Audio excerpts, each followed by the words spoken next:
Happy Friday. We made Hello, it. hello, hello. Woo. Hat tip, my friend. How's everybody doing? Let's see who's here. I'm almost signed in. I'm faking it because I don't see anything yet. But I'll be there in like 2 seconds, maybe. Well, big What's the name of the congratulations to Name? Leslie, because Leslie has been a member for 5 months. It says so right on the screen. So yay, Leslie. Thank you, thank you, thank you. And thank you to everyone who's a member. Thank you. And we will be doing a member appreciation drawing tonight, along with comments on videos, lives, and shorts. We'll be doing 4 drawings tonight. Are you signed in yet? Pressure's on. I see Robbie and Sarah Lee and DMB Denise. And Leslie's been a member for 5 months, which you've just announced already. And congratulations. And Jan, and let's see, Mike. Hi, Mike. And our Steph. And hi, Cam. So, yay. Hello. The gang's coming in little by little. Good to see everybody. Hello, everybody. We had a pizza for dinner. We haven't had a pizza in forever. And we ordered from a place we don't normally order from. Girl and boy, that was good. Yeah? That was really, it was a really good, you know what I think makes the difference? How far the delivery boy or man, I shouldn't even say person, I don't know, yeah, right, has to travel from the pizzeria to your house. Okay. The other pizzas they're delivering all over the way. This one was like, it felt like fresh out of the oven. Oh. And the new thing with DoorDash now is they require their drivers to take a picture of the food being left on the porch. Smart. Yeah. Tom made it there in time. So Tom took the box out of the man's hand, and the man said, I have to take a picture. So the picture is Tom holding. They pulled the door open too, so the yeah. dog could come out. And and they held the door open too long, and Tony wants to be like a little skateboard artist. But so Tom is officially the received the pizza, and I want to take a picture of him from the pizza down. you're like just the bottom of Tom. It's too funny because it comes up on the ring and everything. Like what's happening? How is everybody's week? Can you believe it's freaking November and we're gonna change clocks? Yeah, this weekend during my live maybe with Denise at 10 p.m. Eastern tomorrow night. Come for the clock change. I'm gonna try and join you girls, but it was so exciting last Friday night to get you to that 2,000 mark. Yes, thank you, everyone. Thank you. I'm still making sure it's sticking. I'm still making sure it's sticking. Yeah, it's hovering, right? Yeah. So we got her there last Friday. It was so we exciting. will. Yeah, we'll do a little 2,000 celebration. Do you see it, Denise? You can see I'm losing weight. I don't have boobs now. They're no longer on my lap. They're somewhere around my belly button. So funny. Like I don't have a scale at home, so I can't get weight till I go to the hospital. But I know I'm losing weight. I can see it. I can feel it. And the biggest place I feel it is in my breast. Like, where are you guys? Like, hello. And then of course I had to show Tom. Do you think they're smaller? It's like they're still pretty damn big. You know what? I don't know why that's the place that women lose it, but I want to lose all this. You know, but it's happening. Well, drugs and medication is working. It's risky because all these diabetic medications that help to induce weight loss. I mean, my diabetes numbers are all over the place. So an hour ago, I was in distress. So I had to have like an apple juice. Now I feel great. Like, so that's the bum side of being a diabetic, that you fluctuate, you have good and sometimes within the same hour, you know, but I feel real good. I feel sugared up. I had about 8 ounces of apple juice. I had my pizza. I've got well, I've already cut into it, but look at the size of this peach. It was, and I've cut into it now. So I've cut. It was like the size of a softball. That is big. Yeah. Tommy said, he goes, wait till you see the peaches I got you. They're not as sweet as the summer, when it's the end of the season, but I'm enjoying it. It's refreshing. I love to have a piece of fruit after dinner. I mean, I also love to have chocolate after dinner, but you got to do what you got to do. Tony's taking that away. Did you go trick-or-treating, Aaron? Yes. So now I stayed at home, kick my feet up and relax. Did you have any trick-or-treaters, you guys? No, I never liked them. We used to get almost 100 kids, literally. Tom would sit outside or just so much kids. What would you say, Tommy? Like 10 this year? We were lucky. If we were lucky, we got 10. Wow. So we were lucky because there's leftover candy. And, somebody does have a little sweet tooth. So later I'm going to have a little chocolate. I've been watching old movies this week from like the 20s and the 30s. And because I want to finish them fast before bed, I've been watching them in double time. Okay. I got to learn to just relax and set time that I could just enjoy and watch. But, you got to do what you got to do.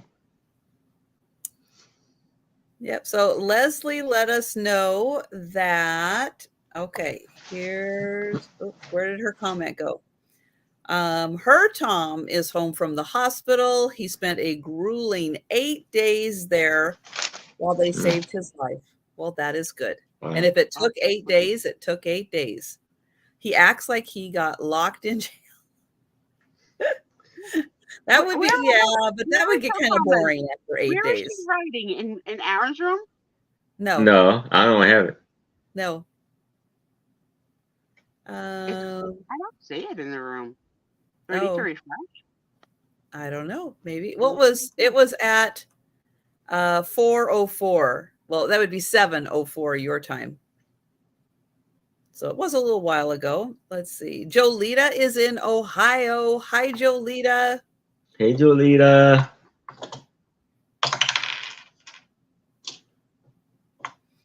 Oh, and so Denise is saying that you should take like weekly photos, like on Friday, like. Oh yeah. To show the progress. I mean, I'm still a big girl. I'm like, and because I live in pajamas, it's really, really hard to tell, when you just wear baggy pajamas. But I see it here, even right on cam here, like right here, I see it, and definitely in my breast. But we'll see. At first, I thought when they changed my drugs that I was gaining, but I think it took a while to kick back in. But no, I'm feeling pretty good. I feel like they have everything under control. I am smiling. I am smiling because the countdown to retirement has begun. Woo! I can't be any happier. Denise, I know you just preceded me with this thing. I can't even, between that. Oh, I'm allowed to tell something today. Everybody brace yourself. Everybody brace yourself. Remember when I told you that my only child, Nicole, was pregnant? Well, she's pregnant with twins. Yay! She hit 20 weeks this week, and that was the day I was allowed to tell when she hit 20 weeks. So fraternal twin girls are coming early March. Between that and getting an email in and responding, be like, I don't have to deal with you next year. Our relationship's going to be over. That's it. Someone asked for a meeting with me, and I said, I have to decline. You don't come to me. Go to someone else. And it just felt so good. It's freeing. It's just like, I don't know. It's like taking your bra off when you get home from work. Like what I remember. Like that's the first thing you used to want to do, take the bra off, right? Oh, my God, this Tony. He's so sweet. It's time we had to get him closed. Not because we want to dress him up, because he's cold. So first of all, Tom spent $100 on 4 different sweaters. I guess he's got to have an arrangement. But, after I yelled at Tom for spending too much money, but I can't because, he's the new baby. But it's not bad, because there are some that are going to need to be laundered, and then he'll have sweaters I really to wear. can't. I'm really not mad. I get snippy, but I let it go. So the first outfit was a black hoodie, cute as could be. But the truth is, it was a little too long in the girth. And when Tony peed, he peed in his own. So that's going to be his house jacket. And Tommy got him. Then he had to go back to the store. They're debating on whether he's a small or an extra small. So he really is better in an extra small. He's lean, and he's not, Yeah. But he got mad when he peed himself. Because he's longer, but he's small. Yeah, he's small. He's compact in the rib cage. Yeah. He's just the love. He's just so funny, and so tied into Nicole. I saw Nicole last Saturday. I told you guys I got the recliner in my bedroom now. So we chit-chatted in my bedroom because we were planning the baby shower, and she went into the recliner, and Tony immediately went into her lap. He never left her, but he spent 50% of the time on one side listening to the heartbeat of the one baby, and then he switched to the other side listening to. I said, he could hear it, right? Like he could hear the train 4 blocks away. I said, he knows there's 2 in there. He knows. He definitely knows there's 2 in there. Yeah. So it was so sweet. And Nicole, was loving Tony up. She's been sick through the pregnancy. Lots of, unfortunately, vomiting all over New York City, and lots of people coming to the rescue, which has been nice. But hopefully this week we get to go have the 3D ultrasound, which is where you get to really see their faces. So exciting. Hi, Mary. I'm happy. Mary. I am happy. I'm happy to be here on Friday nights. I'm happy to spend this time with us together. I look forward to it. And I took half days Friday for the rest of the year, so I could take a wonderful nap. So today I went down at 2, and Tom woke me up at 5:30, and I was like, "You're waking me up too early." He goes, "Honey, it's 5:30. Do you want to eat before the show?" So sometimes he's right. I have to give it to him. Sometimes he's got that timing just right. Aaron, what was the new brooch you put on last Saturday? I missed it. Let's see.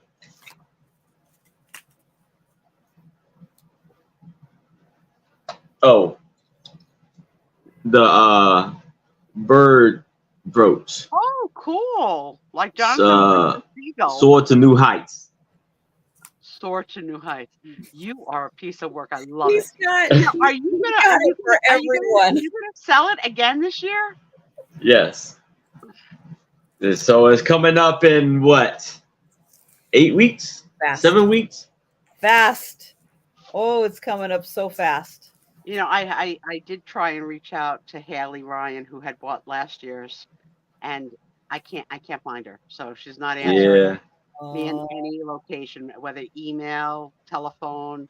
I'm concerned, but that's the downfall of 6 degrees of separation.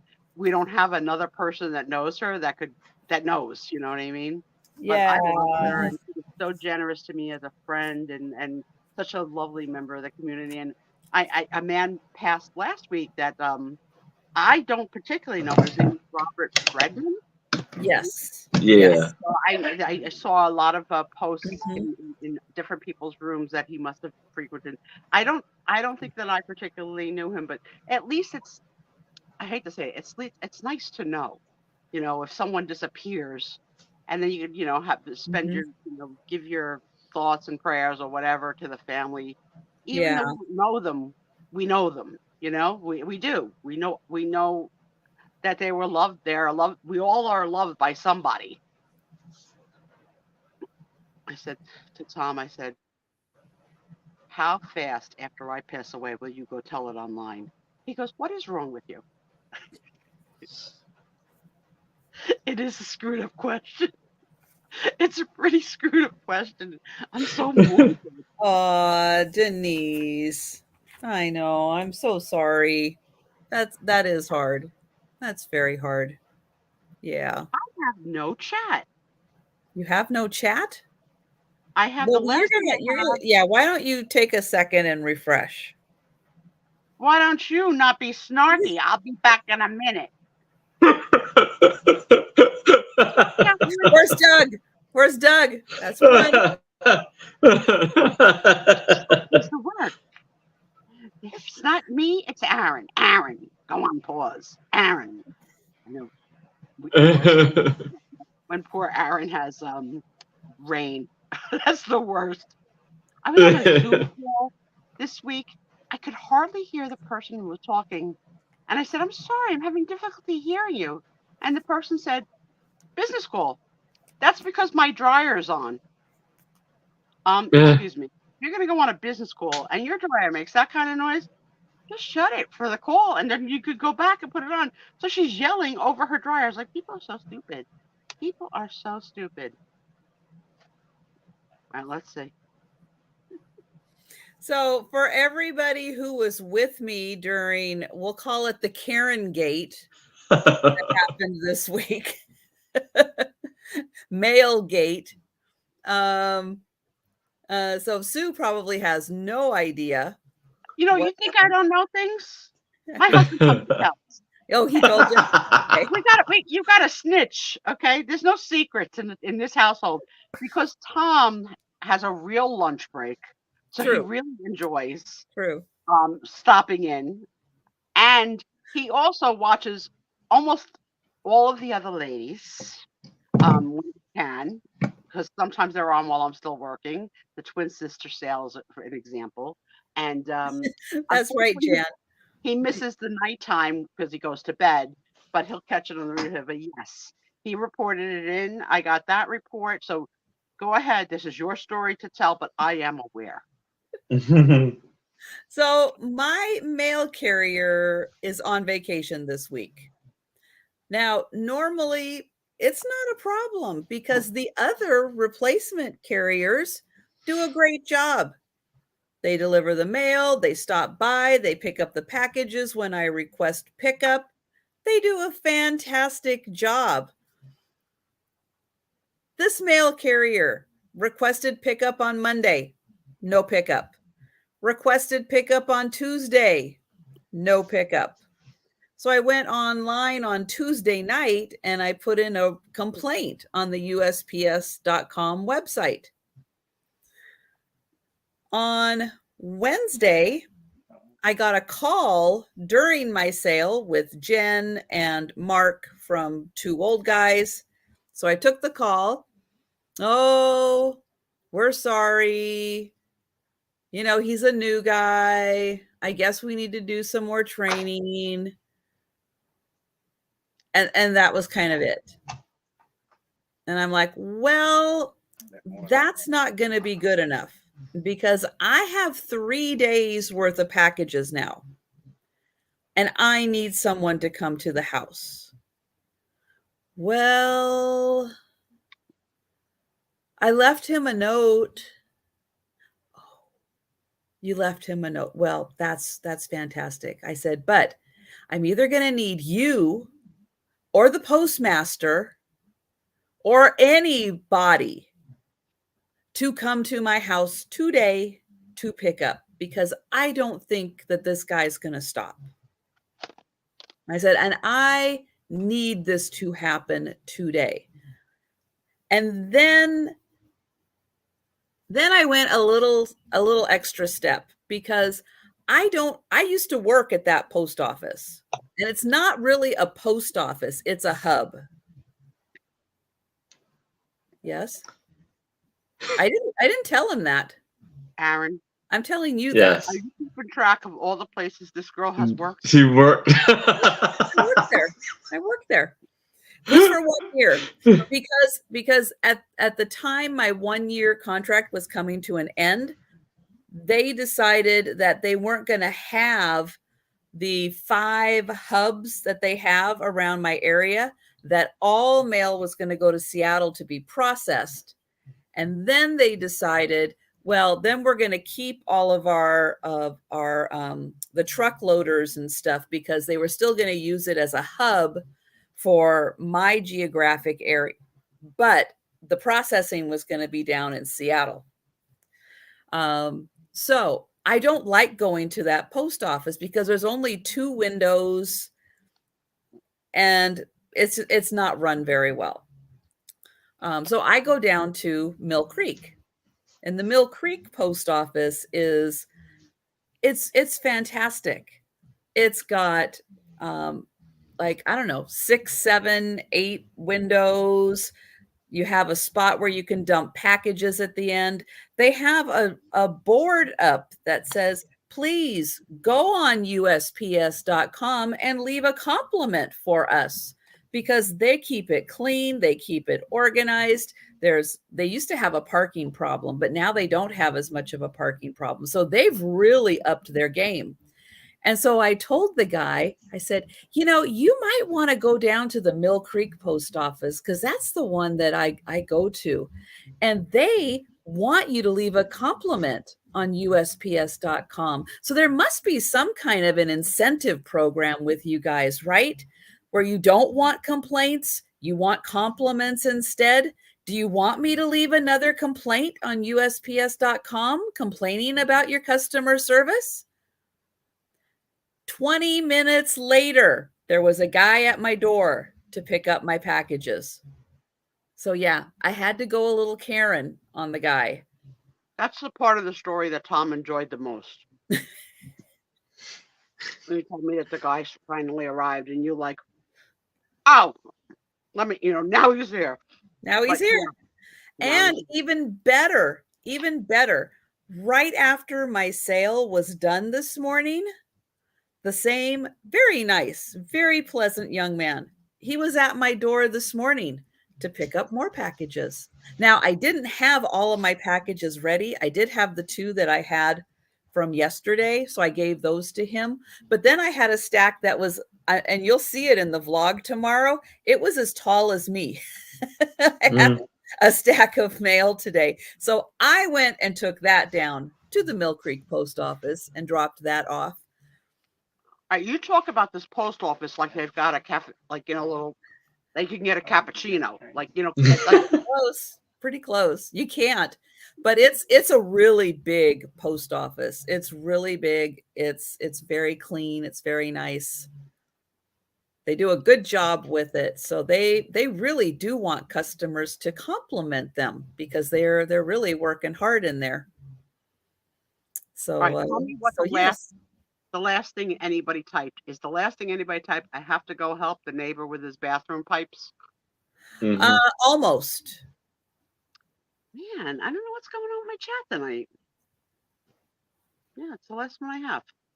That is 4, because then Robbie commented, Thomas commented, and then Leslie commented again. What the heck is going on, guys? And Leslie, that is not on my resume. Yeah, no, they don't. First of all, our friend hardly leaves the house. So I got questions since you went out. Did you put on the good bra to go to the post office? The one that makes them up and perky? Okay. No. I'm wearing a jacket. Who cares? Were you checking out the men for like possible dating adventures? No.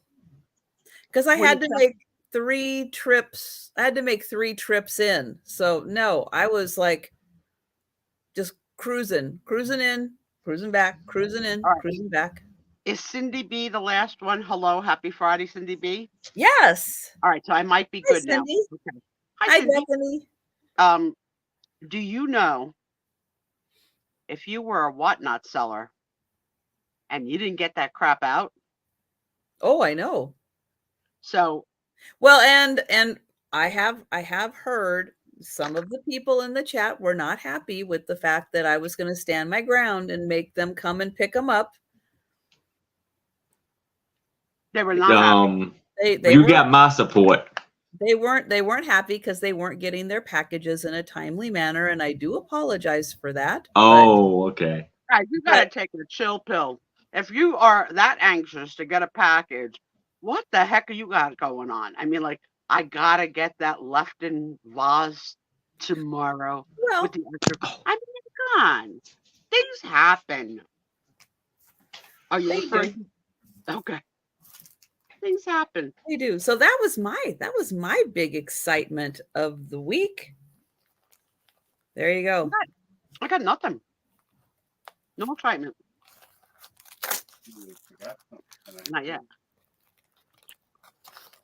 So one thing I am going to apologize also for is that I was gone for a little longer than anticipated today with just getting everything done and going and picking up some friend mail because I had to go pick up some friend mail. So I don't see her yet in the chat, but thank you, Apple Martini. Because Apple Martini sent me some friend mail. You'll have to show us when she's here. Well, I'm going to show you now and then show again. Mm-hmm. Then I'll show again. So she got this from the Booted Chick. Woohoo. And it is black licorice. That's disgusting. There's a whole nice. Of black licorice. I hope you got the memo that I don't like black licorice. I swear. And then it also had the little mint. What do we have? The little the hard candy, the bit of honey. I love a bit of honey. Yeah. I think those are if y'all don't know who root beer barrels. Root beer barrels, yep. Yeah. If y'all don't know who Buddha Chick is, she has amazing and lovely and very tasty like candies and snacks. And black licorice. It's a teeth. How is it a teeth killer? Denise. This is going to sound bad. She's a dentist too. But I don't like black licorice. But I do have a little bit of a fantasy of kissing Colton. So Colton happens to have eaten black licorice. Maybe. I'm going to allow it. If you allow it, I'll allow it. Don't tell Tommy. It pulls. It's not going to pull my crowns off. Now, jujubes, I can't eat jujubes because those things will pull my crowns off. But this, oh, look at that. That's all very thick.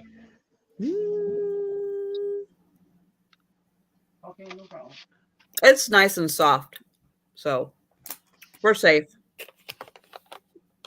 But thank you, Apple. I'm going to put that out in the universe. And then when I see you, I'll thank you again. Apple's the best. Apple posts. People are so generous to Apple. She's so beloved. Mm-hmm. So gifted. It's amazing.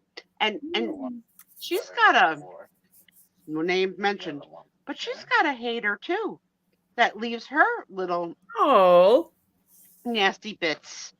And so we have that in common. But you know what? After my little speech last week, my special friend has been quiet. So it's been nice to not be insulted for 7 days. And I think why I finally said it last week on cam, because it's been going on the whole time, is because she's starting to insult everybody I love. Oh. That's not nice. And so, like, that's when it got me to heat. That's not nice. It's one thing when someone's insulting you. You're like, oh, You're an idiot. Doesn't matter. Blah, blah, blah. But when you start to insult my friends, I got mad. I got Karen mad. It's right. It's like, if you want to direct it to me, direct it to me. I've got a thick skin. I'm cool. Whatever. I could care less. Unless it's somebody you love, but don't mess with don't mess with the people. Don't mess with my people. That's right. No. Yeah. Oh, Jan, you should see. I mean, especially Trisha's a little protected, a little bit, because she's not really a huge Instagram user, and also her last name is not known. Okay. Aaron and I, we got it out there. Our day, our birthday. The only thing we don't have out there is our social, and I'm sure you could probably figure it out. But you can Google so much on people just by knowing their name and where they are, that it's like you're an open book. And because social media, I'm new to it. I didn't have this world a couple of years ago. I can't believe the stuff that people will say, like outrageous things, provoking. I don't know. Just be nice. Just be nice. Can't we just? Or like me, nice? Like me telling the postal guy to go to the other post office. You needed to stand up for yourself. But if he was cute, you could have also said, "Can pick up my postal anytime." Swipe left on the post office. What's the town that she likes to go to? Millbrook. Maybe I'll go to Mill Creek. Mill Creek. Mill Creek is it's a fancier part of town than where I'm at. Fancy. So you put on your good sneakers? No. Do you ever go? And my car was dirty, and I didn't care. Do you ever? I didn't go to a car wash. A slipper. I've been. What a slipper? Do I wear slippers? Do you have you ever left your house in your slippers? No. Never. You always will switch. You don't have slippers that could sort of pass for shoes? Well, I do have slippers that have like soles on them, but no, I would not. No, I don't know. I like wearing shoes. Aunt has. You like wearing shoes? I do. I hate to. I don't have slippers. You don't have. You're barefoot, right, Aaron, or with your socks? Socks or something like that. Yeah, home. What's the first thing you take off when you get home, Aaron? And just keep it clean. My shoes. Okay. All right. I'll ask you next week what the second thing is. I don't want to get good and plenty. Yeah. No, I don't. I never liked that. And we last week Trisha, did you remember to go look up the old commercial about Charlie? No. And good and plenty. You know what? You say you're going to do things, and then you Charlie. What? The Good and Plenty commercial with Charlie. I'm writing it down. If I don't, Good and Plenty. There we go. Charlie, Good and Plenty. Now I'll look it up. Yeah, I mean, you got to stay with the. If we give assignments. I know. And I didn't give that one. That was given to you by several people in the room who were chewing you away. Like, oh, you don't know Charlie? I don't know Charlie. Oh, Jan does. Of course, Jan does. Jan is awesome. From Jersey. Can I say? What I don't know, she knows. Together, we're a force to be reckoned with. Oh, okay. New on Netflix. Did anybody watch The Gotti? No, is it good? Luckily, it's only 3 parts, so I was able to get through it. It's a lot of how the government built their case against him.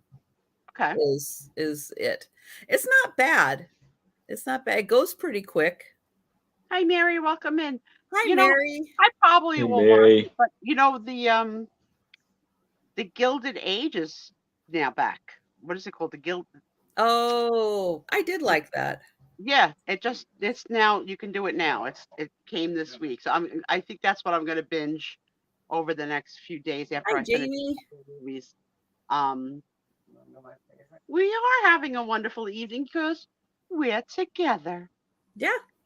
Yeah. And that's what we like, hanging with our friends. The kids are going to be selling some stuff. We're going to chit chat later.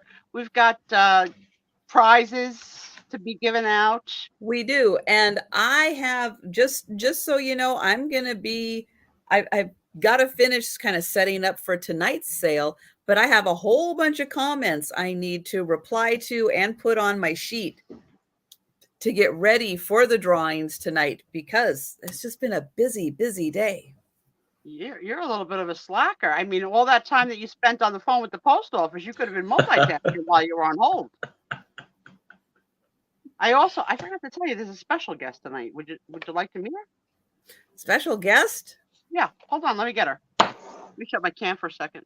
Uh-oh. All right, it's time, Tommy. I'm doing it. I'm doing it. I'm coming. Right. Okay. 1 second. And who is the special guest going to be? No idea.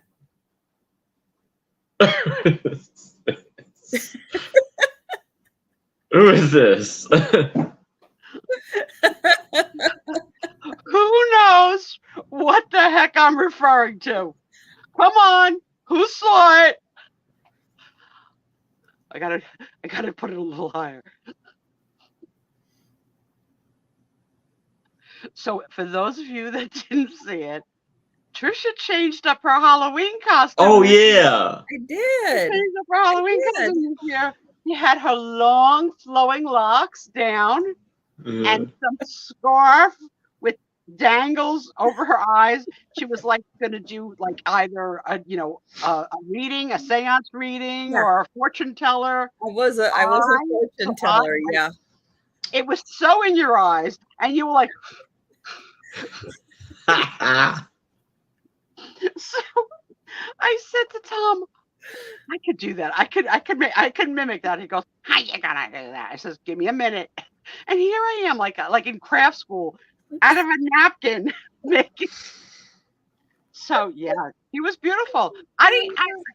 So I thought, I like that you thought outside of the box. It was good. We've done Colonel Mustard a few times, but yeah. I loved you with your hair down and whatever that thing was that was on your hair that was over. I don't even know how you saw your phone. It was a scarf. But it was a scarf. It was a scarf that has weird fringe, but yeah, it worked. You were beautiful. You were beautiful. And then the crowd doesn't know. They didn't know how long your hair was. We those of us that put the buns up.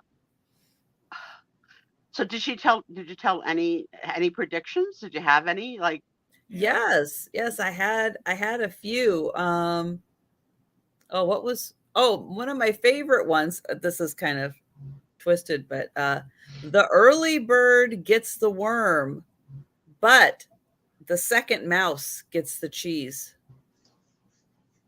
Oh. That's for all the deep thinkers out there. I get it.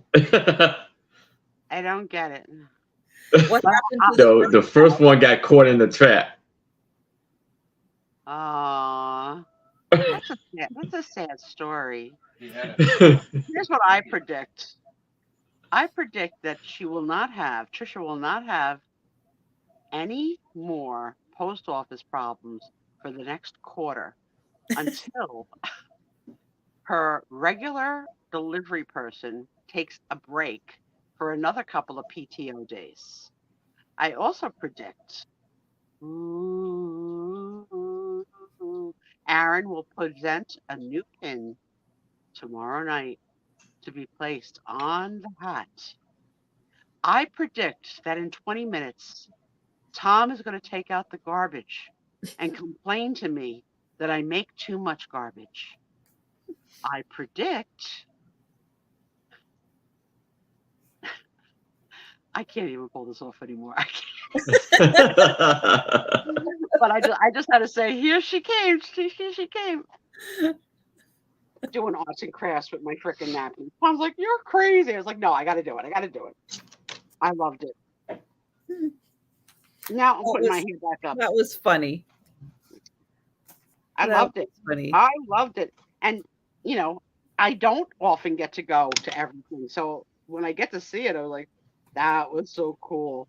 I loved it. Well, I mean, it was Halloween. I wouldn't recommend going to a party and driving with the vision issues. You know, that's the vision. No, that would not be good. That would not be good at all. But we are going to go ahead and get started with the sale. And if you see my head doing things, it's because I'm just a little distracted trying to get everything set up during the sale tonight. But all right. Aaron usually does his taxes during the show, so we're used to multitasking. That's true. That's so true. All right. Well, I am going to get Aaron up on the big screen. I am also going to grab the link to his channel so you can make sure you are subscribed. Aaron is really starting to hold his, you know, YouTube. You know how YouTube is, up, down, up, down, up, down with the subscribers. But they seem to be sticking now a bit with Aaron, and he is getting closer to 800. So everybody, please make sure you are subscribed to Aaron and share his channel out to everybody so that you can get everybody to subscribe and we can get him to 800. Yes. Let's do it. Woohoo! I think I'm 215 away.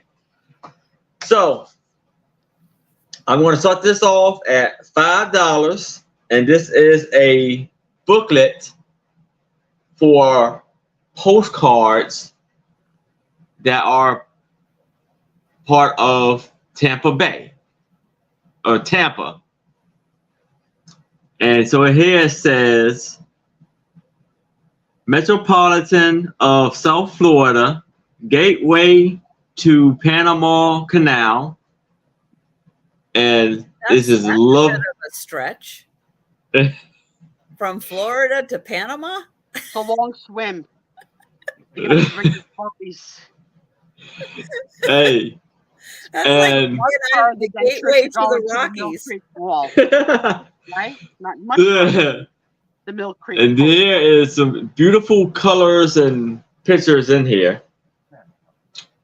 So here it has Plant Park, main entrance to Tampa Bay Hotel.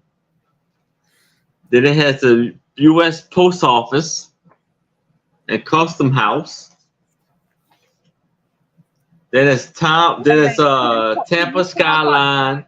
Can you pause on the post office so Trisha can give us her opinion of it? Oh, okay. What do you think of that? Well, nice. That's very nice. Does Mill Creek beat that standard? No. Okay. Just saying. So this is Davis Island, the skyline. And we have Tampa Hospital. They almost look like water. Bayside Boulevard. And Tommy.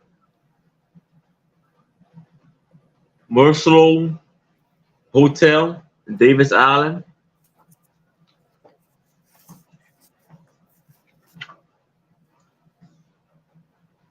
Entrance to Ballast Point Park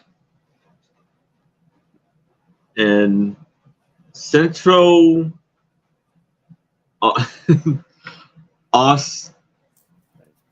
Aaron, are they photographs or like watercolored paintings? These are like the images of, I believe, probably postcards. Yeah, okay. So they almost look like those, like the linen-y kind of postcards. Yeah, the linen ones, yeah. Yeah. So they're kind of just showing you the postcards that they have, basically. Oh, okay. So there's lovely, lovely pictures in here. Hillbirds, hotel, and then you have Plant High School and Hillborough High School.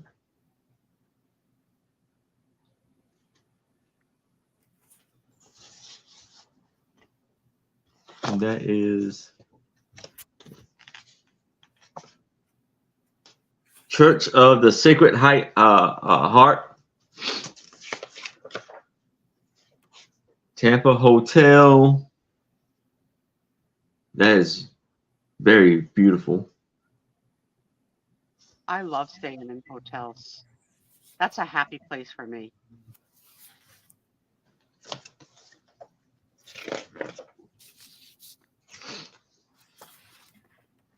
Look, there's a lot of hotels in there.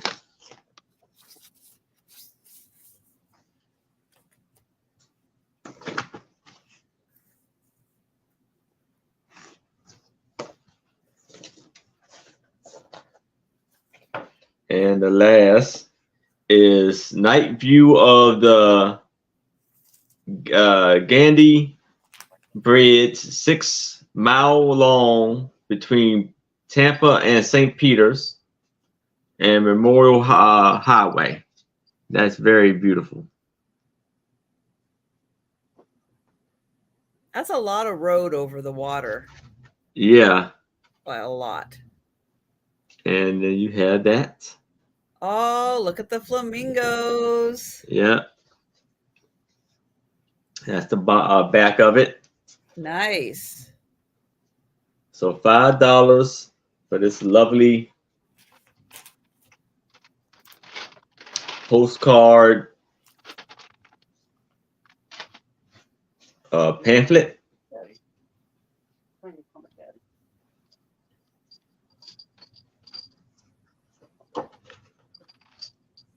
And Denise is in for $5. She had to wait to see the last picture before she could be sure.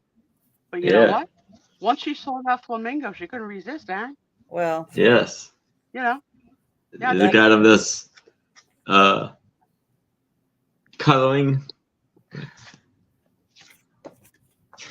Good for you, Denise. Who loves you more than me?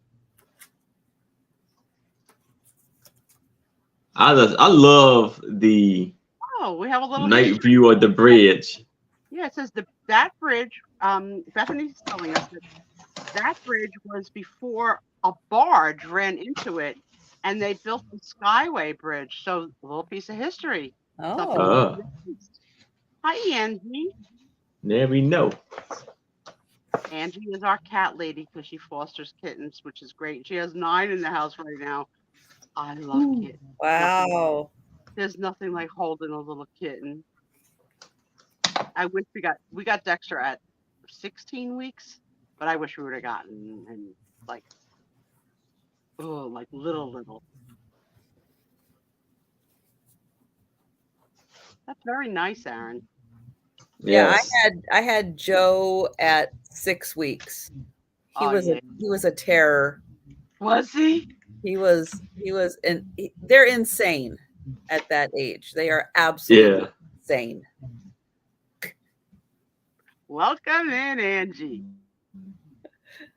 I remember you're gonna count that down for Denise. My cousin had a kitten, and that thing was like run from the other room and just try to climb up your pants. The zoomies, right? Yeah, it would go crazy. They are everywhere all at the same time. Nicole and Mike's cat Ravioli. So Aaron to sleep. Thank you. On top of the dishwasher running.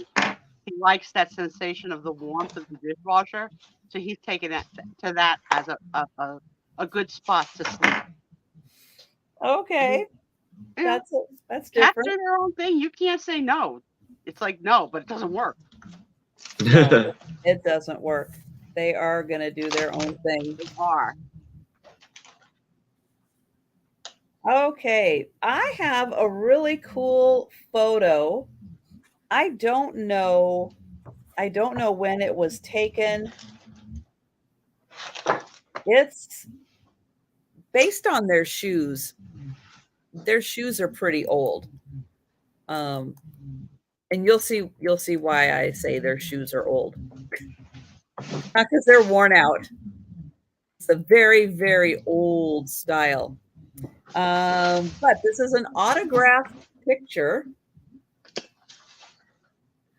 You know where I'm going to go with this, right? You know where I'm going to go with this picture. So if you don't know, prepare yourself, because I want to know who you're swiping on. I got to see them closer. Let's see. So we're going to call him bachelor number 1. And then the next one with the big ears is bachelor number 2. And then his brother is bachelor number 3. And then the professor, bachelor number 4. So I've got my pick. 1, 2, 3, 4. Who are you swiping on? Okay, you got to tell us in the chat. Got to tell us in the chat. Let's see it one more time from left to right. So we've got bachelor number 1, bachelor number 2, bachelor number 3, and bachelor number 4. You know what? The men all sort of look alike too. There's like subtle differences, but they're not that different from each other. Are you not playing? Oh, thank you. Thank you, because you know I like to play games. You know I like to play games with the crew. You're not buying. You're just answering the question right now. You could buy it after if you want. Ooh, here we come. Here we come. Here we come. 1, 2, 1 or 4. Robbie's in at number 1. I am in at number 1 as well. Now, the interesting thing would be, what is Trisha like? So I'm going to say, okay, I'm going to hold my fingers down. Trisha, which one? 1, 2, 3, or 4? You're not going to take a guess at which one I would pick? I have the number in my hand, and then I'm going to show you. I'm not going to lie. So okay. I know which one.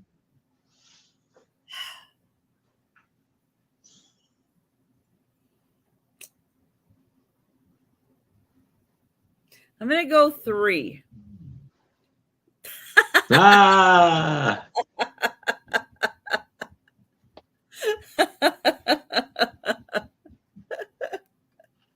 Now, I'm going to tell you why I picked 3 for you. Why? The ears on number 2 is a little much. You know, you could work with it, but the part in his hair, it's just a little too much. Number 2 seems very serious. Number 1 seems like a little bit too much of a player for you. You know, like he's been around. And number 4 had a fighting chance if his nose would have just been a little bit bigger and he didn't tilt his head so wide. But I see you with 3. Jimmy Stewart, yes, that's the movie I'm watching now, Jan, from like 1927. It's called Seventh Heaven. Jimmy Stewart, boy, was he young, and he's playing in he works in the sewer, a sewer rat, so he's in charge of the sewer, and it's the story of he starts the movie with no faith as an atheist, and what things happen to him to make him have a change of heart on his belief system. It's very, very, I like it. I'm only about halfway through. I'm doing the Trisha method of watching a little bit here and there when I can. And there's Aaron's name. Yeah, one of them's name is Aaron. It's from Spokane. So it's from Spokane, Washington. It's and they got, what do they call those shoes? Caps? What are those shoes called? Don't they have a name? Well, those are some old shoes. They're gorgeous, but they have a name, I think. Is it chaps? Well, I don't know what that is pants. I defer to the audience because they say men had heels before women ever had heels. I don't know if that's true. But it's like they all have on the same brand spanking new shoes and they're gorgeous. Well, yeah, they're all in the same. Well, they're a quartet. Are they sing, you think? Well, it says that they are it looks like Falls City Quartet. It's what's written in there. Spats. Thanks, guys. Thanks, guys. I think the word I was using is more of a cowboy word, chaps. And wingtip is 2 colors, I think. And these are 2 colors, but I think they're spats. Good. Yay, yay, yay, yay. Yeah. This is a, let's see, 8.5 by 6.5. 8.5 by 6.5. Spokane, and they're a quartet. The Four Seasons of Spokane, Washington. Well, there is a Spokane Falls also. So right, that's why I think all the details of Spokane. But yeah, so Spokane. So I do. Spokane photographer, and it's saying Falls City Quartet. I'm thinking it's Spokane Falls. That they are a quartet. Delbert. Hi, Delbert. Hey, Delbert.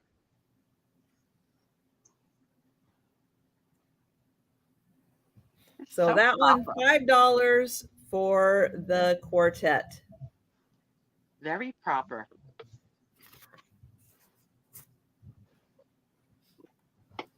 All right, we are going to go back to Aaron. All righty. All right. So now I have a Chinese, like a long postcard book, and this is minority peoples in Guizhou.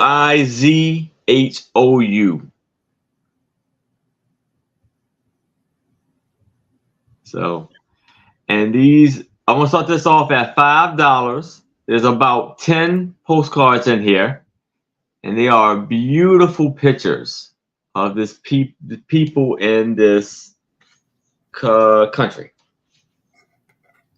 So you have the little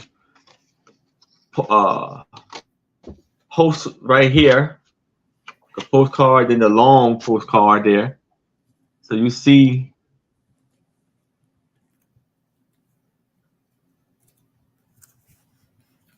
them on the river with these long boats, look like they're having a boat race. You see the ladies or the girls, little girls, all in there dressed up. So you see the back of the postcard. Then you see them here knitting, I guess, something. You see the outfits they wear.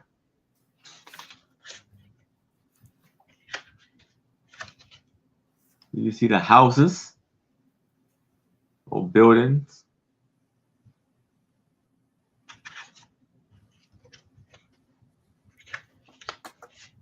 Then there are, I guess, like ox fighting, bull fighting, right there.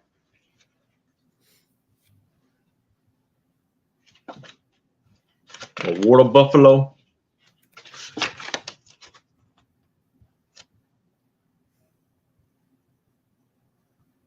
You see the gentlemen wearing their outfits. Well, that's the women.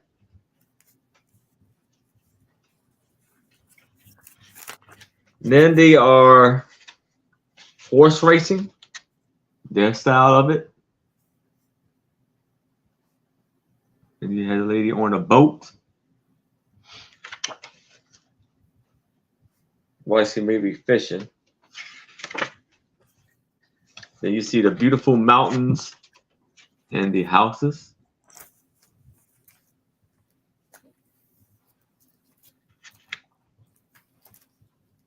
And you have, look like the elders of the group playing their instruments. Look like they may be just playing the instruments for them.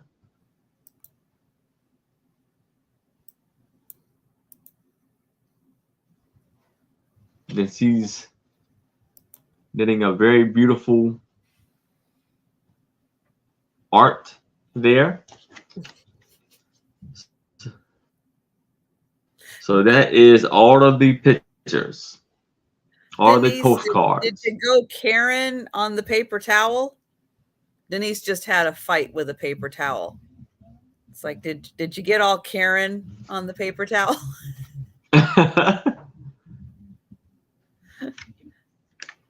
You see the colors are very beautiful.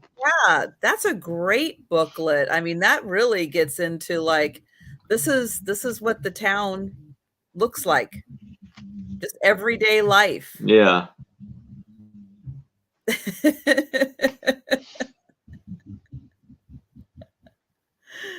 Oh, and there's 10. And it look like blue is there, right? Yes, 10 of them. And like blue is one of their colors. Yeah. Everything in it is basically blue. Oh, I think I skipped this one. And here it looks like they're having some kind of ceremony with sticks. Very long sticks. Very long sticks. Interesting. Looks like a really big town. Yeah. Or region, but yeah, that is neat. That is really neat.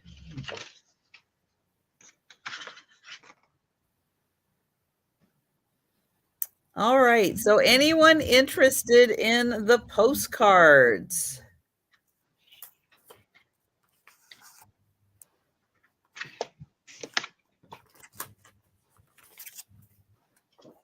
All right. Well, it looks like we are going to pass on those. All right. Okay, I have got one of the strangest things I have come across.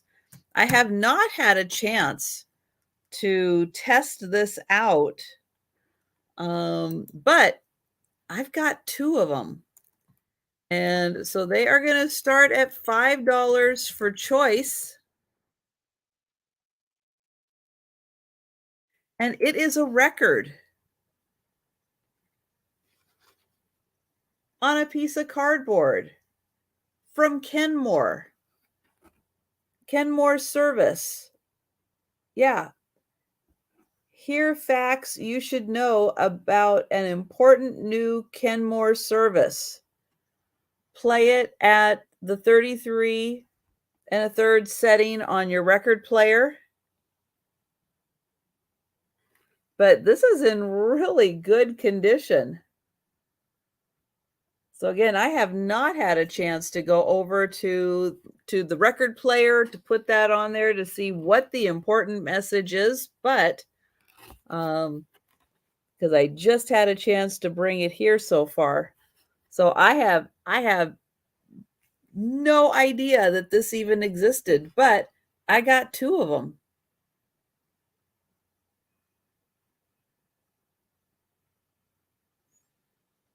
So yeah, these are actual records on the cardboard. And this is Jean Shaw, Director, Home Economics Laboratory. This record tells you how. How? I don't know. I don't know. But I do have 2 of them. If anybody is interested, they are $5 each because I think this is super cool. And not only for all of the, appliance booklets and everything, but for someone who's got a record collection, this might be the one record you don't have in that collection yet. And it does have a patent pending. Amazing. So there you go. There is the record. And if nobody grabs these, then I am going to take one and I will listen to it. And I may or may not tell you what is on it. I might not. I might have it be a surprise. But that is $5. All right. We will pass on that. Hi, Doug. Hey, Doug. Exactly. It might be a very important message. So I will need to listen to it. But it says right there, also hear facts you should know about an important new Kenmore service. Maybe it has something to do with home delivery. Since that seems to be my theme this week. Pick up from the house, deliver to the house. All right, we are going to go back to Aaron. All right. So now I have a vintage art block piece here. And all of these is what this is I'm gonna start this off at $8. And what this is here is all of Vince Van Gogh art. Oh, well, not all of it, but they took his art and put pieces on there on blocks. So to match them, so you had to match them up to make a picture of what he drew and have them all match up. And it's very vintage. As you can see, the plastic has this coloration on it now. But so you have, these are one of the pictures right here. So this shows you the pictures that are part of this work here. And it is produced in Germany. So that's the first one. Then there's the second one right here with the house. Then it's a bedroom, the third. The landscape is the fourth. 5 is the farmer relaxing with his wife or sleeping. And I guess it's a church or something. So these are all what you can match up and make from these art blocks. And they all are made out of plastic.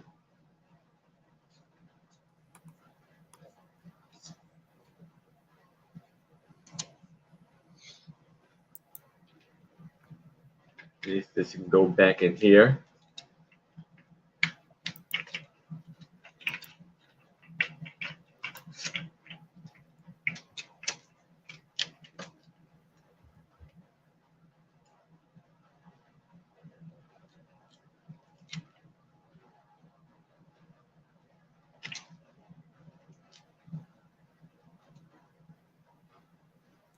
So what, I guess I don't understand. What is the game?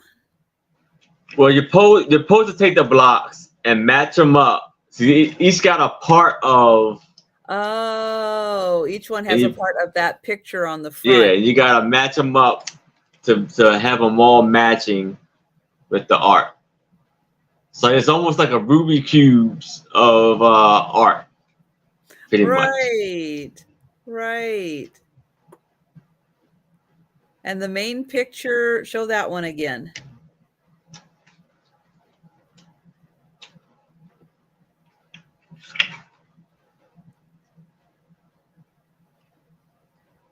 So these are all the pictures that they had to be messed up.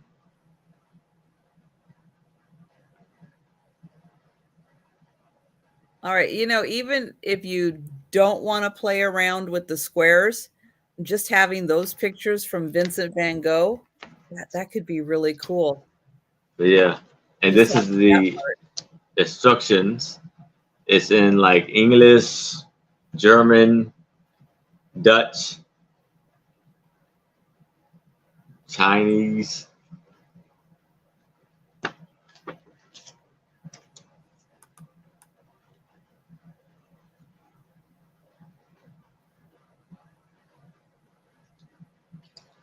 Well, that is pretty cool. I love the sunflowers, all the sunflower series by Van Gogh. That's not part of that, but I love the colors that he uses. So yeah, he is one of my favorite artists. And that is really cool.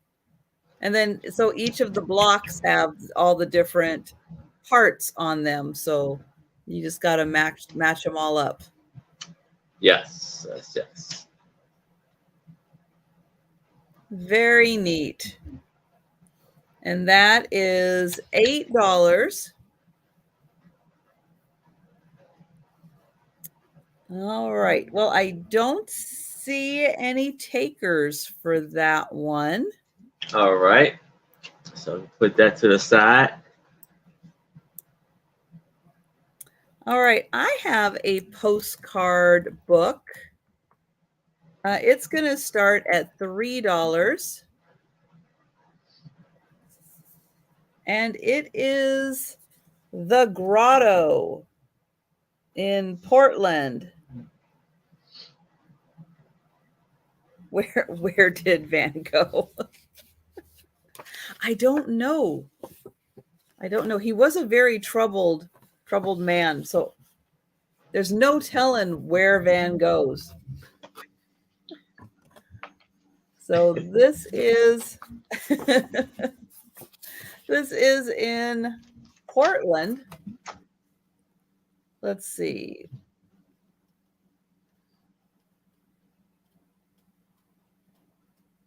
Oh. The Sanctuary of our Sorrowful Mother, Portland's beautiful outdoor shrine, is located on Sandy Boulevard on 85th. This famed pilgrim center, established by the Servite Fathers in 1924, is a memorial to universal motherhood, is dedicated to the Virgin Mother of God and of men. The sanctuary covers over 60 acres and is situated on 2 levels with an elevator taking visitors quickly and conveniently from one level to the other. The grotto, hewn from solid rock in a moss-covered cliff cover rising 150 feet, is one of many sites that will live in the memory of the visitors. Approaching the grotto through the wooded paths, one beholds a welcoming statue of the Sacred Heart, the 14 bronze Stations of the Cross, St. Philip's Retreat, and a life-size representation of Christ on the way to Calvary. On the upper level, in a setting of natural woodland and shrubs and flowers, one finds the monastery and the rose garden, St. Anne's Chapel, St. Joseph's Grove, and the Way of the Mother, a series of lifelike wood carvings depicting the 7 sorrows of Mary, crowning all on the promontory 200 feet. Directly above the grotto stands the bronze statue of Mary. Woo! That was a lot. But that gives you kind of an idea of what you could be seeing here. There we go. There's the monastery. I'll see if there's a date on here also.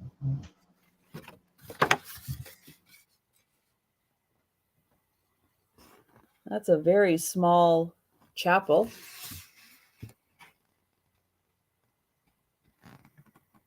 That is the Rosary Shrine.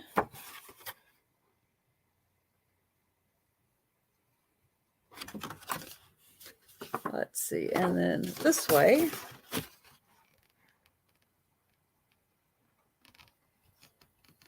Oops.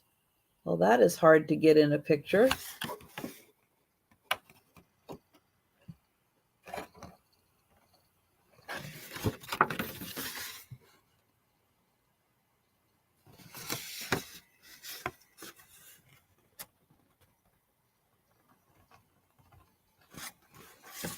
And oh, that goes that way also. And there, let's see. Here is the front part. So does that say? Nope. Oh, well, it doesn't look like it has a date on it, but that is the grotto. There we go. So, yep, little postcard book. And that is $3. Hi, Lemmy Lemon. Hey, Lemmy. All right. So we will pass on that. And we're going to go back to Aaron. All right. So now I have 12 postcards that we're going to start this off at $5. And some of these are of the old Oregon Trail Monument exhibit. Monuments. So here is a beautiful postcard. This is this lovely house with the bulls. And here on here it says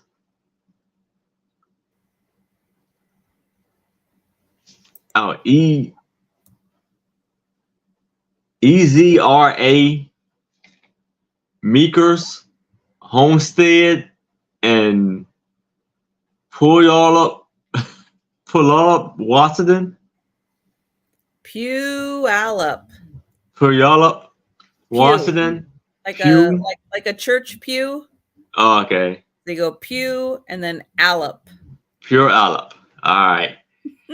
Camp number 1, Old Oregon Trail Museum Monument exhibit. That is one of the harder cities to say around here. Yeah.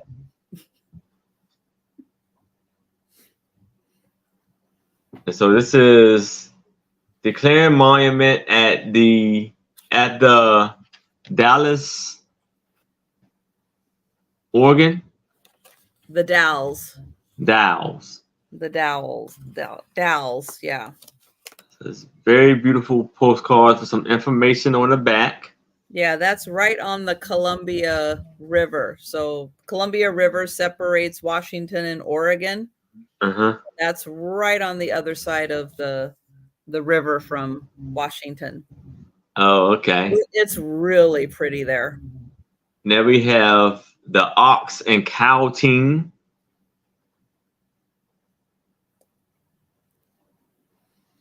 Well, that would have gotten you on the Oregon Trail out there. Yeah. And so I guess these are different like horns or bulls. Oh, This says Twist and David.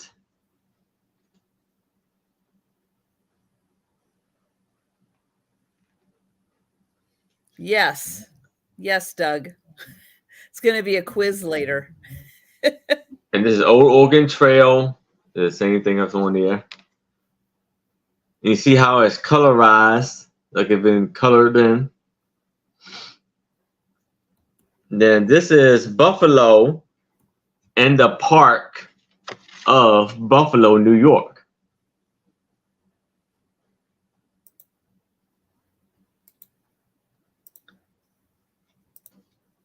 Now, I guess this is the guy, Ezekiel Milkers. I don't know. Hold it up a little. I want to say Meeker. Isn't it Meeker? Yeah, Meeker. Yeah, And Meeker. Yeah, because Sarah Lee's saying Meeker too. Yeah, I think it's Meeker. So we have New Amsterdam becomes New York. The English captured New Amsterdam from the Dutch in 1664 and renamed it New York in honor of the Dutch of York. So that's a little history of New York. And this postcard was, well, it says New York, March to October 1914. Now we have float. Washington takes oath of office.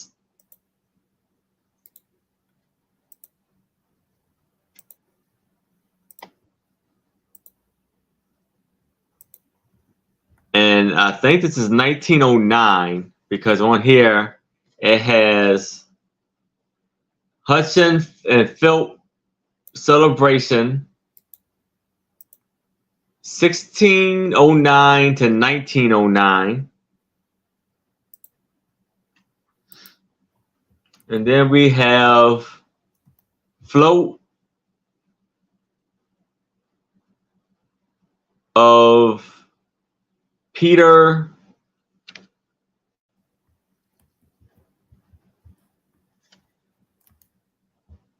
Sutton, Stuyvesant.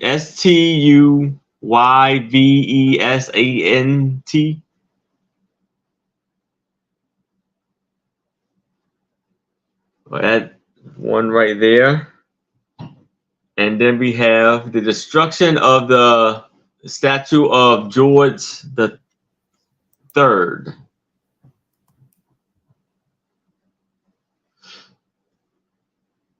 Then last but not least, we have the rescue of Captain John Smith by Pocahontas.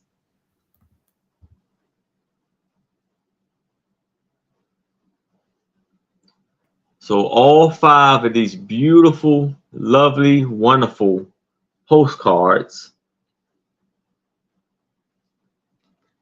for $5.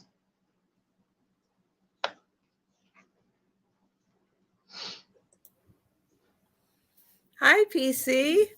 Nice to see you. Hi, PC. Well, that's fun. A little collection of American Revolution history and coming West history. Yeah. Very nice for the history buffs out there.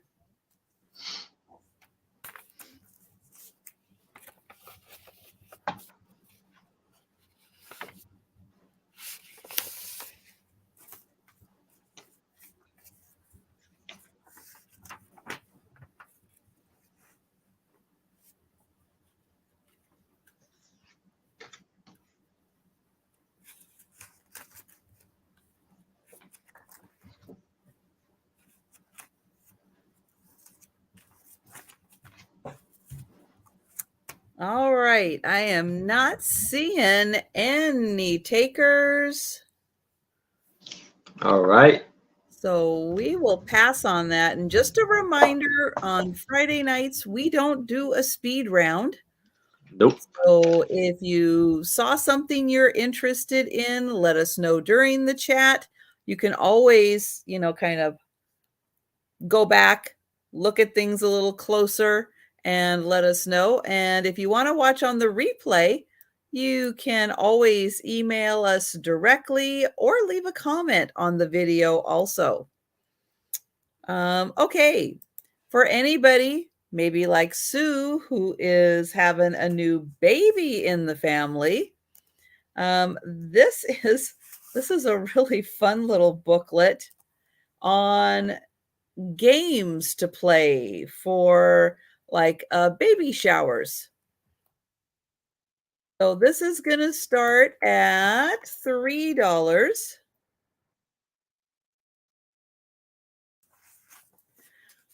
And it's called Cradle Time Games to entertain the mom-to-be and her friends.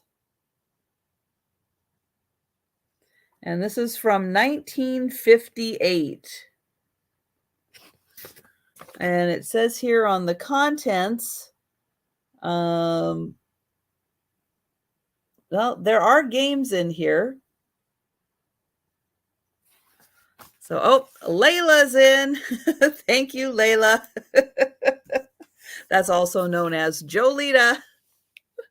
But Layla, who you guys know, if you've seen Jolita's shorts, you know how cute Layla is. She's got her own YouTube channel now.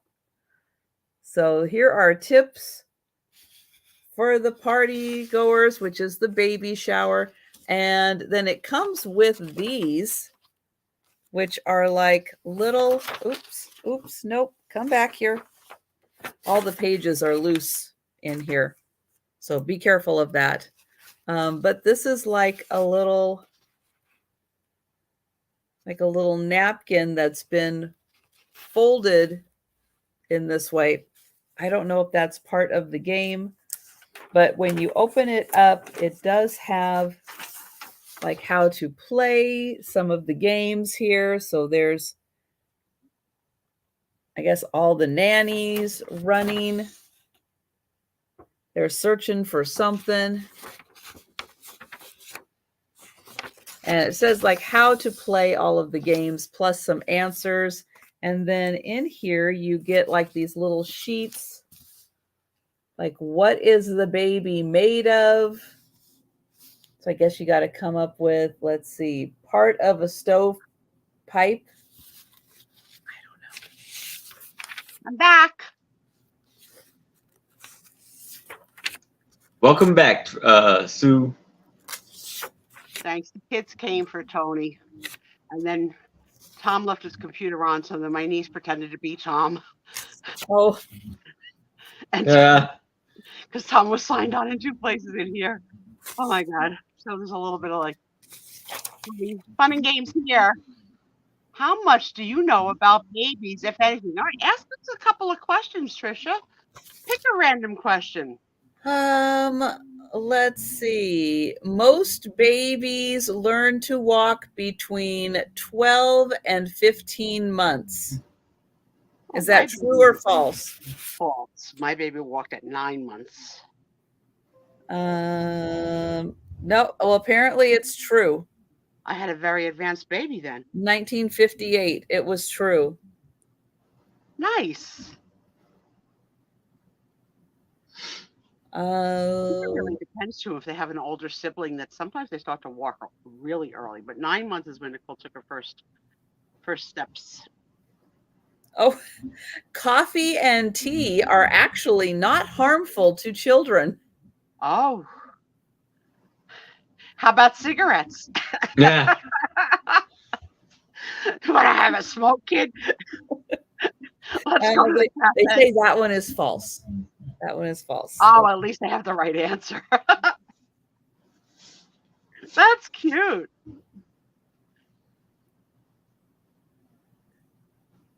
Oh, a baby born in summer in the country needs less vitamin D than a baby born in the city. Oh, see, that's a trick question. I'm going to say a baby born in summer in the country needs less vitamin D than a baby born in a city. Is Denise still here? Get a nurse's opinion on that one. Yeah, we need a nurse's opinion. I think it's a trick. It's trying to make you think. Where do you get vitamin D from? The sun, right? So I'll probably say yes, true. Yeah, so a country baby in the summer gonna be spending more time outside, Gonna be getting natural vitamin D. That's what they say. So of Does our that work friends these here in the days? room, Probably how not. many It's a of you, sunscreen, right? of our friends here in the room, how many of you identify as quote unquote living in the country? And I don't mean USA. You consider yourself living in the country.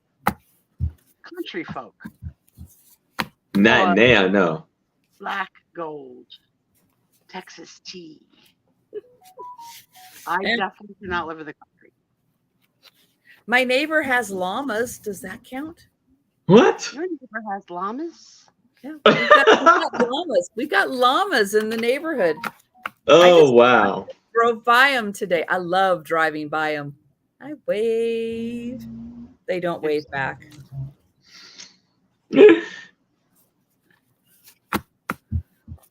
All right. We are going to count this down for Layla. Layla. Your neighbors have sheep. I I think they do have sheep in, a couple sheep in with the llamas also. But they're pretty cute. One of them was out because you can't always see them because from the road they've built like these outbuildings kind of, it's a corner, and they've built the outbuildings so they can be protected in the when it's rainy and icky out or when they don't want to be in the sun, but sometimes they sit in the sun and you can kind of see them in between the outbuildings. So far it looks like only Leslie sort of identifies as living country life. Going once, going twice. No, I'm very suburban. And if there's a term in between urban and suburban, that would be me. So weirdo. That's not nice. I shouldn't have said that out. Yeah, that's wrong. That's just wrong. I don't know why I just blurted out. I apologize. You could call me Sir Shut-In, okay, because I don't go out. Sarah Lee is very city.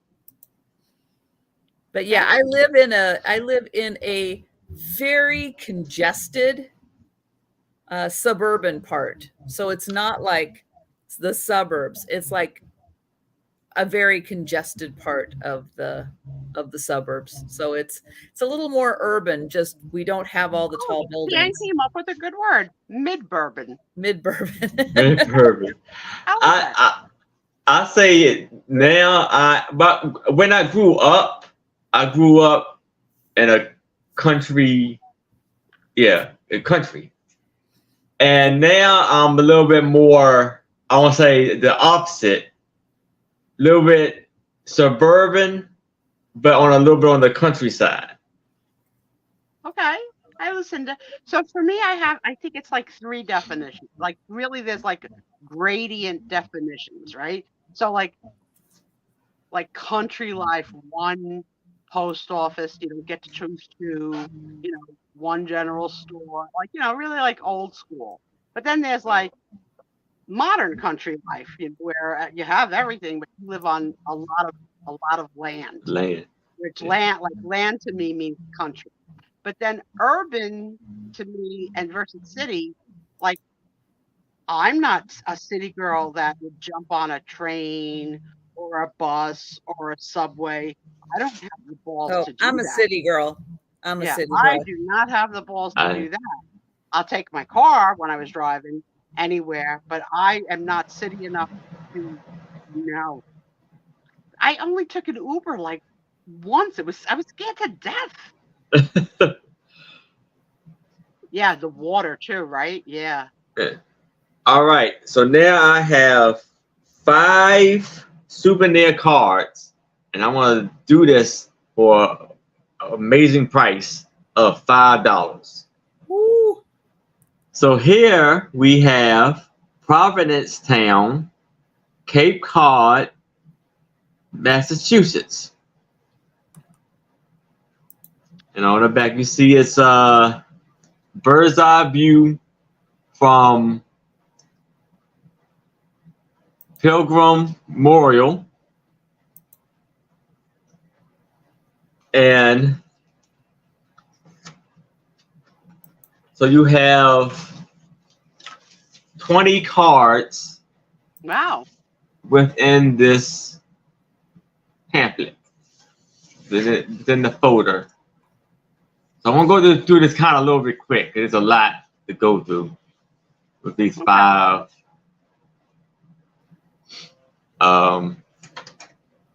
souvenir cards. Oh, they're double-sided. Okay. Yes, double-sided. Very nice. Oh, so they're not. So they're souvenir cards, not postcards, because you can't write on them. Yeah. Let me look at them. So that's one. Now we have a bigger souvenir card, a beautiful Cape Cod. And this is Lift Bridge.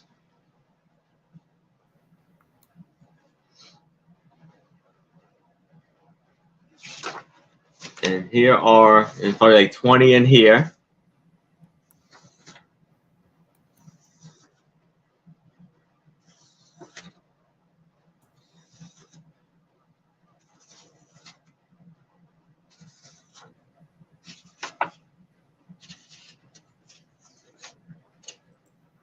This is the back.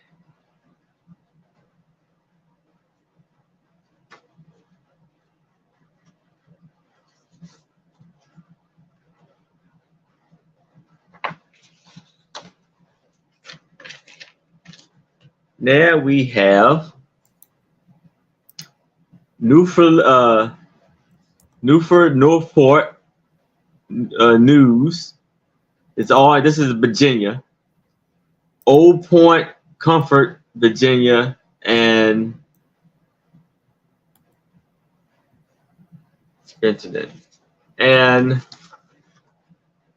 these are lovely pictures with inside. Oh, and it's a bridge that look like it's being built. Or is it just being breezed? So let's see. What does it say? Oh, it's a pier. A coal pier. You see the lovely pictures for this.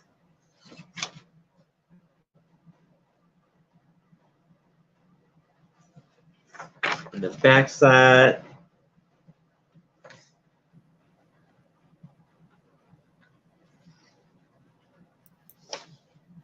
Here is the soldiers at the training U.S. Navy Training Center. Did you know Newport News is a very big Navy community there. Now we have U.S. Army life and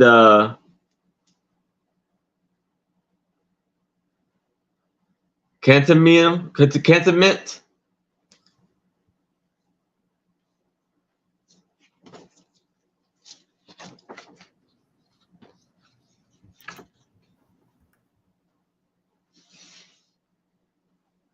They're doing the exercise. They're in their barracks. At the mess hall.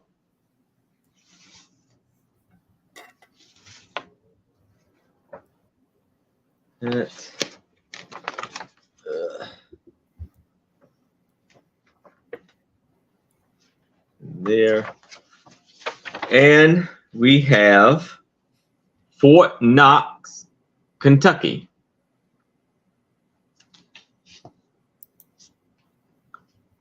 And the U.S. military army was stamped 1919 on there. So that's antique. So with Fort Knox, you see the barracks.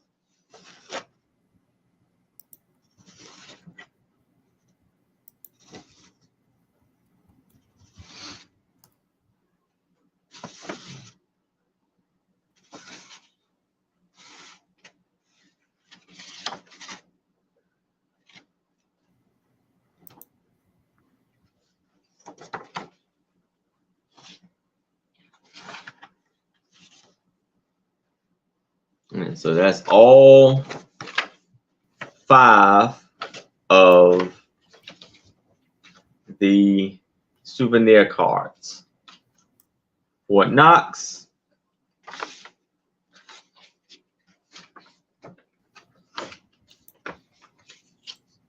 the Army Life,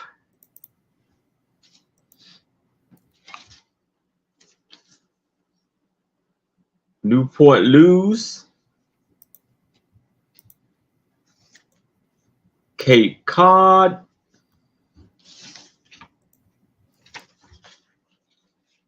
and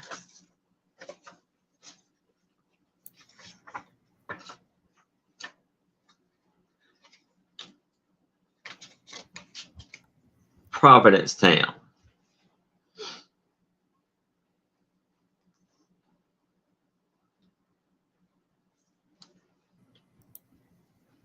All right, we've got Lucinda at 6. We did have Denise at 5.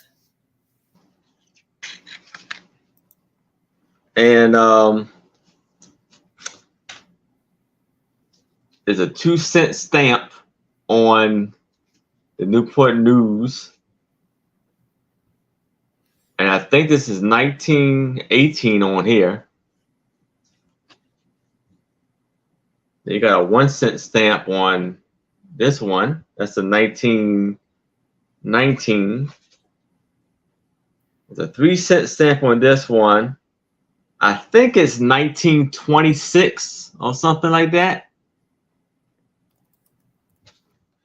And there's no stamp on this.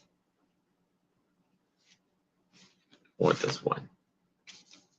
Oh, Denise is at 7. And this one was going to Colorado for the Fort Knox. Lucinda at 8. Is going to Michigan. Denise at 10. And this one was going to Michigan.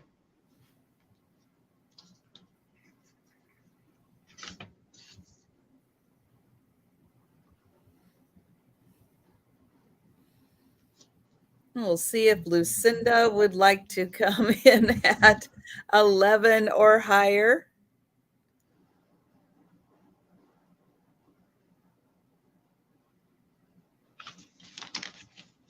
And Lucinda is out. Thank you, Lucinda. And we will count that down. Going once. Going twice. Oops. Let me get the sold in there. There we go. All right. Congratulations, Denise. Okay. That is a nice collection. Yes. All right. For the country music lovers out there, I have got two of the same postcards. So I'm going to put $3 choice on these because there might be 2 people who are interested in this, or one person might want them both. They might be a mega fan of Glenn Campbell.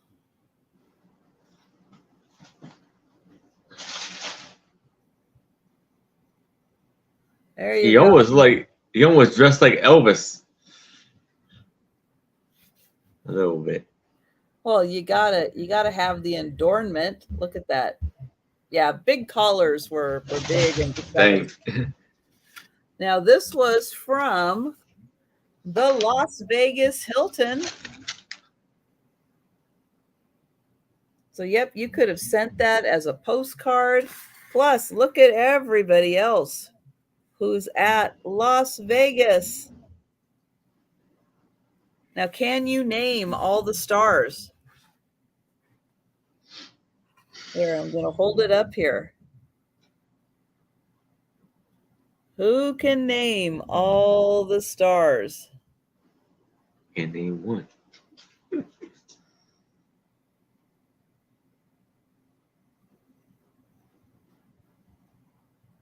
I see you got that Bill Cosby.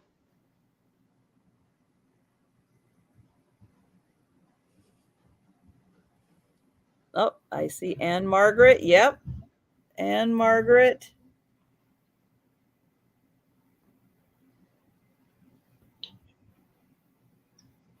Is that Liberace or is that my imagination? Yep, that's Liberace. Yep, Barbara Streisand.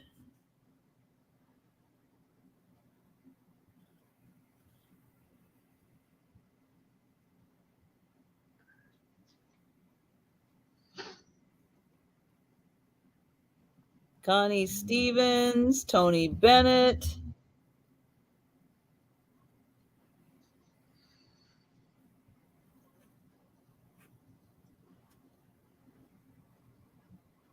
Is that Connie? I don't. Connie Stevens, right? I think that's Connie Stevens, isn't it?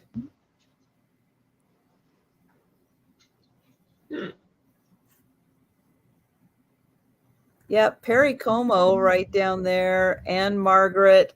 And I think that is Ed Asner. I am not sure who is that? That Gladys Knight? I don't know. That might be.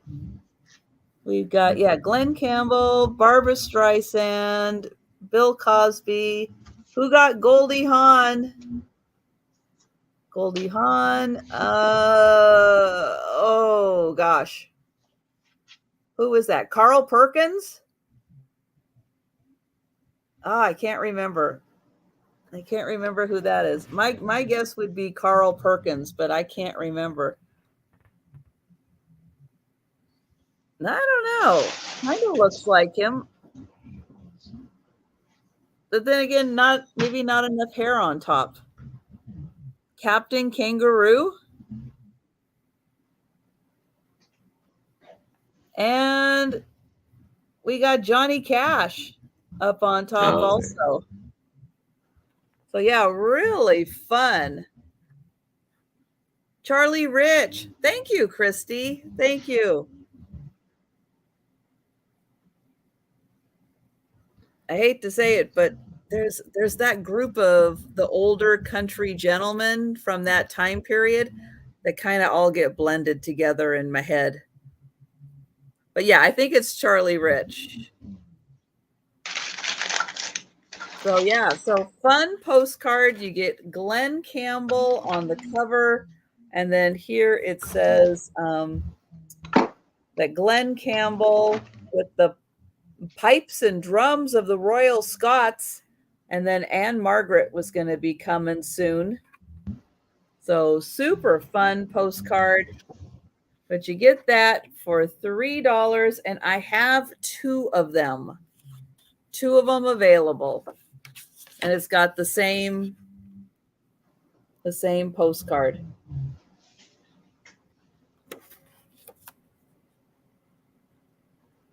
So that is $3.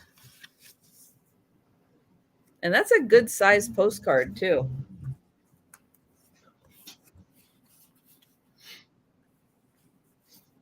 Oh, wow. Well, that's really interesting. Her mom's friend dated Charlie Rich. Very cool. All right. So we are going to pass on that. I don't know what year, but it's got to be the 70s. It's got to be, sometime in the 70s.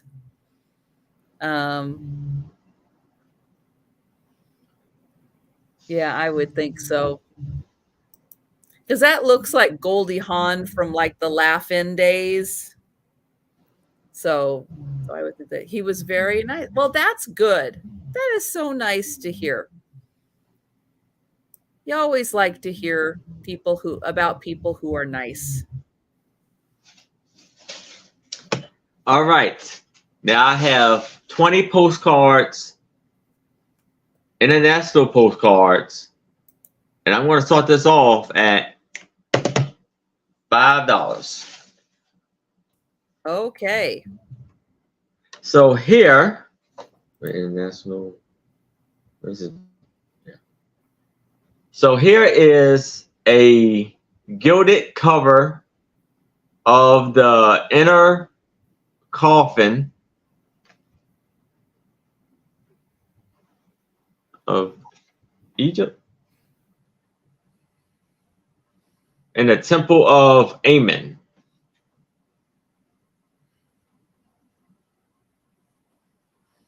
That's one. And here is a wooden covering from the mummy of a preserve of Amen, king of the god, with figures of the gods of the death.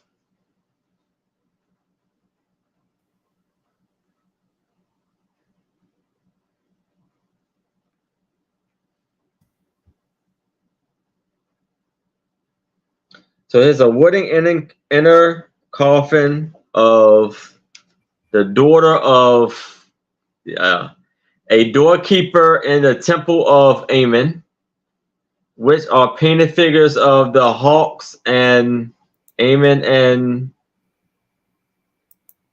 Horus.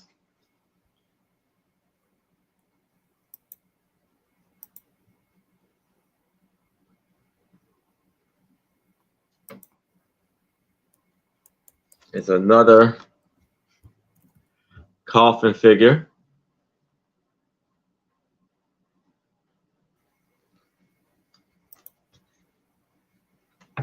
We have beautiful pictures on these postcards. I think these are from like Britain, actually, printed in Britain. That would make sense because those items are probably in British museums.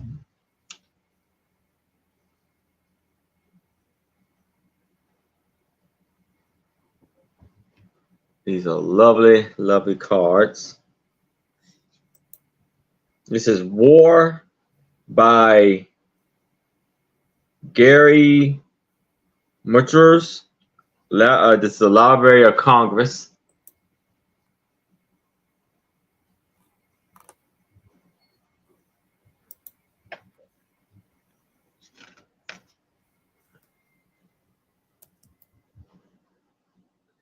In England.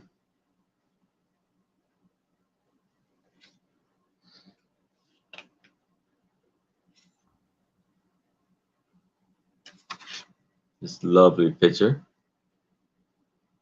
Here's the information. That's her, I guess that's her name. There's LaBelle.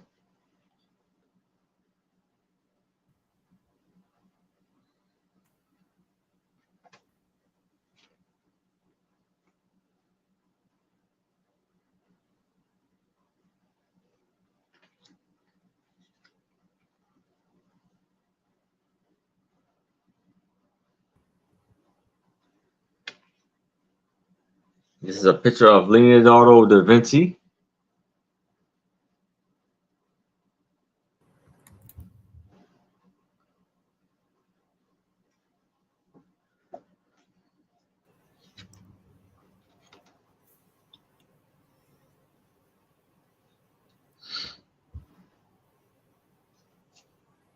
This is Madonna.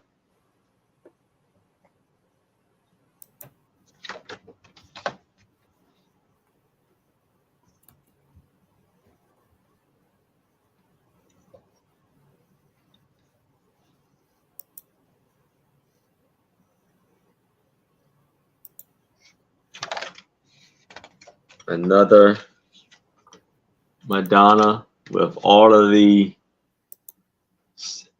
angels or children's faces in the clouds.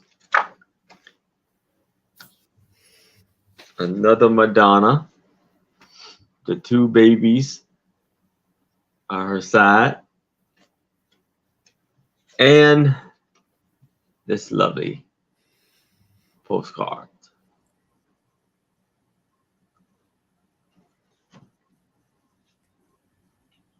And most of them don't have any writing or anything on the back. Some of them have a little bit, not too bad. Maybe 2 or 3 have some writing on the back.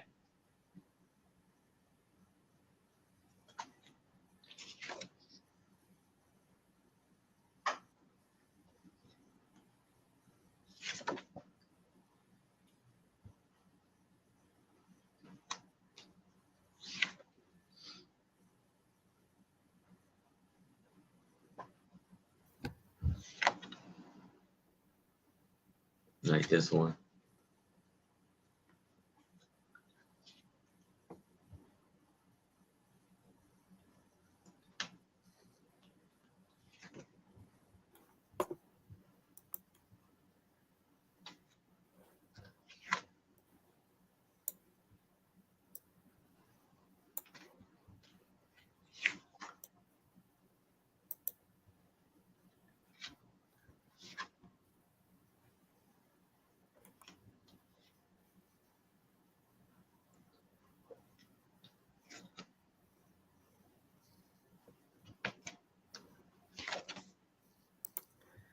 All right. Any takers?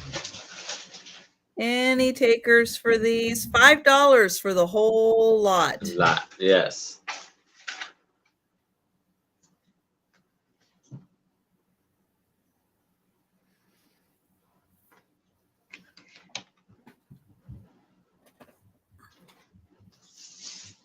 And that's all of them. All right. So I think we are passing, but again, if you think about it a little later and you would like to purchase those, just let us know in the chat. Okay, I have a McCall's pattern next. This is going to start at $4.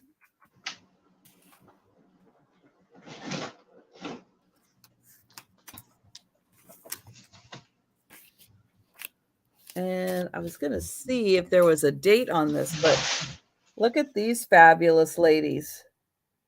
There you go. When you got to entertain, you got to have a hostess apron. Probably, Susan. Most people do at this point have an open box and an open invoice. Mm. So I'm going to go out on a limb and say yes, but I can confirm that. 1946. So this pattern is from 1946. There you go. The hostess apron.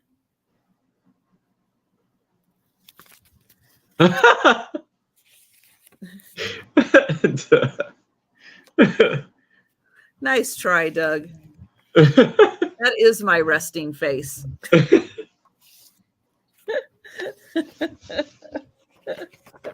Oh, yep, I did forget to highlight it. We had Kathy come in at 4 and Denise at 5. So in here, you will get... So the pattern has been cut, but it's a nice clean cut.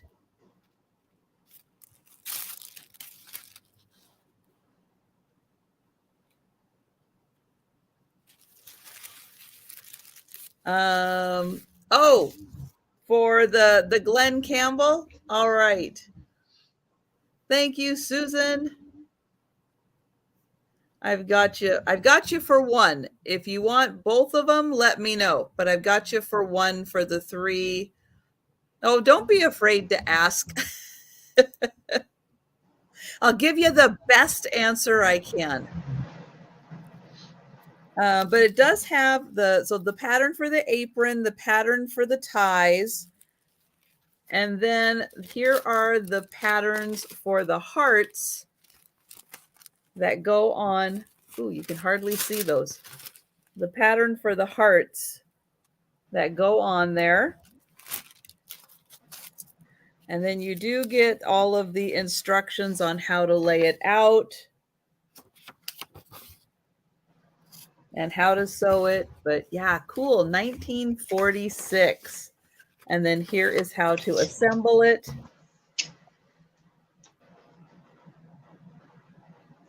So easy. Jen could do that. And then it does come with part 2. And oh, part 2 has the ruffle. So you have to have the ruffle on there also. And then, woo, okay, here's where the instructions, look at that. There's a lot of instructions for that part. But super cute apron. Really nice with the little hostess ruffle on there. And you can see it is done to be kind of sheer because those aprons tended to be sheer. So you can see the outline of her skirt there.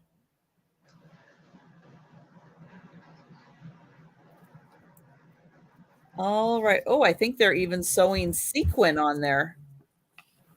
Ooh, how fun. That's fancy. That must be for the New Year's one. You put the sequin on there.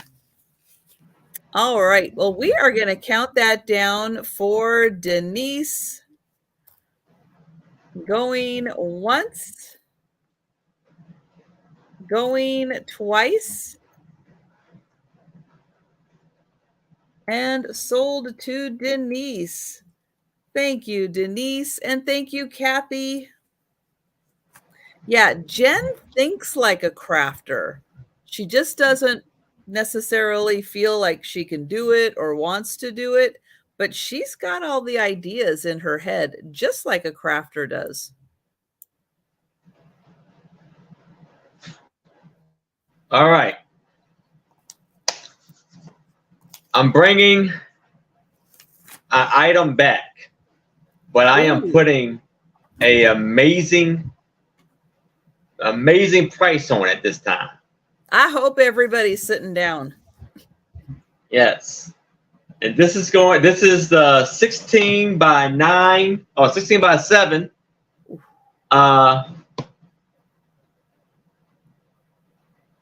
solenoid Victorian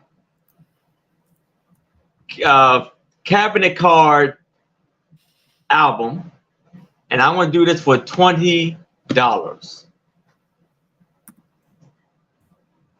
You see the beautiful lady. Pick this up for $20. Yes. Saying.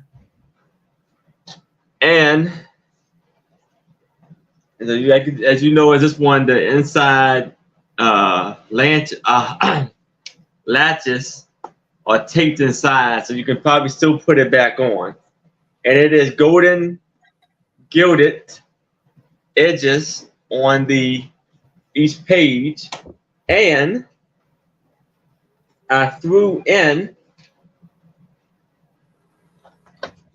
3 cabinet cards in here also.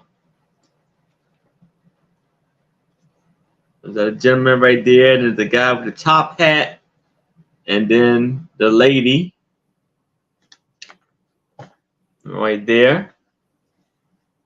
Oh, and actually, it's a photo in the back too. So 4 photos in here, and these holds.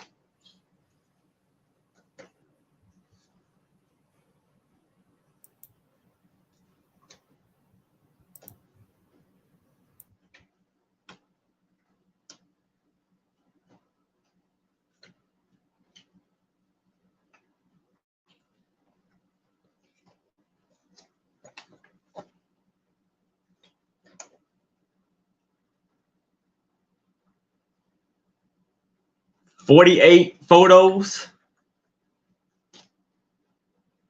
inside.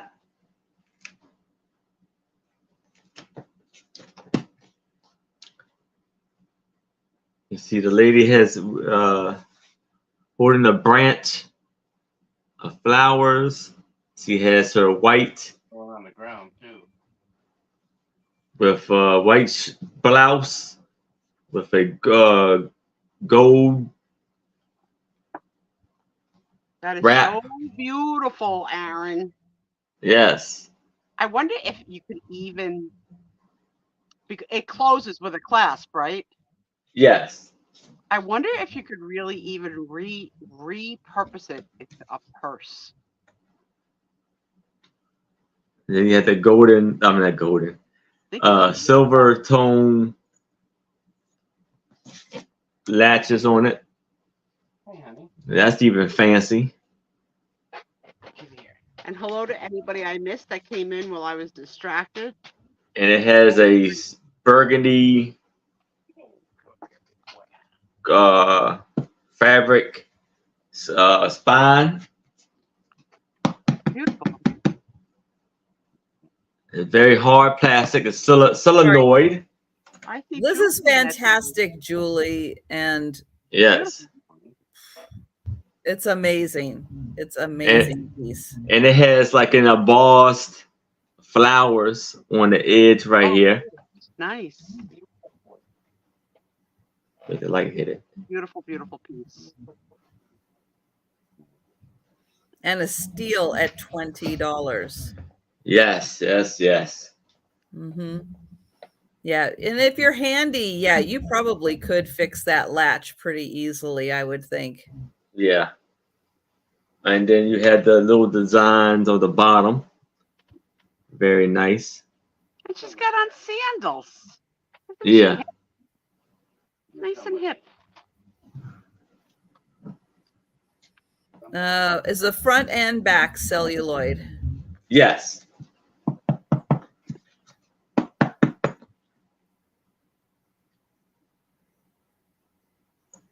Beautiful. I'm glad it's going to a good home. Oops. Some of the pages to put back in. The nice part is there's enough empty pages that you could continue to grow. Yeah, you can do. Yeah, you can make your own album or do whatever you like with it. Yeah. It's really a piece of art all by itself. Yes. It Yeah, is. It really is. We got Just a beautiful picture right there. She's beautiful. Yeah, and I love the fact that it's tall enough that you can put 2 cabinet cards on top of each other in there to display. Mm-hmm. It's probably what Trisha's going to come dressed as next Halloween. She's got garden bushes outside. Just put her behind her neck and, you know, tighten up her bustle. Right. And the colors are just beautiful on here. And then what was on the inside of the cover? Open it up and it's just this right here. Just the same color pages. I couldn't remember if it was a separate color page, but it's the same color as the frame pages. Yeah, very, very nice. All right, everybody. It looks like we are counting that down for Julie. Drum roll, steel. So going once. Going twice. And sold to Julie. Congratulations, Julie. I'm so happy for you. That is a beautiful piece. Yeah. And last time he brought it at a way higher price point. So yes. Because it is worth a lot. It's worth it. Yeah. Here's the glory of having a reseller that's a bachelor in a smaller home. He's got to keep his inventory moving out. He can't store everything. Gotta go. Got to call that like a blue light special sale. on the Mhm. outside. Otherwise, you're using your kitchen stove and countertop as inventory space, which Not is to Yeah. what I'm anything about doing that. right now. It's not good. Okay, I have got oops, hang on.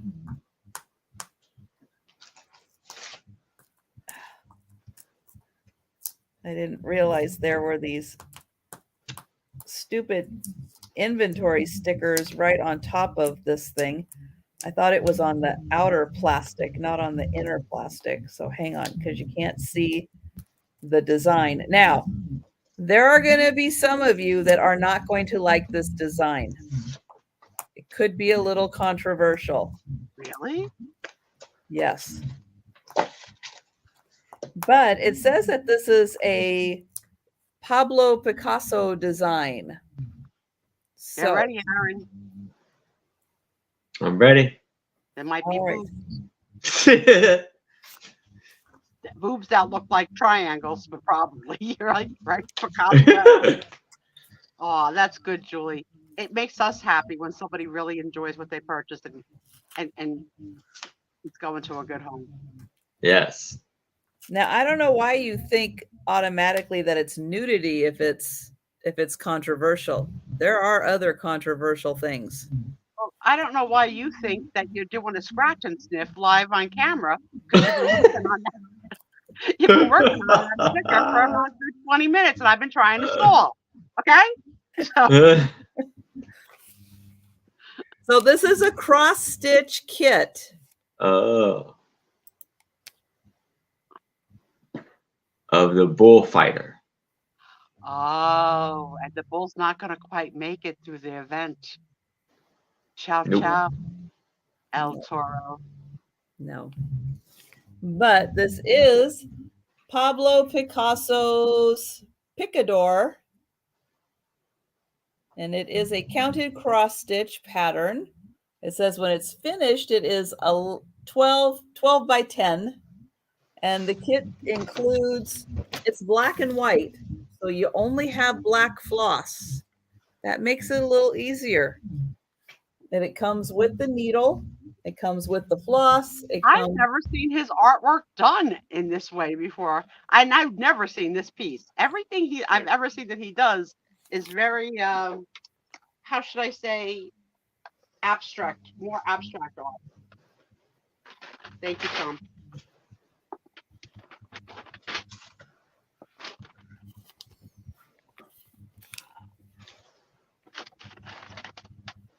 Yep, but there you go. It is the bullfighter. It is a sealed kit. It has not been opened. Doug, I like your idea of calling the snark that they had at Otto because Trisha would never be snark. I saw that while I was distracted, and I just remembered to comment on it. I like. Right. We're just going to keep it. Right. Trisha would never. No. And I heard there was a lot of Washingtonian when I wasn't paying attention.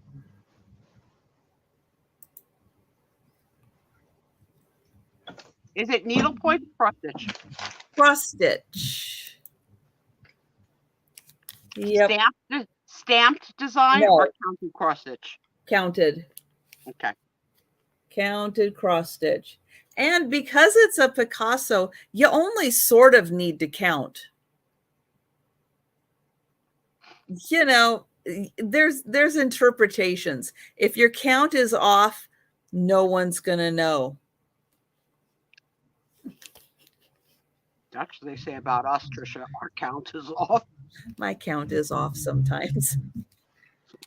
But that is $5. People don't like that we don't know how to count. People get offended by that.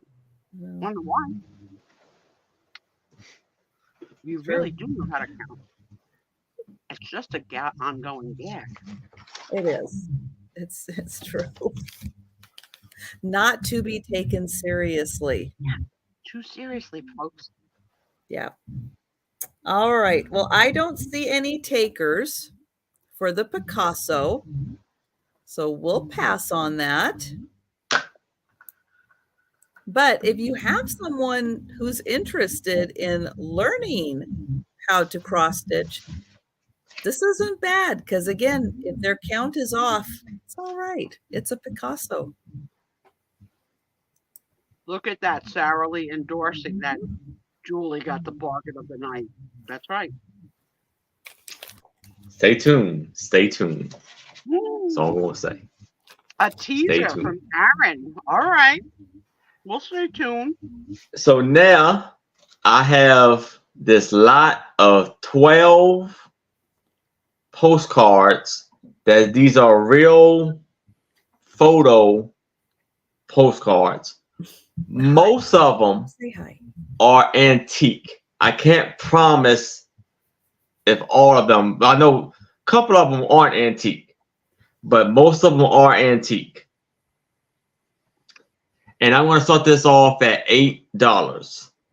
So the first one is this outstanding, beautiful, amazing postcard of the Imperial Girl Band in Reading, Michigan. And it was taken by D.S. Kelly in 1911. It's a lovely postcard right there. Going to Lulu Kelly. Smell again. Oh, what the hell? Now we have something in Main Street, East Main Street in Anita, Iowa, from the Des Moines Postcard Company. There we have Lower Falls. Where's that at? I'm not 100% sure. But you see it's a very big waterfall right there. Nothing is on the back. There we have Something Street Scene, Turner, Oregon, on the Road of 1,000 Wonders. You see the two boys right there by the pond. This was 1912.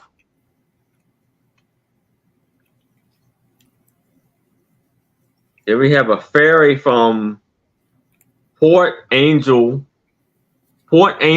to Victoria. Isn't that Washington? Maybe Canada? Could be Canada, yeah. Joe. Yeah, Victoria, British Columbia, which is almost Washington.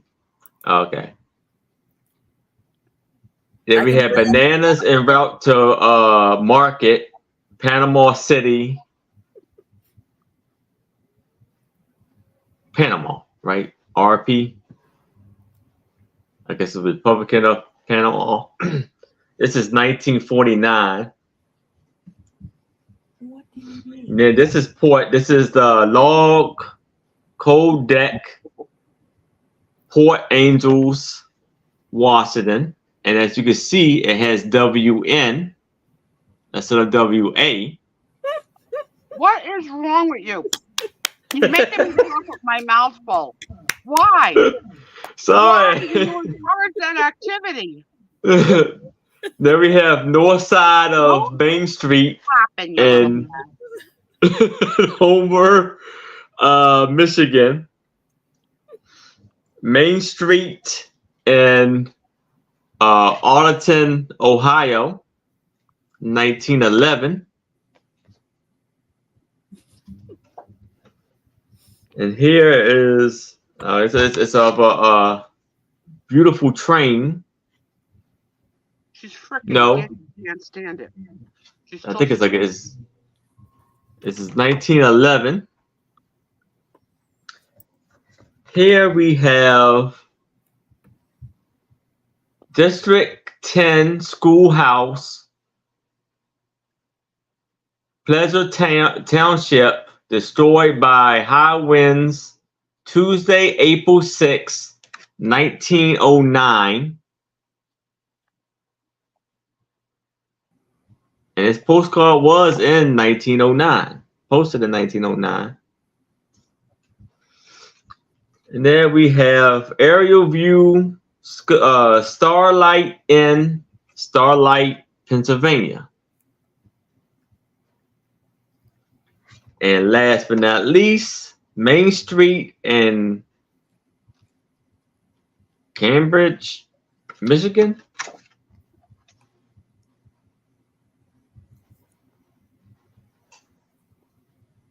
Oh, That's a huge lot. yes, it's a huge lot of 12 postcards. 1, 2, 3, 4, 5, 6, 7, 8, 9, 10, 11, and 12. This one is my favorite. Already in it. Hold on. Yeah, I was just gonna say, didn't I got it. I know the rules.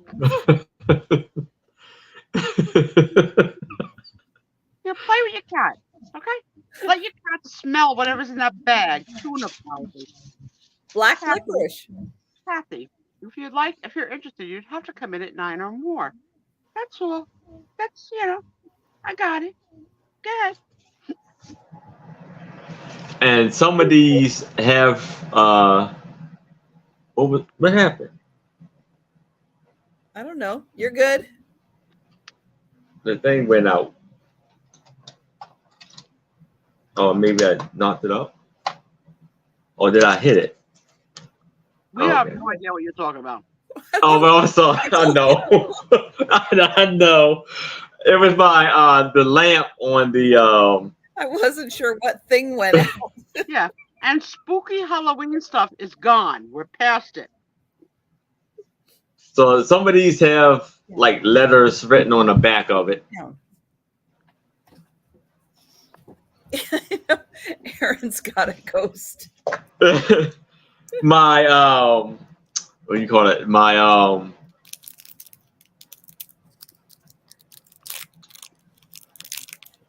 light. What is it? Ring light went out. I think I had it was something resting on the on and off switch. So I guess it turned it off by accident.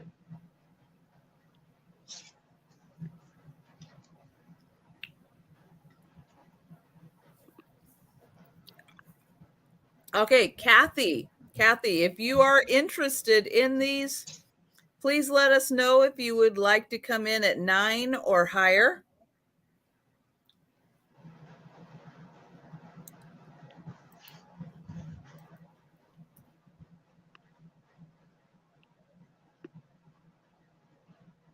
A lot of these have 1 cent stamps. Not Doug K. We are not having candy corn in our village. Nope. Nope.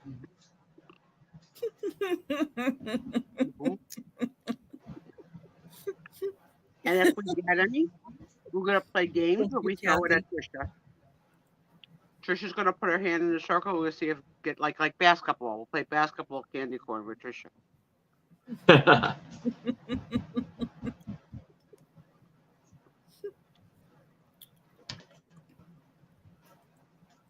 Kathy's in at 9. Yep, Kathy is in at 9. And Doug says that's not Doug.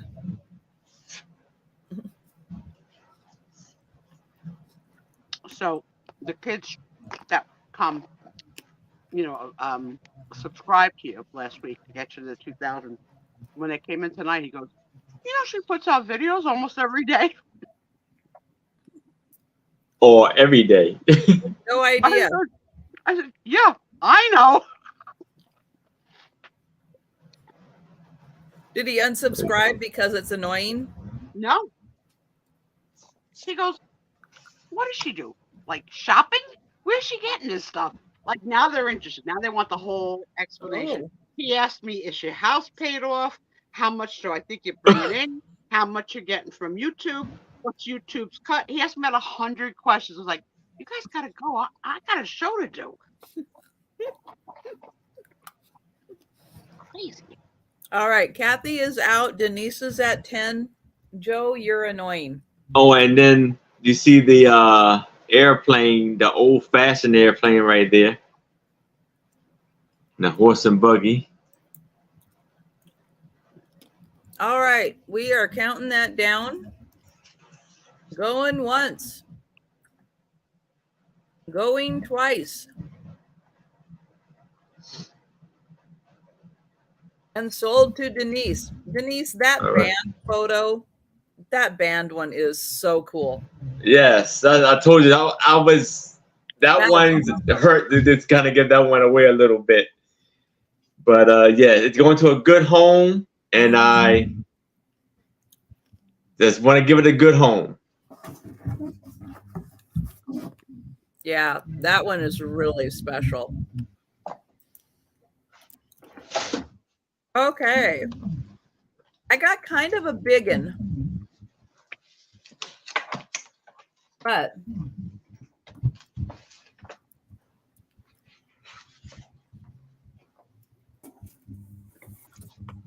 let's see. This is 14 by 10 by about 10. So 14 by 10 by 10. And I've got a barn. Very nice size barn. It's Hickory a Hickory Farm. Farms box. Joe! And Joe. Yep. It's an old box. Yep. It's got a little Imagine something. the goodies that were in there. It does not smell. It doesn't smell at all. But isn't that something? So Hickory Farms. The I know cat he is would, not he would included. fit. He would fit in here. Oh, But he's not John, included in the price. inventory stickers. It does say Hickory Farms on top. Now there was something that was supposed to go. Yeah, I'll work on that. There is something that's supposed to go right here, but I don't know what. And I don't have it. There you go, Joe. Want to go for a trip? Oh, I see. This does. There. Like that. There we go. Got it. Yoo-hoo. It's been a long day. So I like 14 by 10 by 10. So 14 by 10 by 10. And that could be just a super cute little storage box for you to use.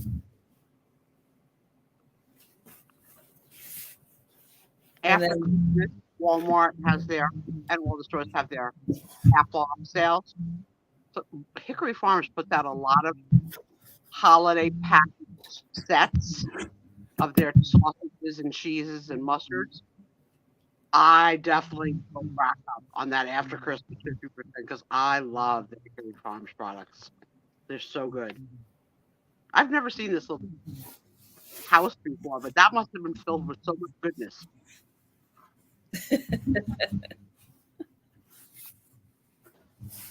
yeah, well, believe me, some days, yeah, I will try to lure him in here. He's a handful.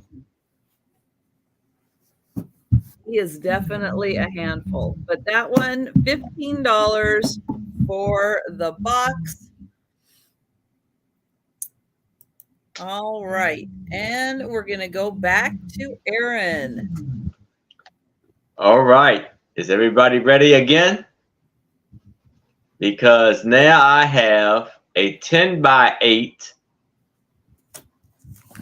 cabinet card photo album for $20. Oh my God. Now this is a lady sitting on a boat on the river. And it has beautiful designs on the top and bottom. And Early in for 20. it has the it has the latch on this one, but it doesn't have the knob to connect it. But it's still, the latch is very beautiful. Beautiful. It is solenoid, but I do have to warn you a little bit that it kind of it came loose on the back of the spine a little bit. Sarah Lee is probably talented enough to be able to give that a little fix.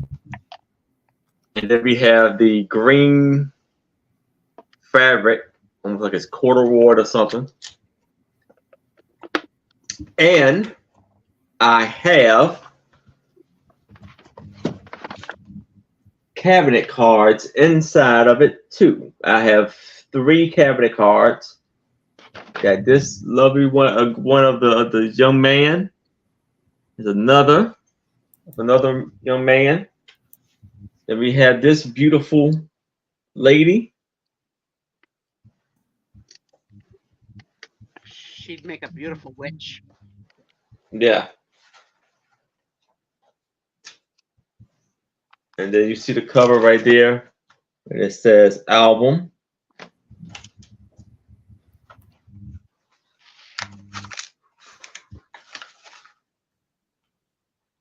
You see the lovely. So how does and it has the golden gild Beautiful. edges, and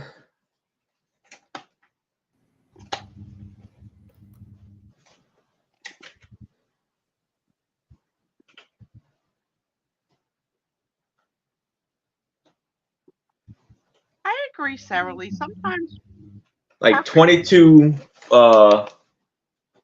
cards can fit in here. Sometimes Cabinet cards, and then so you can put it. See how you put it in the little slot on the bottom and slide it up, and it fits in just like that.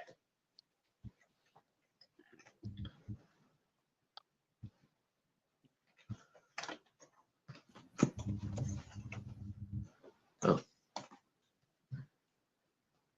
Very nice. You guys are bringing it tonight. Cool stuff. Yes.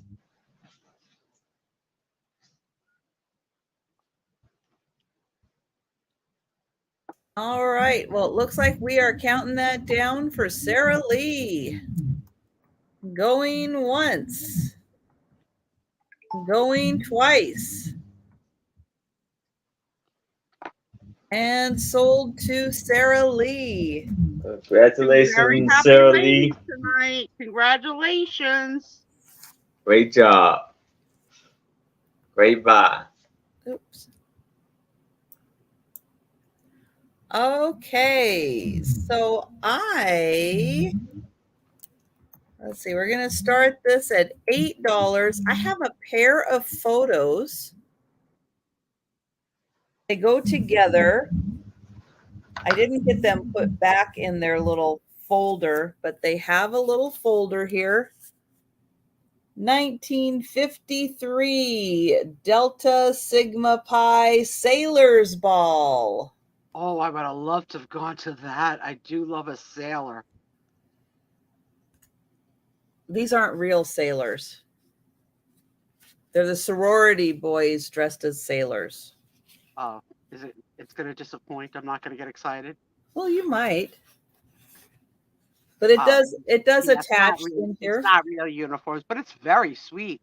It looks like the tall one's wearing a little lipstick. Or he just kissed her and got a little of his lipstick on her. And she's wearing a Mary Ann Castaway, shorter above the knee. What a little hoochie she was in her penny loafers. How cute. They're more like castaways than sailors. I love it.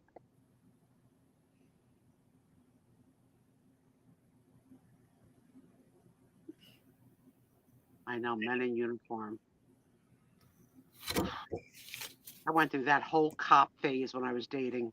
5 years between husbands. Not so many, but more than one.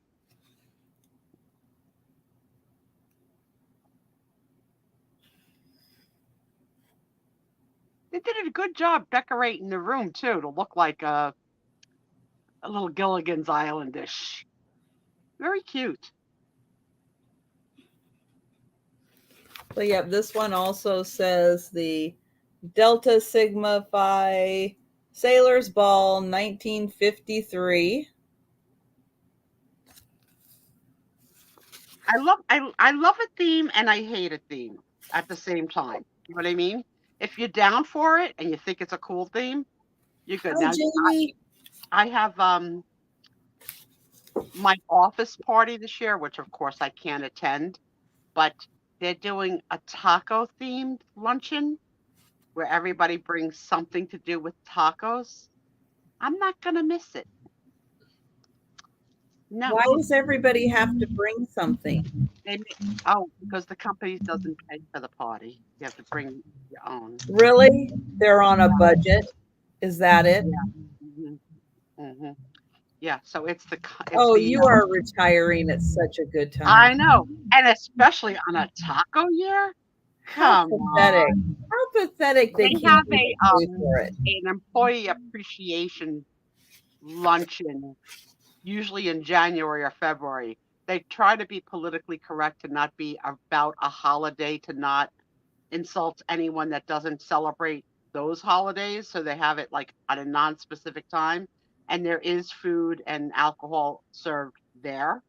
But yeah, no, the one for the smaller your department party, it's let's bring in. I'm weird, Trisha. I won't really eat from anyone. I mean, we know that you're not cooking for me. We know it. You don't want what's in my crock pot? No, thank you. I'm not insulted by it. It's all right. Doug and I are going to order in every night. Okay. But I'll sneak my stuff in. I'll say, "Oh, it's from this place." Mm-hmm.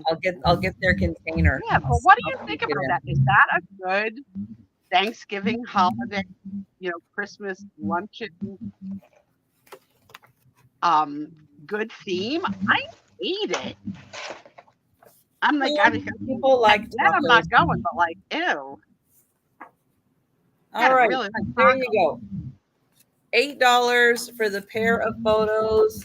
1953. Very cool. All right, we are going to go back to Aaron. Aaron, after this turn, can you fix your mic again? Oh, okay. Yes. All right. So now I'm gonna try my best to do this. Let's see if I can calm it down a little bit. All right. So now I have over 100 postcards of bridges in here, and I'm gonna start this off at $20. That's a very specific collection, right? Yes. A bridge postcard collection.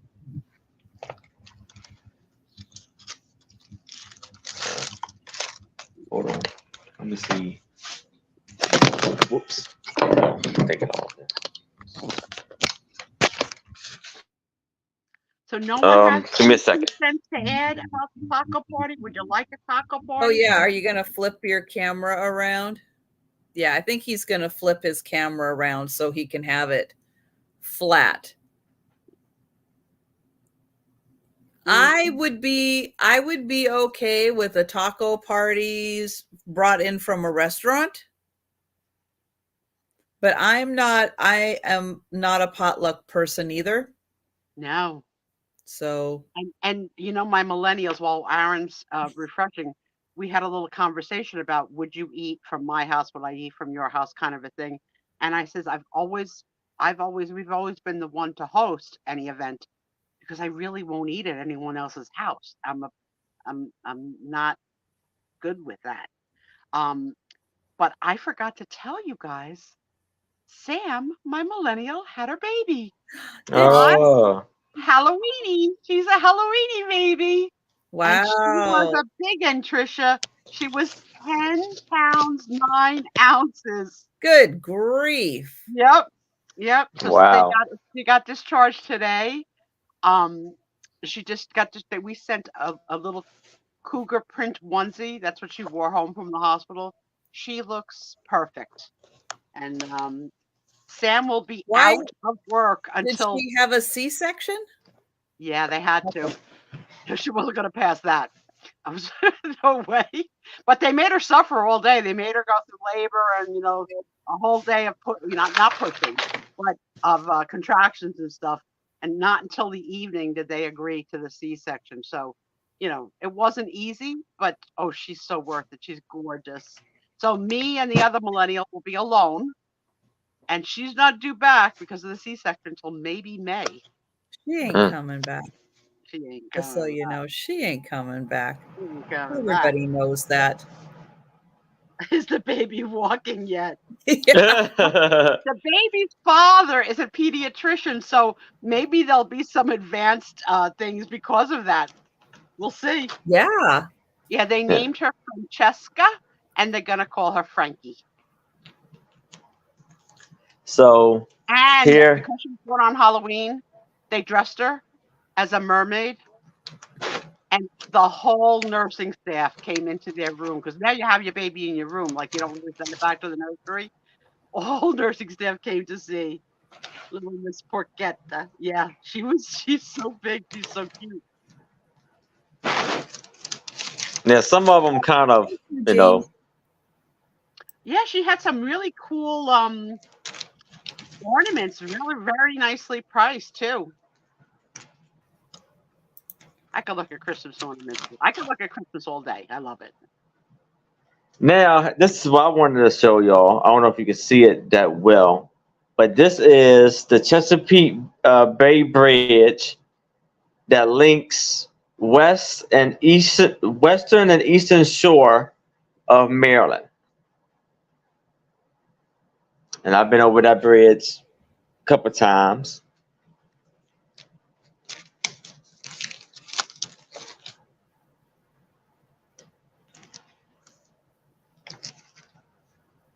Well, Jolie, and I am on the western side of it with the Chesapeake.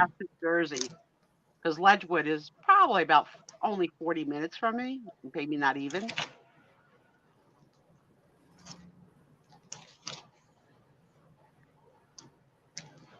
There's a New Jersey bridge in here too. Let's see, where's that? That's the Niagara Falls Bridge.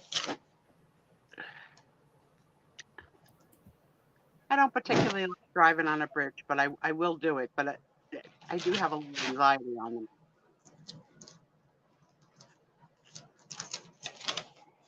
There we go. The Camden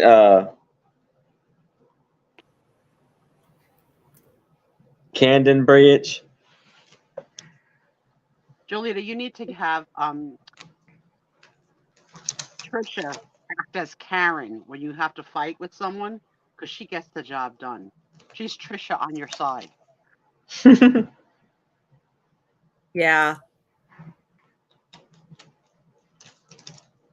since menopause, I've been honing in my Karen skills. Because the one thing I really wanted to stress to the guy at the post office, you don't mess with me, was you do not want me coming to your post office with my packages. Are you hearing the words that are coming out of my mouth? You don't want me in your building right now. I'm going to milk. I think that was the selling point. I said, because I'm going to talk to you. I'm going to talk to the postmaster. I'm going to talk to everybody. I'm not a talker. I'm going to tell everybody online. I'm going to start a roster and take names. Pretty much.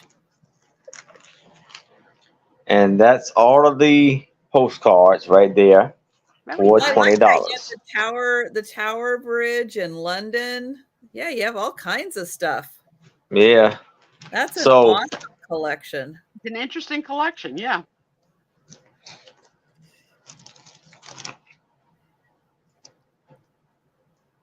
It's the Oakland Bridge. I mean, there are some things that man has created, like bridges, that I really still don't get. Like, how the heck does that really work? I'll bet there's a couple of Washington bridges in there. Oh, let's see. Let's not get the Brooklyn Bridge. But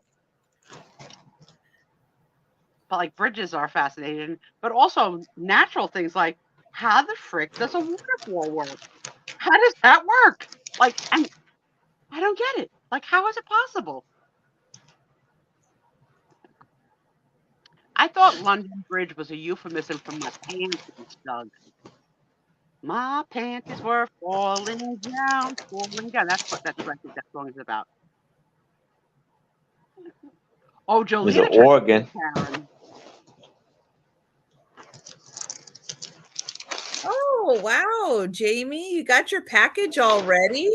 That's incredible. Oh, this is the Louisiana Bridge. This afternoon. I've been on this one right here. Aaron, I get in so much trouble for talking over you. How do you stand me? It's all good. You did like I said, I appreciate you. You know, you pump up our items, you know. You give it the life, the zen. Damaged. Oh no. I hope everything inside is okay. Oh, don't even get it started if something's broken. There's a Golden Bridge, the Golden Gate Bridge. Tell her the truth, Jamie. Tell her the truth of what happened, because she will take it upon herself and take a photo. Well, it goes to Canada. There's not much you can do. I didn't know Jamie was in Canada. Jamie is in Canada. Jamie's got a great YouTube channel. Yes. I'm going to go subscribe. Pardon me. I can't do it from my... I got to do it later. I got to do it from my phone. Who covered bridge? That'll be my homework. Hi, Randy. What? You're fascinated by birth control? Mr. L. Page. I mean, that one doesn't seem that hard. You can't compare the creation of birth control to building a bridge, a dam, or a waterfall. Randy, put back the avatar. I'm going to make, you know what I mean? Like, I loved you with that avatar. We had something. We had a moment every time you popped in. Now I got to look at this chicken. I don't even really like chicken. Is that a chicken, Trisha? It's an owl. It's the Tootsie Roll owl. No. I think it's because he did that because he loves Appletini more. Because she loves him. Probably. You don't have to give me the hints. All right, we're doing last call here on the bridges. Yeah. A postcard of bridges. Lots of bridges. There's a bridge in Paris. You said there's 100 postcards in here? Yeah, over 100. I doesn't even really count how much, but it's definitely over 100. I think this is Venice bridge.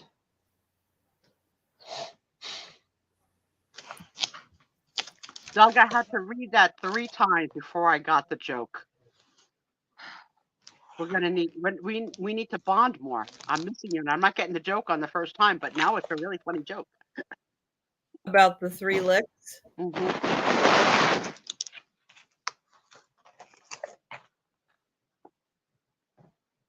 Trisha, how many pieces of licorice have you had? When would we have you all sugared up? I've had 2 pieces. 2. By the end of the show, what do you think? 4, 6? 2.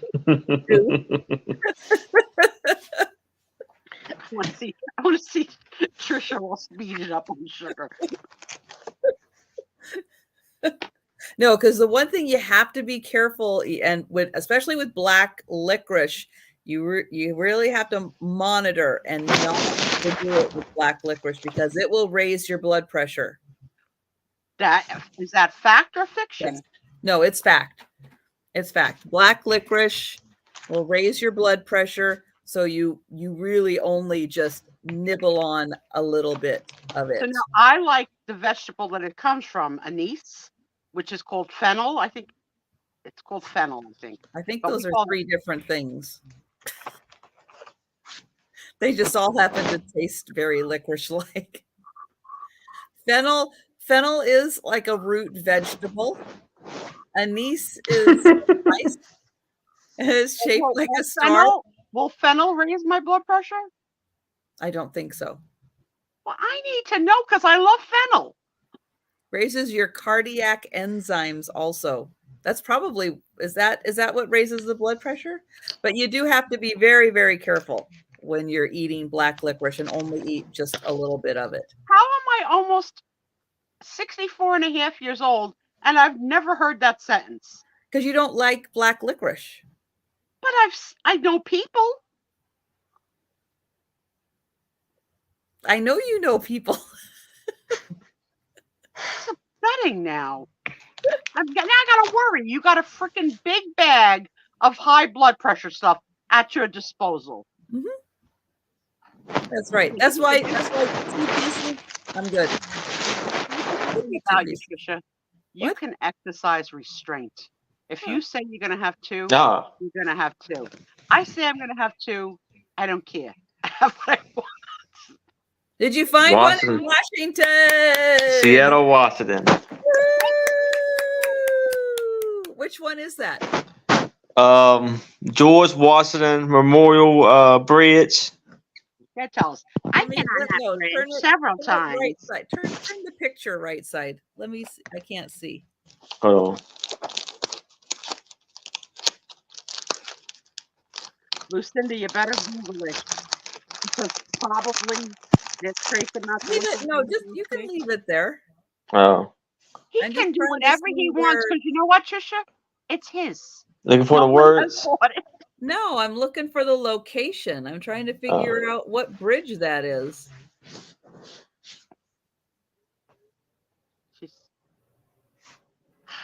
I'm not sure what bridge that is. But it's in Seattle. Yeah. All right. Last call for the over 100 postcards of bridges in a photo album. $20. All right. We are passing on that. But if you change your mind, you let us know. I have a cookbook.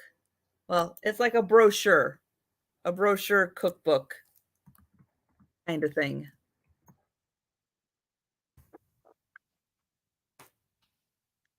But it does have a really cool shape to it.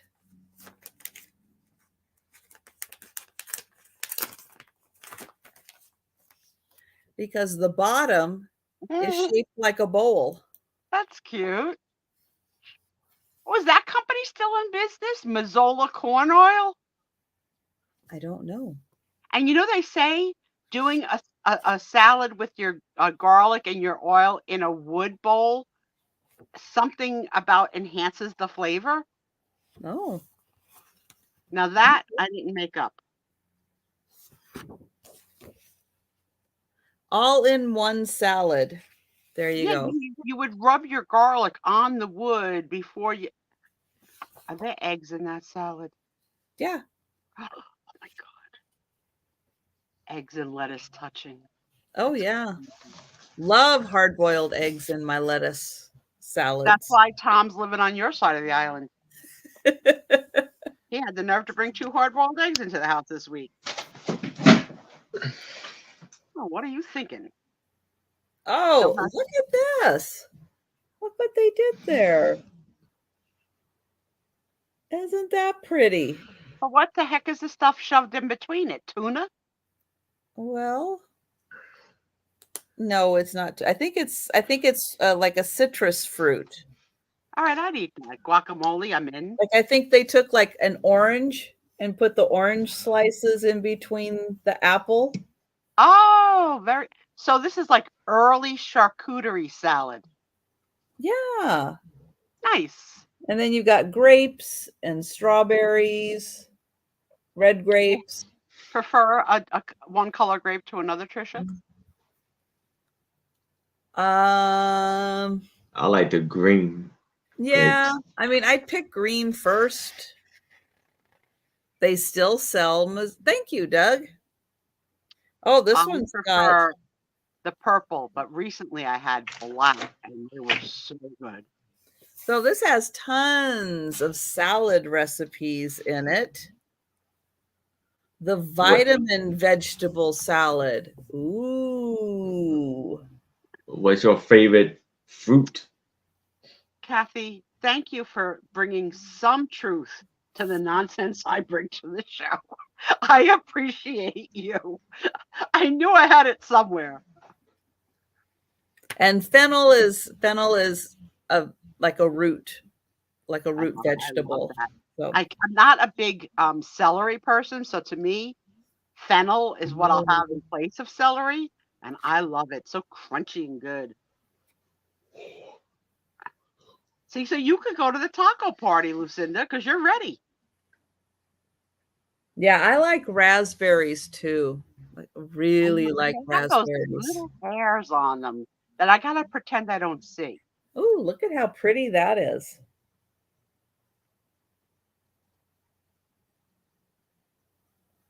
What do you think's in the center? Chechi beans? I don't know.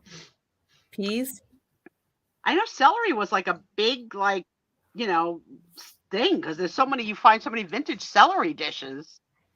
I never serve celery when I serve a meal ever. I never buy celery. Celery back in, like Edwardian times when they were having all these celery trays and dishes and everything, it was a rarity. It wasn't like, on the shelf all the time, but it was also white. It was not green. It was white. Now I think you're making crap up. Nope. Someone's going to need to verify this because why did it suddenly turn green?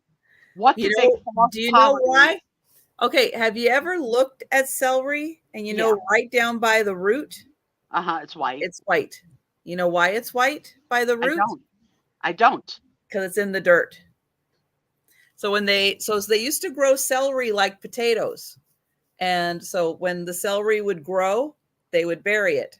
And then it would grow and they would bury it. And it would grow and they would bury it. So it was all growing underground. And because it was growing underground, it didn't get exposed to the sun. So it didn't turn green. It stayed white. So celery used to be white.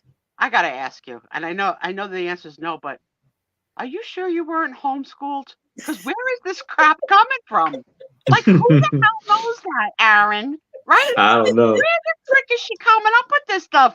That the celery, there was a group of farmers who said, Let's let it grow outside. No, it all was. No, it all used to be. Was there like a national decision to let celery come out? I don't know. I don't know when it did. I just know that was a thing. I don't know, Trisha. Oh, they sell white celery now. Okay, maybe they went back to burying it to be exotic. The stuff that's in your head. I do not know all farming techniques. Oh, look how pretty that one is. Eggs. I love that. Eggs with a pickle on top. Even better. Mm. A gherkin on an egg. Ugh. Well, this is a nice cookbook. Okay. You go into the market, and what are you going to buy to make your salad for you that you know? Like your go-to salad. What's in it? Well, I love a chef salad. A chef salad. So that's right. So what has it? Ham, turkey or chicken, cheese, hard-boiled eggs. What kind of lettuce? Any kind of lettuce. Any kind of lettuce. I'm not picky. I'll eat any kind of lettuce. What kind of dressing? For a chef salad, it has to be Thousand Island dressing. I am never having that with you. Read my lips. We are never having a chef salad together. Okay? In my salad, I prefer romaine lettuce. I like cranberries, walnuts, apples. Yeah, look at that. I'm getting excited. Yeah. You could throw in a mandarin orange. Like, I like fruits and nuts and blue cheese. And I like a vinaigrette, a balsamic vinaigrette, or a raspberry vinaigrette. I'll even stretch. But I'm never. Not with blue cheese. But you would love the apple pecan salad in at Wendy's. I love that. Oh, I like that one. Yeah. I get it at least once a week. At least once a week. Do you get it with or without the chicken? Because I tell them leave that chicken off. I put the chicken on there. But you know what? They don't take off any money when they keep the chicken. You would think chicken would be an extra. But if you get it without the chicken, they would take off a couple of dollars. But they're keeping the chicken. They're still charging me full price. But I don't like, here's what I don't like. They give you one package of dressing. I need two. Is it hearts? Shape? Whatever it is? It is raspberry jello hearts. What? As a salad. Look how cute Nice. that is. All right, let's see what our friends are saying. Sarah Lee knew about celery because her dad had open heart surgery. The doctor told him a list of food high in sodium, and celery was on the list. Ah. Doug thinks Trisha played Farmville. I don't know if she had a computer then, Doug, or a phone. No. Caesar salad with avocado, dried raspberries, and pecans with chicken and Parmesan cheese. Well, I no longer do Caesar salad once I found out the dressing had anchovies in it. Then I had to give it. Does. Not all of it does, but most of it does. Mm-hmm. Occasionally you can find someone who makes it without the anchovy, right? Without the anchovies, yeah. Cinda had a cut up orange bell pepper, slices of cucumber, sliced French radish. I haven't had a radish in years. Hummus and pretzels. So I love fruits and you know what? I got a craving for a radish now. Robbie likes ranch dressing. And Kathy says somebody named Betty. Betty makes a good dressing.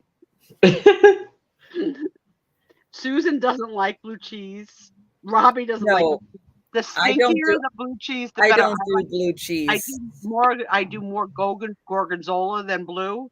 Tom screwed up this week and he bought blue instead of gorgonzola. Gorgonzola. Yeah, the moldier it looks, the happier I am. No. I just like French dressing. You can't tell the difference between the way it comes moldy and if you leave it too long. So you have to be safe and just eat it when you get it. You've made it to Indiana. Hold on. Yay. Hold on. We have to clap right now. Get ready. Clap. Okay. We made it to Indiana. What a hand. We haven't done it all night. Here we go. Indiana. Yay! I can't find the other one.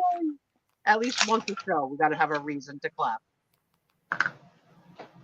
Oh, the Olive Garden salad dressing is good.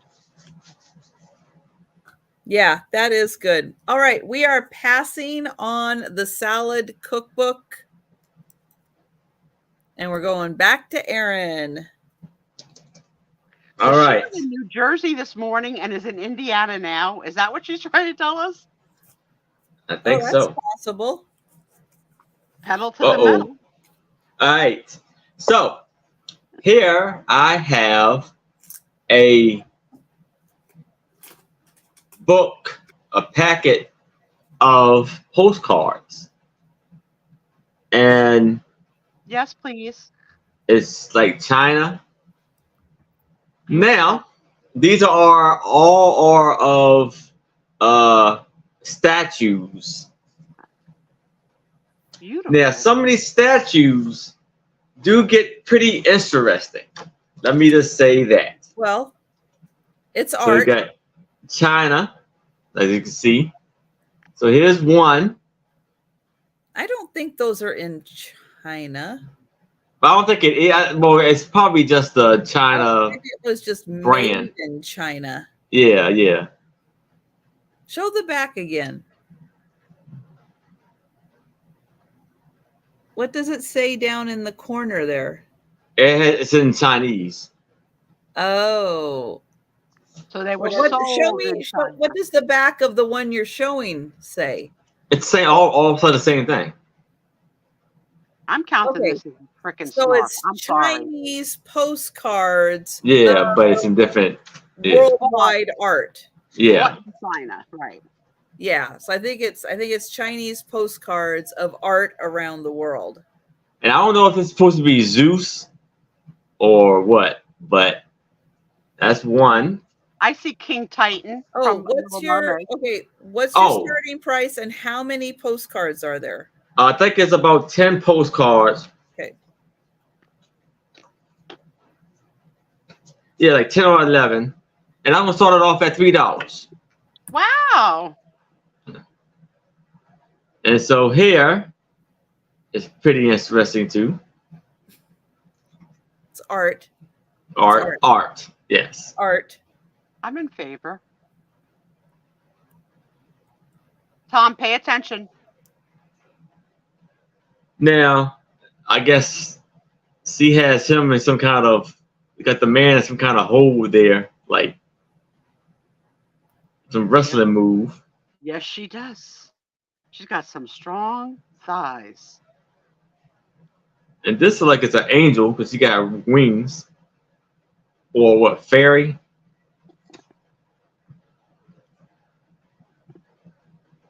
I think fairy is wings and angels are, I don't know. There's like one has like a bug. If it's like a bug thing, it's a fairy. It's probably more like a bug. It's like, I think, yeah, angel would probably have bigger wings and stuff. All right, well, look at these boobies, because this is what my boobies are starting to look like. One day they're going to stand up and point north again to the North Pole, and Santa might come visit. Right now, they're still pointed towards the devil. They need a bedroom. You know what? And this is the last one. Where, you know, nudity, sexuality was not so taboo. And then we got all closed up for a very long time. But yeah, if you've ever been through any of the museums in Europe or Italy or France, this is what you see. You can't help but stare at the beauty. And I like that they are the shape of real women. They're not producing you know, model, you know, chubby, a belly, all good.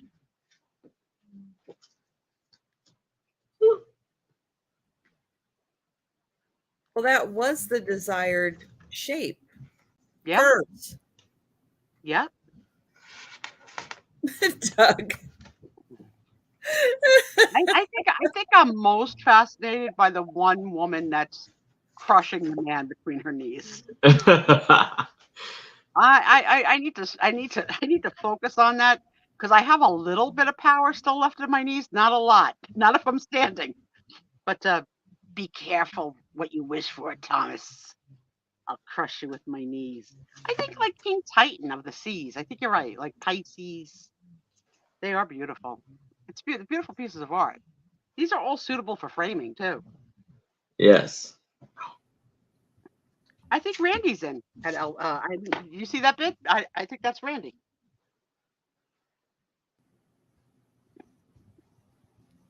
I don't see. I think so, honey. Oh, up at the top. Up at the very, very top. There we go. Got it. All right. Well, we are counting that down. Going once. Going twice. And sold to Randy. Congratulations, Randy. They are beautiful. Good price for that lot. Yes. Oh, in 2 hours, Jolita and Layla are going to be in Chicago. Or maybe just Jolita. That little dog is so cute. Yes, she is. Well, look who woke up. Albert woke up. I thought he was gone. Delbert, I made my gynecological appointment. It's going to be in February. You believe you have to make appointments 4 months out? It's ridiculous. I made it today. That's the first available. February. What the heck are these doctors doing? Oh, you were cleaning the house? Well, Delbert, do you happen to have an empty bleach bottle around after cleaning the house? Because if you do, I've got fun crafting ideas to do. Oh my goodness, the timing on this one. Look at that little Porky Pig.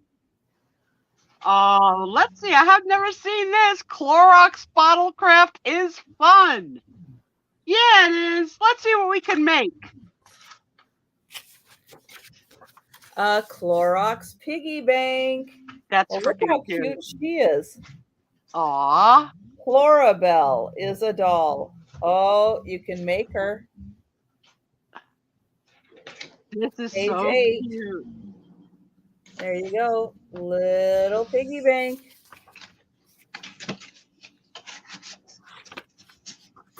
Oh, a waste basket.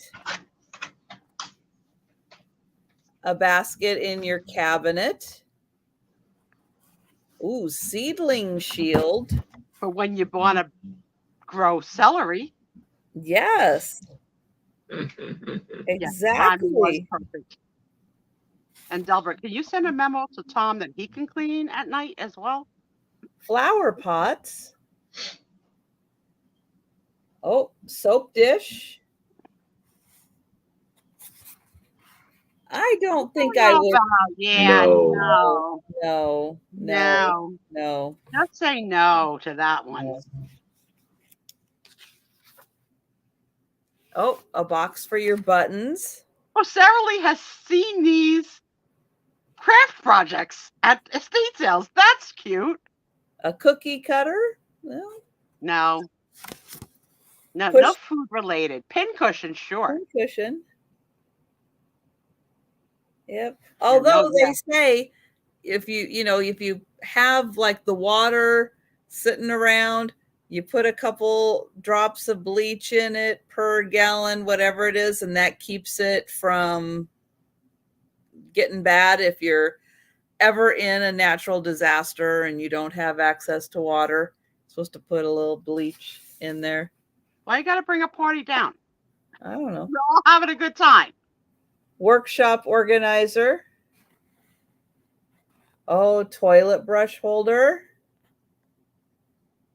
You made some in Girl Scouts. Well, sure. Everybody probably had bleach in the house, right? A squeeze bottle clothes sprinkler. Well, I wouldn't want any accidental bleach residue to get on my other clothes. Oh, a funnel. No. Maybe for non-food. A diaper bag. Well, let's say for dirty diapers. Or a beach bag. Utility or sand bucket. And you can make a lid for live bait.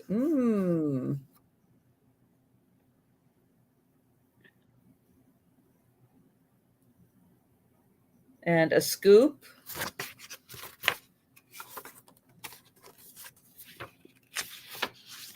A birdhouse. I have to tell you, like even the products and stuff. Sarah Lee says she chooses to not use bleach because it's quote unquote not good for the environment. I was talking to my daughter about diapers, and she said to me she may use cloth diapers because of the impact on landfills of diapers. Yeah, there are several services now that you can get. You just put your dirty diapers, they come pick them up, they drop off the new diapers. Yeah, there was somebody here that was using them, and I'd see the truck come in. I was shocked. I mean, I had never even thought that would be something she would consider. I was like, yep. Yeah, that's a new that's been coming back in. Her generation are so pressed about the environment. Did you know that they now make reusable paper towels? So that you're not using paper towels anymore, but you're using a cloth that you can kind of roll in a little roll, and you can use that. You can also buy cloth sheets to use as toilet paper also. So, and you can roll it so that it's like on a roll, so that you're not using toilet paper anymore. You're using these sheets. No, they're actually cloth. They're made in a certain size. I don't think I know how to put on a cloth diaper. I mean, remember, I'm gonna have to learn. But I was like, I was blown away when she said, "Yeah, I think I'm going to use cloth diapers." I was like, "Wow." Bowling pins. Oh, that would be fun. Doug, yes, we'll have that. You know what, too? We could do message in a bottle. We could put a message in string from our side to Trisha. Oh, a bassinet? Are you kidding? Oh, doll cradle. Okay. Okay. All right. I'm that big of a bottle. Okay. That big. A toy shovel. Covered wagon. You have a weird memory of the yellow safety pins. The ring toss game. This is so funny. Okay. This one. Masks. Okay, masks. Might be a little scary. Or a Santa mask. Table decoration. So now this has given me an idea because I have a big tub of various Christmas balls from just what I've been collecting. And I think I want to make a Christmas ball tree, right? And I think I want to start with something fat at the bottom, like the bottom of a Clorox, to glue the balls to for the bottom row, but then keep on inserting smaller bottles as I get to the top to make it. So I didn't think about a Clorox bottle as the base. I was thinking about like a 2-liter Coke, but all right. I've got so many ideas. I'll take the rest of my life to execute them. Well, we're going to put the Clorox bottle away. But if you feel the need for crafting, you let me know. All right. We're going back to Erin. Robbie, I just looked and it's not dated. It looks very 1950s-ish to me. All right. So here I have a lot of 15 postcards in this pouch. And I'm going to start this off at $5. You know, Delbert, so she here to have a life. She does other things. We have. Well, she's with Christine this weekend because it's the weekend before their birthday. So she, after the twin sister sale, she left and drove down to Christine's. And we have Palale.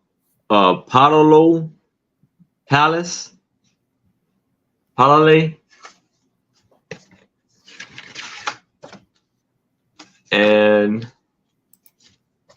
so you have these beautiful pictures. And it's going to be for $5.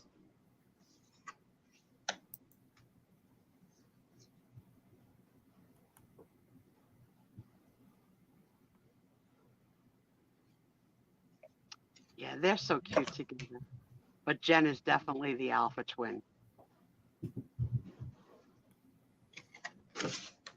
Oh, how pretty.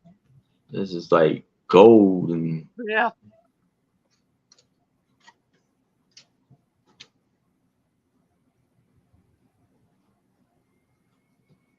It's gold in those hills. The opera? No, I think it's just like, you know, King the and emperor and their court. Yeah, basically something like that. And I love the fact that their husbands are good friends too. That just sweetens the pot that they're all good together. Then we got the dragons.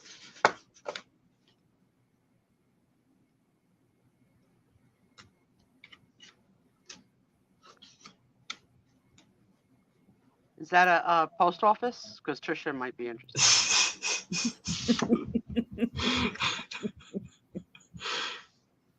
And these look like they're like tablets that have been carved in.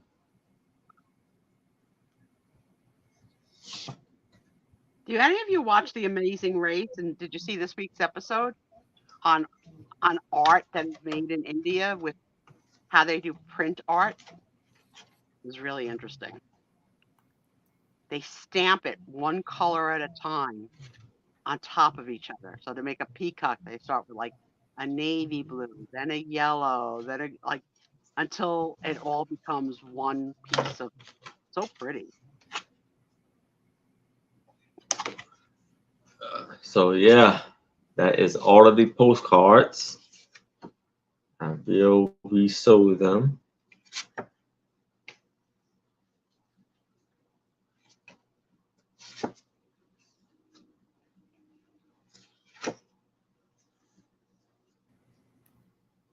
Very nice, Aaron.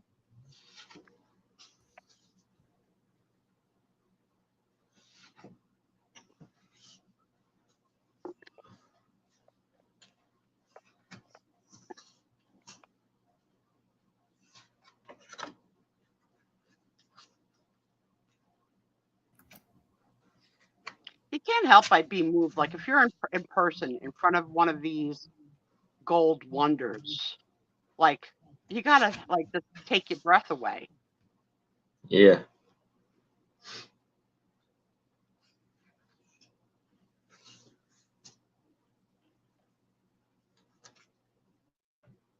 Very nice. Well, it does look like we are gonna pass on those. All right. And again, just a reminder, we don't do a speed round tonight. But if you saw something you're interested that we passed on, or you go back and watch again just to see something, feel free to contact us at our email addresses.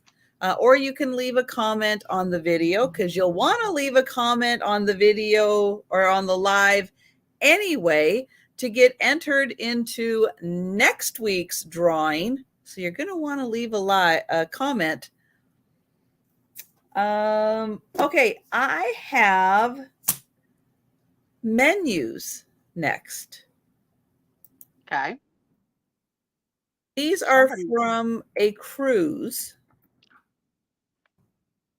from 1973. So somebody was a thief. Friday, September 7th and Saturday, September 8th, 1973. These were the menus for the British Cruise Line. But, I mean, look at these great covers.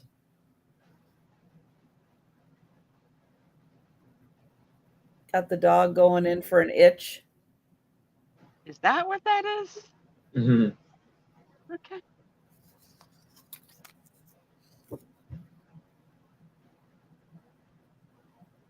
I don't know why all the people are on one side of the boat, but they are.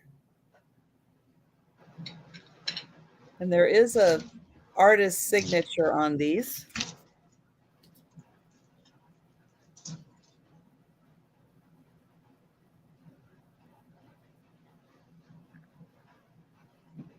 So there's the crew on the boat. And then there's the captain up there yelling at them.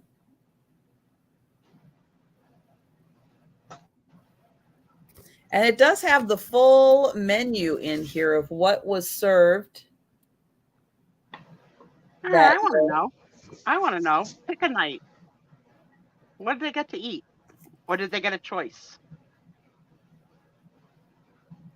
Well, they had lots of choices. And Denise is in at 10. Thank you, Denise. So this has dinner. So we've got dinner. I think they all were dinner. That's dinner. And this one is dinner. So it's all dinner. So you have your choice of appetizer, tomato juice, orange juice, apricot juice. I don't know what a soft rose vinaigrette is. A melon ball cocktail. Or you can have soup. And the soup did vary by night. I think the appetizer. Oh no, this one had different appetizers. There was also a herring fillet in sour cream as an appetizer. No. And and then there was grapefruit juice, pineapple juice also. Then we've got the salad. You could have a mixed bowl or a tossed green. You had your choice of Thousand Island, French, Roquefort, or Louis dressing. I don't know what that is. On here, you could have sweet dressing. Oh, and then they had avocado dressing also. Then we have, moussaka, lamb, eggplant, and tomato. There's sole, prime rib, chicken chow mein, or pork chops. And I'm then down for the prime rib. You could have broccoli, potatoes, creamed spinach, baked potato, or you could have a cold buffet of ham, ox tongue, roast beef. I don't know what Oxford brawn is, but it's probably not good.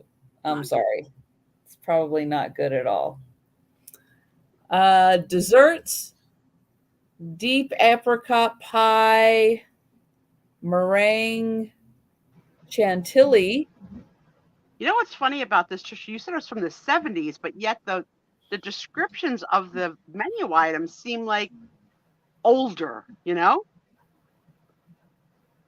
Well, it probably was, because And it looks like these menus were meant to be taken because of the art if they have a specific date on them. Yep. So they were part of like, take this piece of art with you. Yep. So there's ice creams, toppings. You could have a cheese platter, fruit platter, beverages. You can have American coffee, tea, iced tea, milk, or Sanka. There you go. There's the 70s. Or after dinner mints. What's it say? Coffee and tea are also served in the public rooms. Oh, in the public rooms. There you go. So yeah, yum. There you go. And you could get wine at 90 or 60 cents a glass.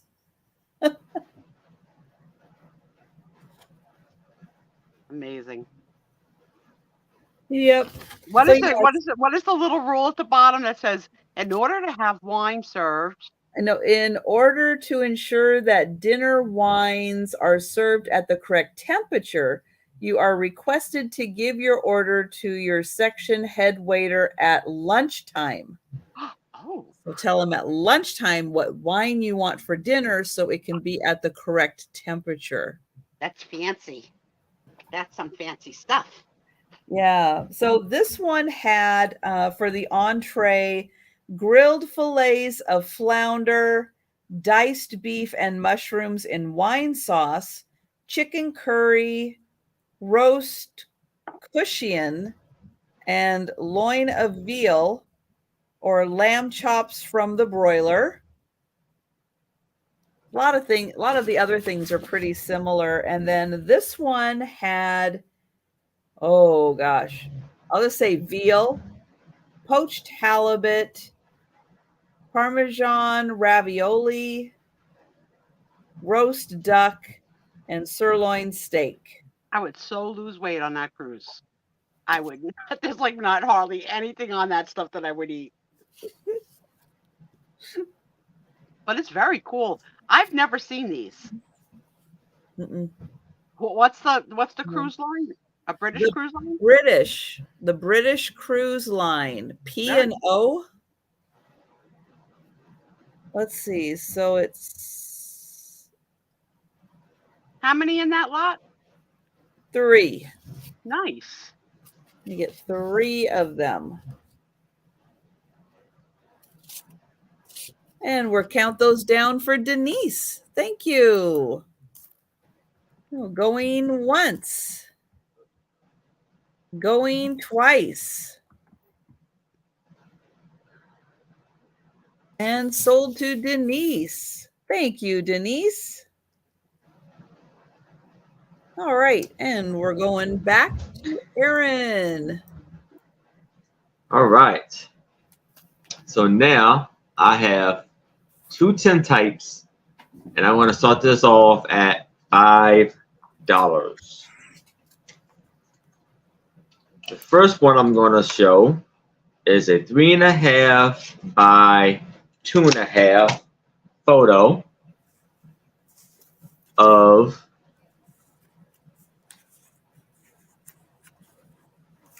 the lady in a wedding dress.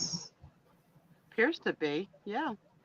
And like that may be her mother sitting in the chair. We haven't had a tintype, Aaron, in forever. Just for old times. Go ahead. You see the back is lovely. Do that crap you do that annoys me. It's this. Oh, this? Yeah. Just for old times. And you have the mother and maybe a mother and a sister and a baby. And this tintype is measured as 3.5 by 2.5. So both of these in a lot for $5.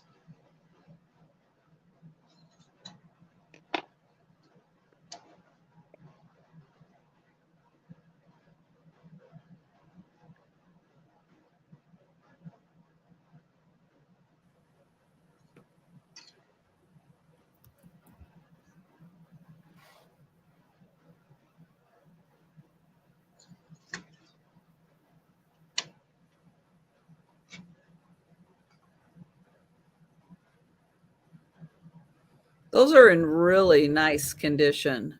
Yes, beautiful condition. The pictures are really clear on those.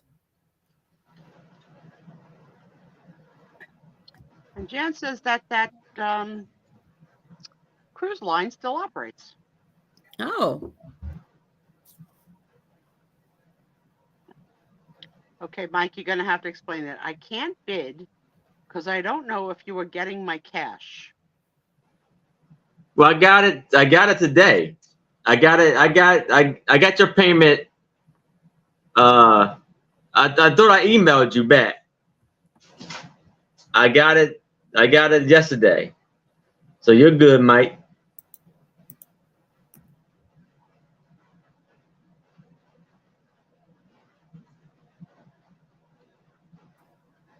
Then Mike is it. All right. So we will count that down for Mike. Going once. 2 for $5. Good deal. Going twice. And sold to Mike. All right. Congratulations, Mike. 100 pictures of bridges. That is still available. Yes. That is still available. Hey, there's one of a Seattle bridge. I mean, the money's good here. That's what I'm saying. Money. Yes.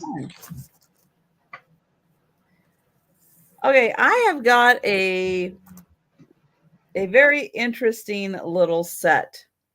So I think, oh gosh, now I can't remember the name of it. You know, when every year they sell those little booklets, now it's like a card where you could do all the dining and entertaining, and it was all the coupons.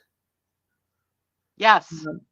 I can't remember the name of that, but you know, they would sell them like every January, and everybody would buy them, and then that would be your whole year's worth of. You keep it in your car. You pull up to, oh, I got a coupon for that. Yeah, you got a coupon, so you take it out. Wow, that's been a long time. Yeah, and I can't remember whatever the name of it. Somebody's going to remember that in the chat. Gonna know. Yep. So I think this was before that, although I've never heard of this. All right. But it's called, what is it called? Let's Dine Out. But I've never heard of this before. But I've got a whole little ephemera set to go with that. So it's going to start at $10. And so I've got 2 coupon books. So we've got the regular coupon. Oh, this is a bonus coupon book and a special bonus coupon book. We've got the card. They have like a little plastic sleeve. You had your card. I guess you had a little spot here for your coupons. We've got the membership application. This is a Let's Dine Out. They had escorted tours and cruises. Who knew? I've definitely had one of those books in my life, for sure. Done as a fundraiser from a school or a Girl Scout troop or something.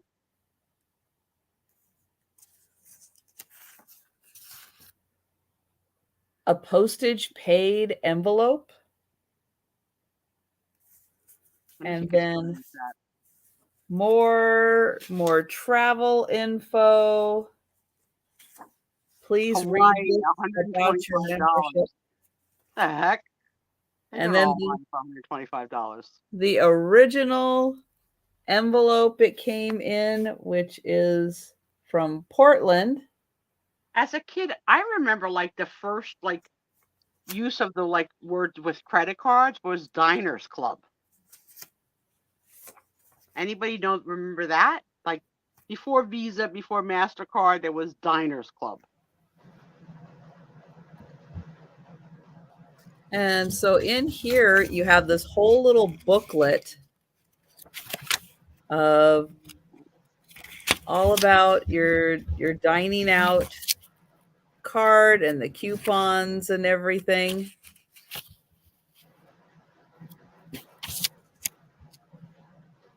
Cool. Yeah, the books were chunky when Yeah. the next iteration, they were shaped differently. This is cool. This is the but this has got, again, if you are a graphics person, this has got some fantastic graphics. I want to go to the berry bowl buffet. I like a berry. Oh well, look at where all these restaurants are. Wow. Are they in Washington? Washington. All right, Aaron, how do you say that? Don't do it. Don't do it. Like a church. Yeah. Pew. Leia. I'll go with pull you up.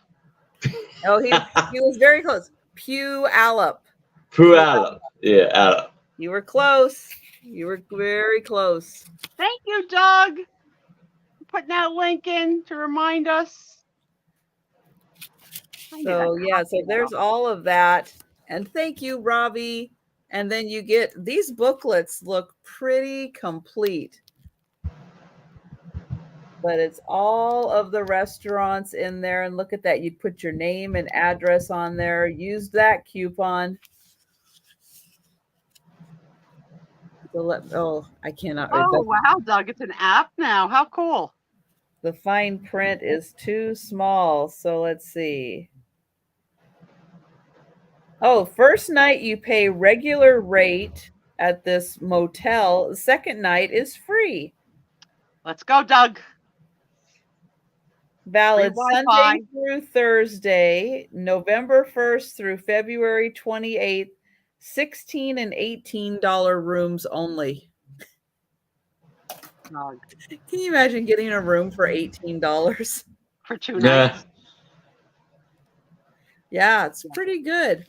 But yeah, all of these awesome coupons and places. And then here is this one. Line. Haven't seen this on a show before. Hello, sunshine. And I think I remember. Deanna. Is that right? Deanna or Deandra? Hey, sunshine. Something like that. I think I remember. I think so. So yeah, these are pretty complete. Yeah, a really fun collection. So you get the 2 books, the membership.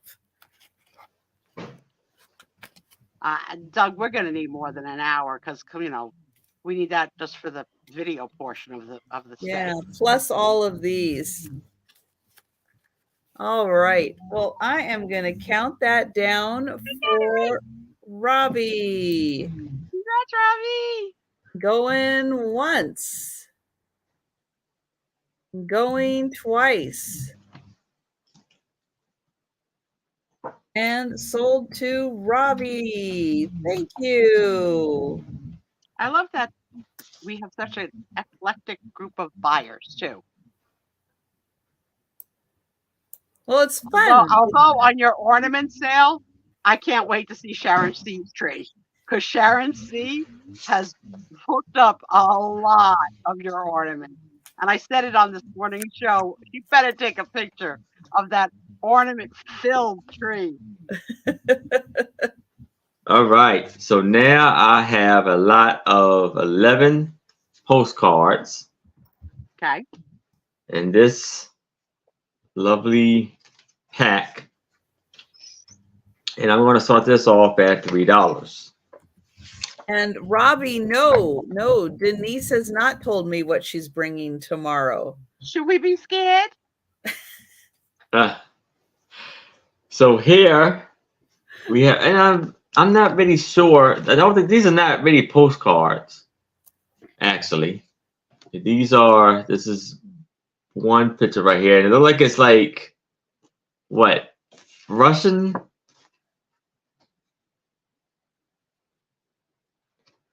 But it's almost like it's a close-up of the picture on the back of it.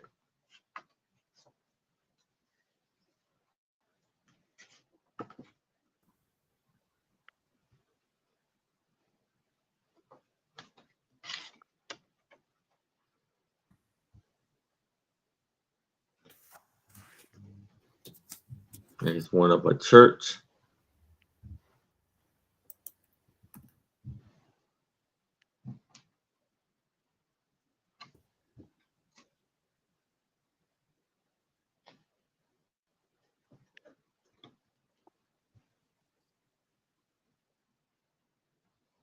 I don't know why, but Tony's running up and down the hallway, back and forth and back and forth. Well, I don't know if this is a before and after, because the back of it it's in ruins now.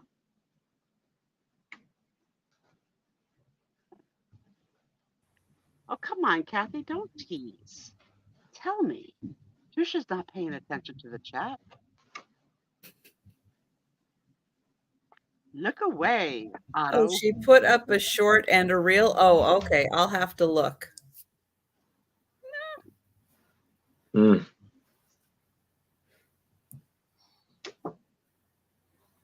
We don't know, Steph. He thinks they're from Russia, but he's not sure. Yeah, I think, I would say Russia, because it looked like it's Russian language, I guess.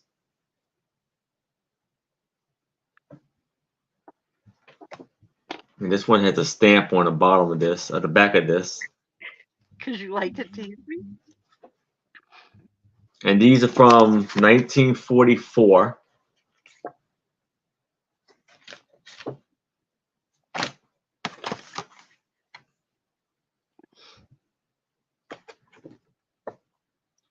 So this is what may have been during the war, because there you can see bomb shells.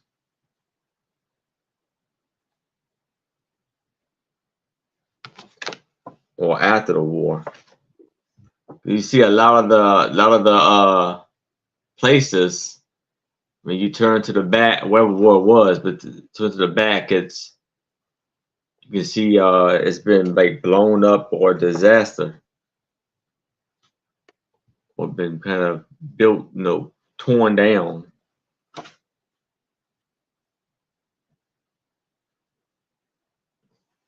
And this is the last one.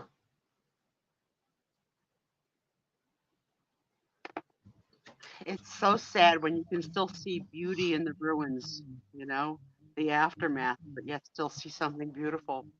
That was there, yeah. And we live in that world still today.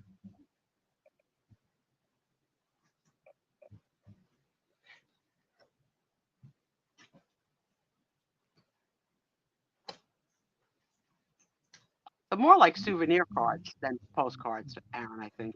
Yeah. Pretty much.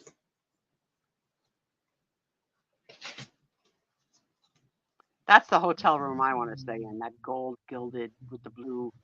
I love that. Yeah, but if we don't, I mean, he could show it close if anyone thinks that they could tell the difference between the source of the lettering. Is any of the cards have it any bigger than that? Let me see. I'll give you this one. Maybe you can see this one better.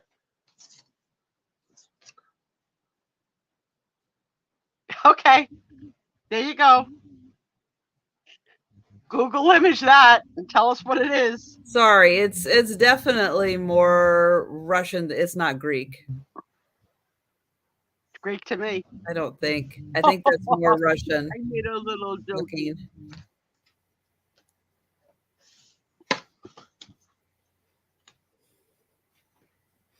And that is all of the pictures. But again, just like the other ones were Chinese of European statues, this could just be in Russian of other places in the world. Yeah. Not necessarily things just in Russia.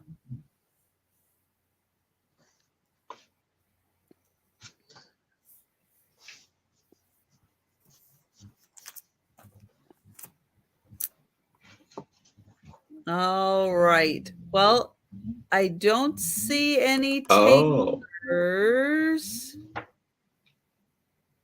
I'm double It says checking. Turkish on the bottom right here. Turkish bath. Yeah, I don't think that language is Turkish, but it again, outside of Russia, just printed in Russian. Yeah. Yeah. Nice collection. And how many were there again? 11. 11 for $3. It's a good deal.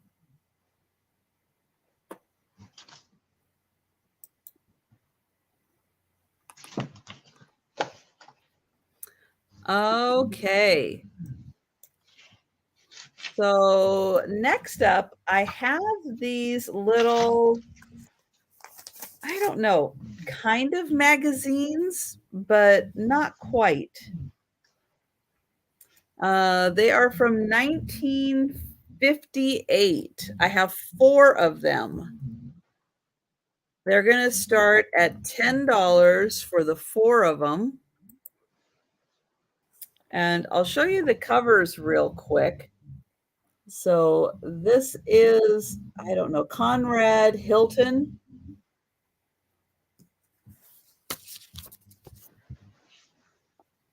This is Mrs. Jean Raymond.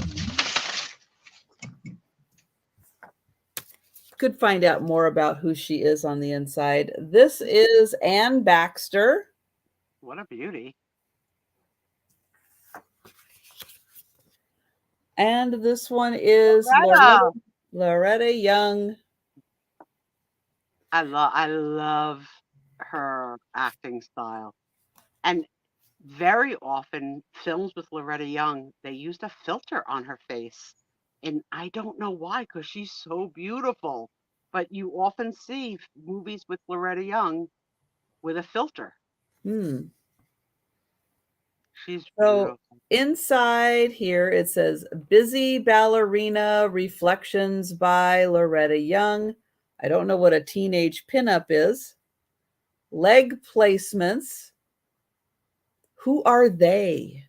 Who are they? Go to that page, please. I don't know. Who are they?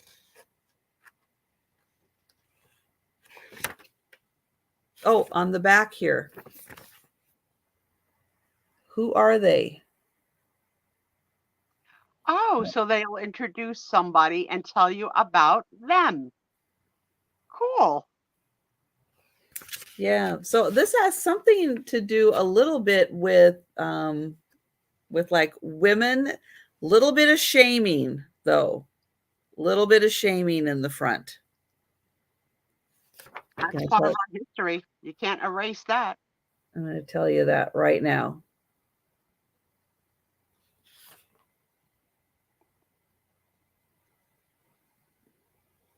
Yeah, her eyes, right?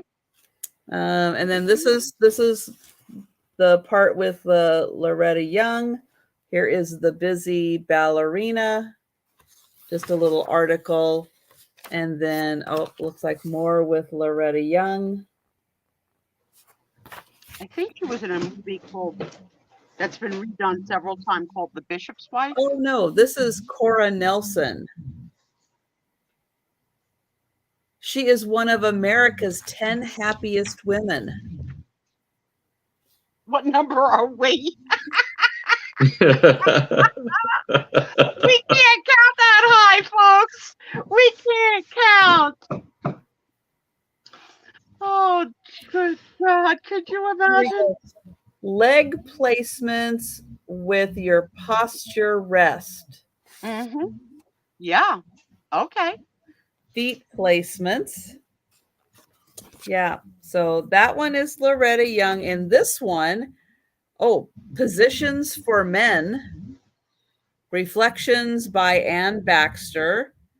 Happy Barbara Harder. Fashion Futures, timer available, your age and figure. Ooh.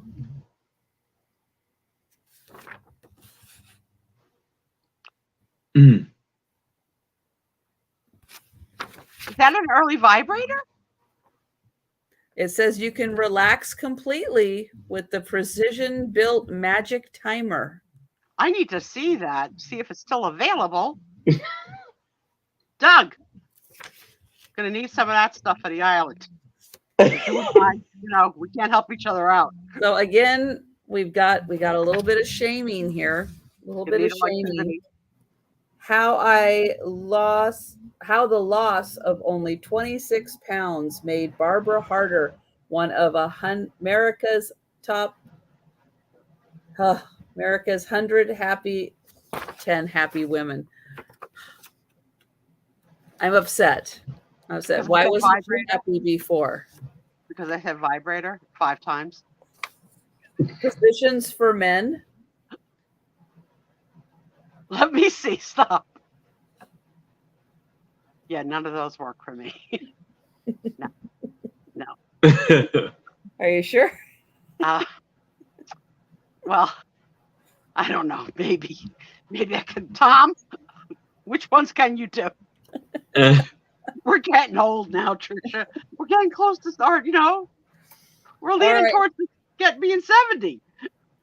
Oh, this one has facial relaxation, reflections by Mrs. Jean Raymond, letter from a nurse, Sally Stouffer's notebook, simplicity by Lady Lawford.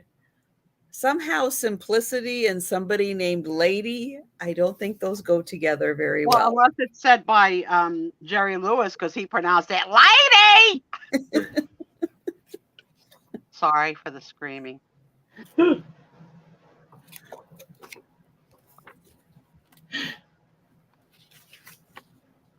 My family, my grandfather and his sons were all barbers in the teens, right? And one of the things that was included in a shave and a haircut was a shoulder and neck massage, and the massager was something that went on the barber's hand, and it vibrated. Oh. Household. But yeah, that was part of your shave and a haircut and a neck massage. Kept on going. Oh, here's a chair. What? Why is she bound? Why? But she's happy.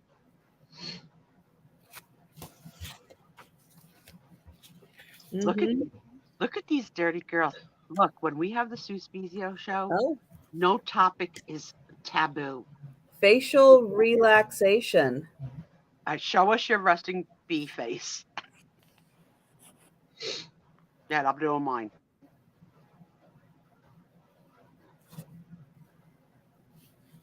Oh. That was your I smell tuna face. Oh, resting bee face. A man's opinion on American women. Oh, don't we all want to be mansplained? Please tell me what you think about American women.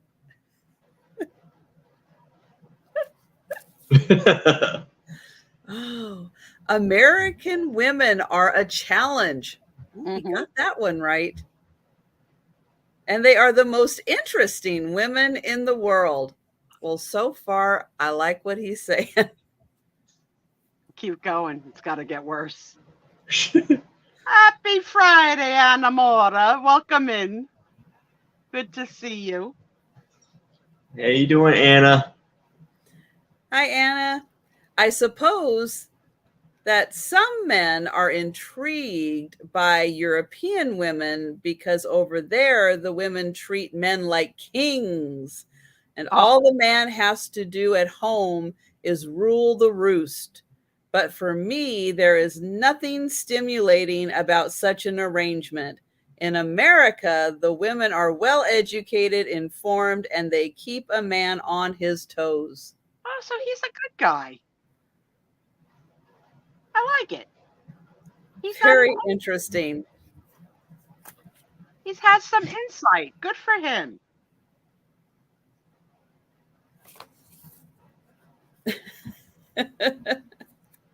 This is the Hilton Empire. The whole Hilton Hotel. That's who Conrad Hilton is. Is that like Paris Hilton? Yes. Ooh. This is the yes, at Walter Hilton. The gazillion billions.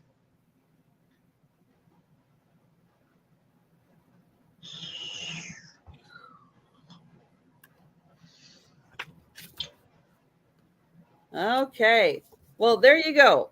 4 magazines, $10, all from 1958.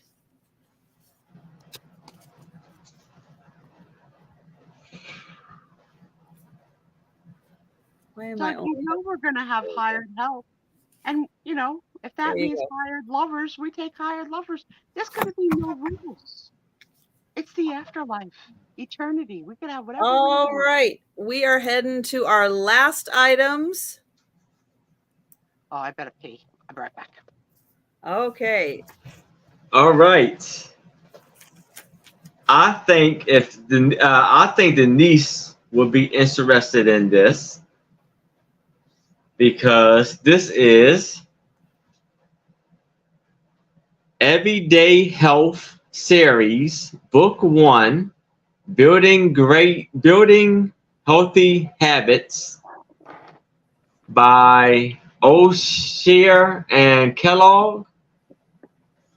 And this is I'm going to start this out at $8. And this was copywritten in 1923. So it is antique.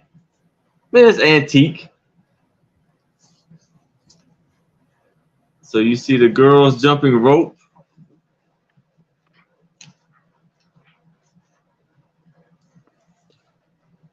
See them riding horses.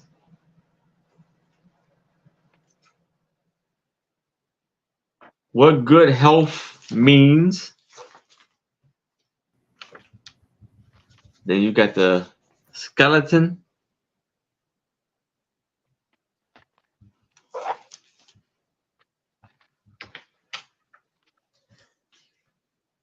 Then I guess this is the good posture for a boy sitting in a chair.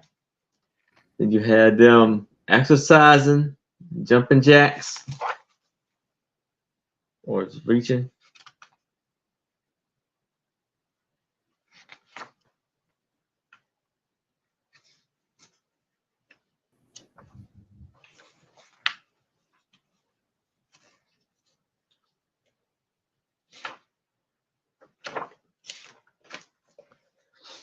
Then you had the muscles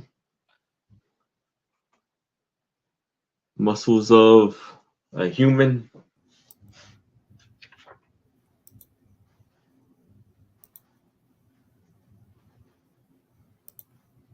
What kind of game? Okay. Here is like the boys are riding on some of the boys are riding on the backs of the other boys. What does it say? One must be in good condition all the time in order to play a game requiring self-control and endurance.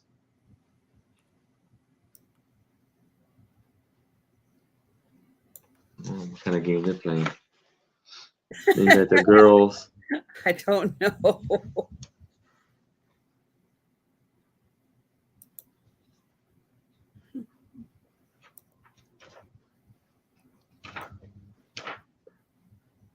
Then you had the human heart.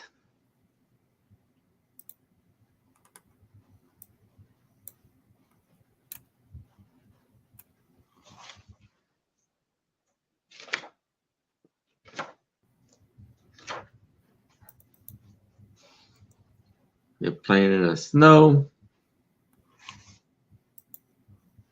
You got the schoolhouse. And it's wintertime and they don't have no windows. There is always fresh, sweet, healthful air in this school because it looked like it's no windows.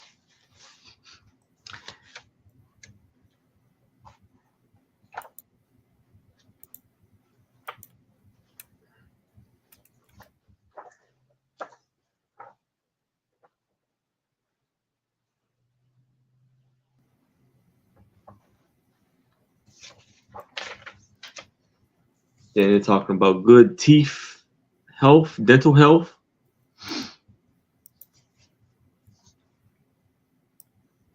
They're drinking plenty of water.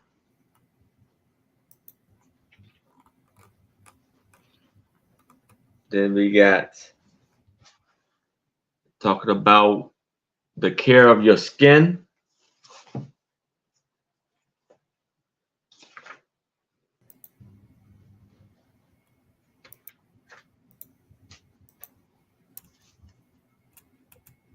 Washing her hair.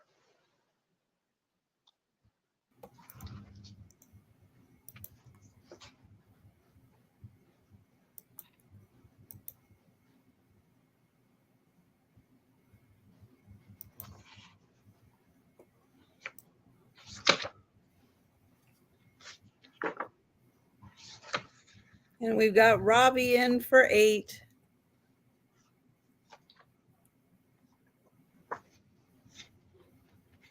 Then we have like bugs and flies and maybe some of the disease that they may carry.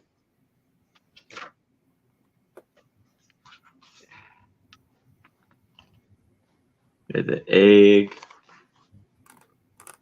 larva.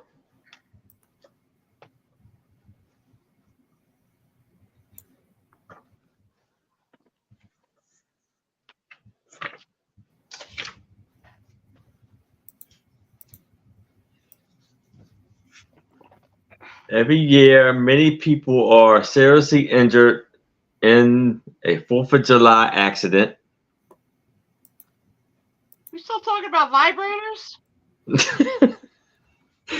No. Oh, okay. I'm back. Do you only use them on 4th of July? You don't need to know. It's not your business.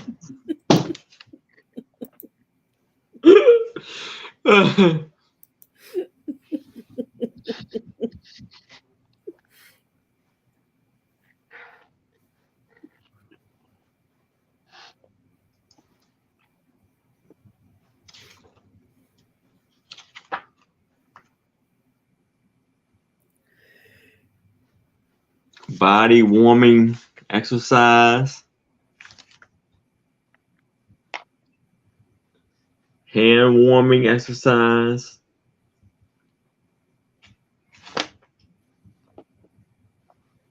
Oh, lots of exercising. Yeah, exercise for your internal organs. Did anybody else feel shame while watching Pause Jack exercise. LaLanne as a kid every day with that costume on and being old and being able to move his body like crazy and you couldn't and you were only 12? Oh my goodness. What are you going to show us, Aaron? Many people lose their lives through careless with firearms. I'm sure that's true. Ooh, yikes. Nice picture.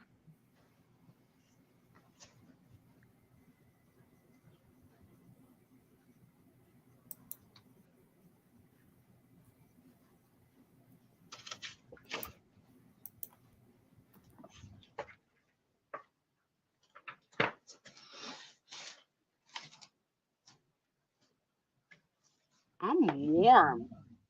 It's warm here. Just two sisters cuddling.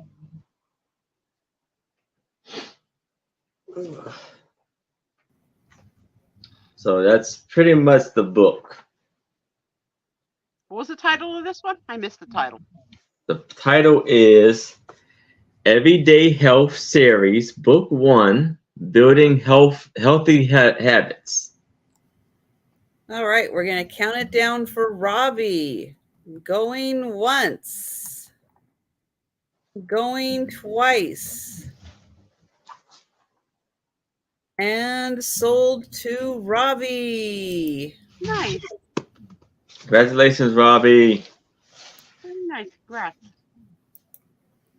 Okay, my last item is a photo. It is a World War II photo because it is dated. So we have a serviceman. I don't know what branch of the military he is from. But this is to Beverly from Fred, April 30th, 1945.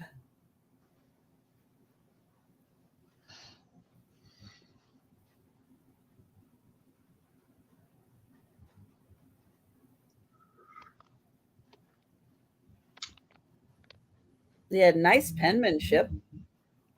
Mm-hmm. Hi, Sherry.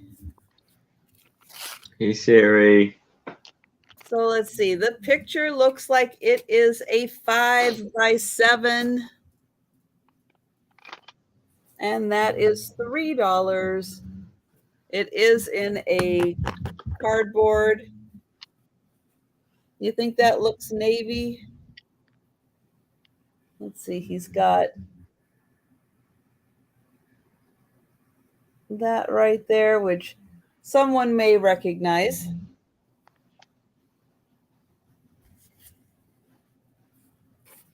So yeah, the picture is 5x7. The cardboard is bigger than 5x7.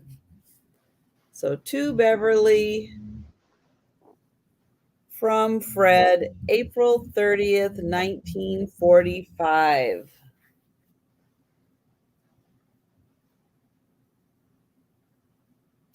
All right, so that is the last item of the sale.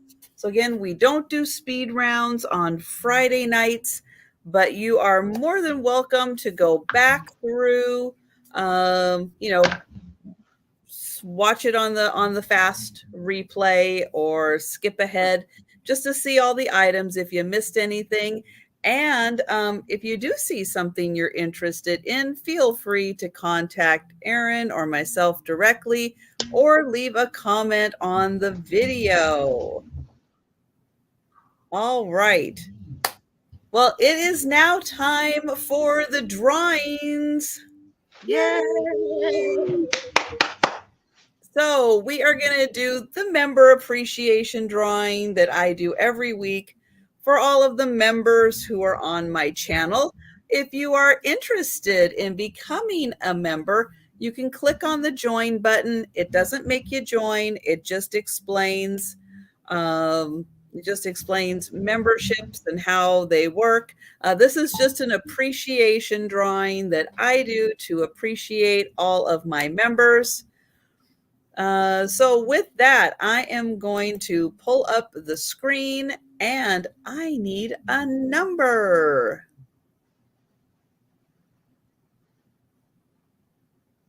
One through 5. Who's it gonna be? Who's it gonna be? Who's gonna put in the number? 2. Thank you, Doug. Thank you, Doug. All right. So we are going to shuffle twice. 1 and 2. And they're all.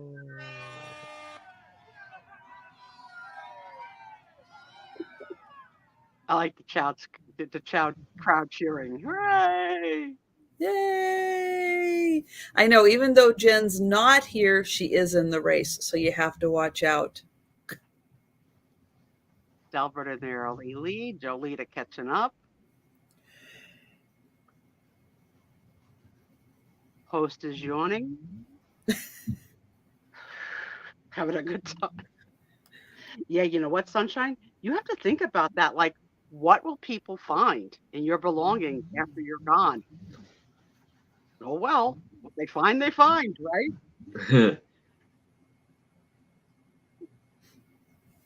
Oh, let's see. Oh, Jamie. Jamie's in the lead right now. I think she's got a Santa hat on. Let's see. Oh, here comes Bonnie. And Bonnie's taking the lead. Here comes Sandy. Sandy's moving up. Oh, everybody's moving up. Ooh. What just popped up for sale? A vibrator? What is that? It's one hell of a night.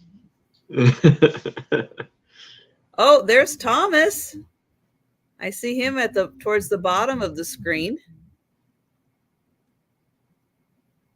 This is where it gets good. The end. And in the end, Tom goes. Oh, Tom's still in the lead. Mommy. Oh my goodness. Off. Make a big dash. Make a big dash, Tom. Who's coming? Uh-oh, falling back. Oh, Jan tripped him. I saw it. Jan tripped him. Jan! You deserve it, my friend. Good for you. All right. So that was the members appreciation race. So I am now going to pull up the race for everybody who left a video comment. So if you left a comment on a video, here you are. Okay, and let's see, it is this one. I gotta pull up the right one.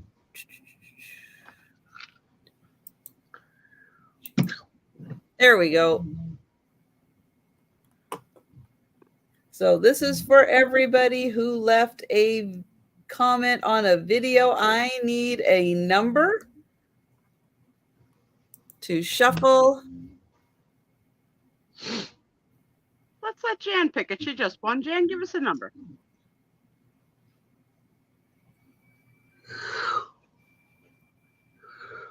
You too? Sorry. We do the Sue Spiezio show during intermission, starting next week. Deanna says, I had 5.5 hours of sleep and I did not get a nap. Oh, Jan number says 3 also. So 3, it's meant to be. Let's get them shuffled. 1, 2, and 3 times. Lady. Let's and go. This is a shorter race. This is a much shorter race here. Now you will see the same name multiple times if they left comments on different videos each day. You are going to see the same name come up because Nancy, that counts. Can you hold it? Can you hold it? Ooh, no. Oh, Kathy! And you're here. That's cool. Congrats. Kathy. Great job.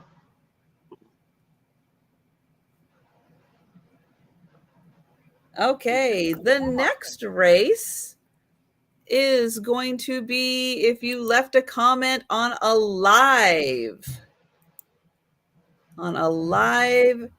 If you left a comment like tonight when you go back and leave a comment.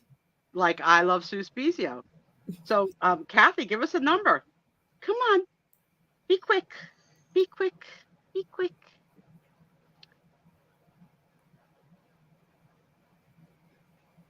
Right?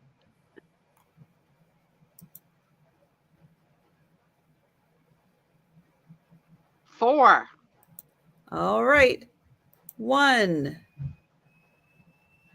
2, 3, and 4. Oh, thank you for being here and for your comments. Everything helps. And they're off. And I love these little leprechauns. Sherry's in the lead. Too soon to tell what's gonna happen. Down to the last 10 seconds. And here comes a runner. Here comes a runner. Here comes Donna. Can she hold Donna, on? you got this. You Can got she this. Woo! Nice Donna job. got it. Let's go. I don't know if Donna's with us in the room tonight, but if not, when you see this, Donna, congrats. Yes. All right. And our last category is shorts. And that is going to be this one. All right. So I will need a number. So anybody who puts it in first. Since Donna might not be here. I know Donna might be working. Mm-hmm. And Kathy says 2. So once, twice, and they're off. Let's go, Santas. So if you left a comment on a short video. Look at all these people in this race. This is big. Go, Cindy. Go, Yeah, Cindy. Cindy's in the lead. Cindy, come on, Cindy. Oh, she got tired. Oh. Debra. Debra. Great job. Now, isn't there one more for the people that are redhead, freckled, live in New Jersey, and do a show on Friday nights? That drawing? And just won a couple of weeks ago? I know. That category? Did you see I actually bid on something today for the first time in forever? Well, you actually already used your winnings. I did? Yes, because Tom has an invoice. Gonna do some explaining. All right, I'm gonna just have to win again. Because you know I don't know that Tom bought anything. You know I don't know what I don't know. It's dangerous. Dangerous married couple. So I believe it's time for the Sue Spiezio show. What do you think? It is. It's the Sue Spiezio Friday night show. So glad you're all still here and hanging out. So guess what? I did not go to Whatnot, not even once. No Whatnot. I'm gonna wean myself. What? Yeah. We're gonna miss you. I said it. Well, I think, like I said last week, I think I'm done. I think I'm gonna be done. It was fun to win. And you guys are gonna get your packages because I'm gonna try and do them in the next week or so of all the crapola. I mean, great things that I won. But yeah, I'm getting bored. I'm also over the I don't know. It's not begging. It's just like. Is it because of the prizes? The prizes are bad. But I don't really. I mean, I love the old biddies, and if I could just get a Bing when they're on, because their prices are good. I mean, I didn't even to show you a rubber face doll that I got from them for $50. I mean, the old biddies are. Aaron, I think we're gonna need you to refresh. All right. Sorry. Gotcha. Denise says, news. Yeah, I don't Breaking know. news. Sue I'm so bored. Spiezio is bored of whatnot. Stock dips. Yeah, I mean, it was fun while I was winning for you guys and stuff. But I says, all right, let me, because I wanted to do your packages in November so you'd have them for Christmas. So that's one of my goals to get done is to pack your packages in the next few weeks. But I said, all right, if I start to look at this as what do I want? I mean, I did win a few things that I liked that I kept, but very, very, very few. I mean, what am I going to do with all these Funko Pops? I got no need for Funko Pops. I'm 64 years old. What am I playing? So yeah, I think I'm done. I'm done. I do like the old biddies, but I don't get them because they sell a lot while I'm working. But the couple of times that they do sell, if I get an alert, I might go visit them because their prices are unbelievable. They don't know they don't know how cheap they're giving stuff away compared to other people. And so many in YouTubers just a few months when you retire, they'll still be selling. Yeah, yeah. But I don't know how I have to figure out how to turn off the alerts of everybody else because my phone goes off a lot. Because originally I just set it to give me alerts and there's like bing, bing, bing. But yeah, I'm a little bored. I mean, the initial like learning their language, it's fire, sheesh, like, oh my God. Like, it's just like, all right, I laughed. I'm done. I think I'm done. Unless I choose to one day sell there, then that'll be different. But I don't think I can meet their obligations of quick turnaround time because they started to have now a makers channel for crafters. It's just starting. They're just starting to build that up. But I can't produce that amount of work. I mean, unfortunately, the stuff I make takes me forever. And I owe Jolita something already that I'm gonna get done and out hopefully this week too. Like, yeah, I think I'm done. I think. Um, and hot in the news, we lost Matthew Perry this week. That was a hard hit. 54 hot tub death. You know, details to be determined, but wow, I enjoyed Friends and I his think role. we all know the The suspected similarities with Whitney Houston, unfortunately. Yeah, I think unfortunately, I mean, last year he did a book tour about beating the demons, but when you're an addict, do you ever really beat it, you know? But very, very sad and young talent and Friends was and is such a joy, and he brought so much laughter through his character of Chandler Bing. And, so that was a hard hit to see him pass. Um, And I'll repeat again for anybody that wasn't here earlier in the show, I'm allowed to disclose that my daughter is at week 20 of her pregnancy, and she is actually pregnant with twin girls. So I'm going to be the nonna to 2, not to 1, and they're coming around the first week in March. And I am extremely excited. And shall we play some Getting to Know You? And you're going to practice your diaper skills because I know. with, They're going to with say twins, you are going to need good skills. Oh, Denise, it's funny. It's a funny show. I enjoy it. I really enjoyed the whole series. I can rewatch Friends episodes, and I can't say that for a lot of shows. Frasier, I could say it for. Cheers, some shows like that I could rewatch, but Friends for sure. Yeah, twin girls. So she was not originally pregnant with twins, so she got pregnant twice. In the same week.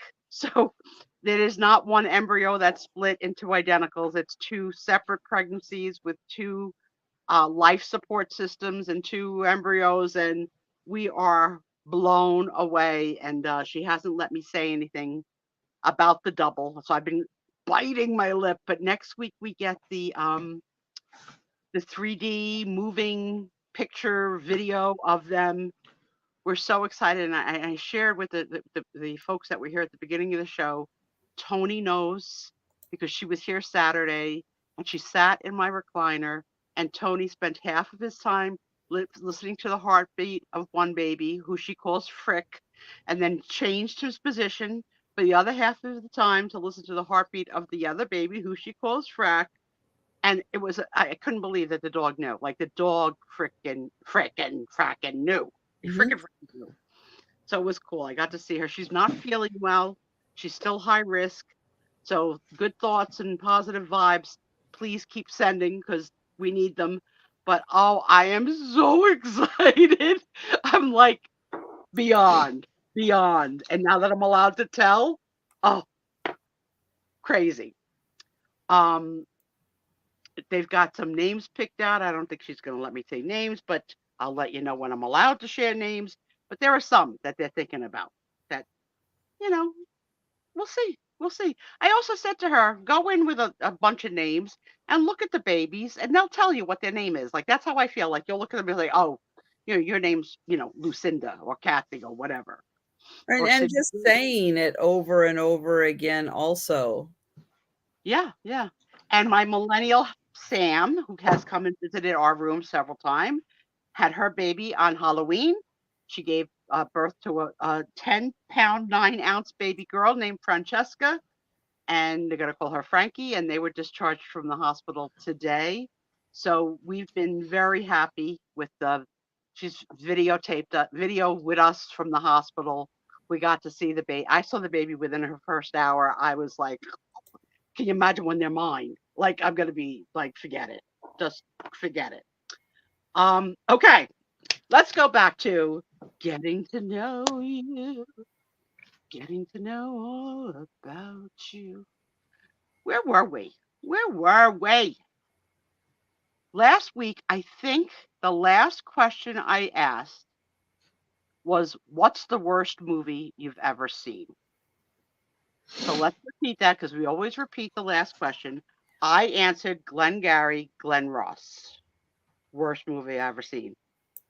Let's ask it again to the crowd that we have here. What is the worst movie you've ever seen?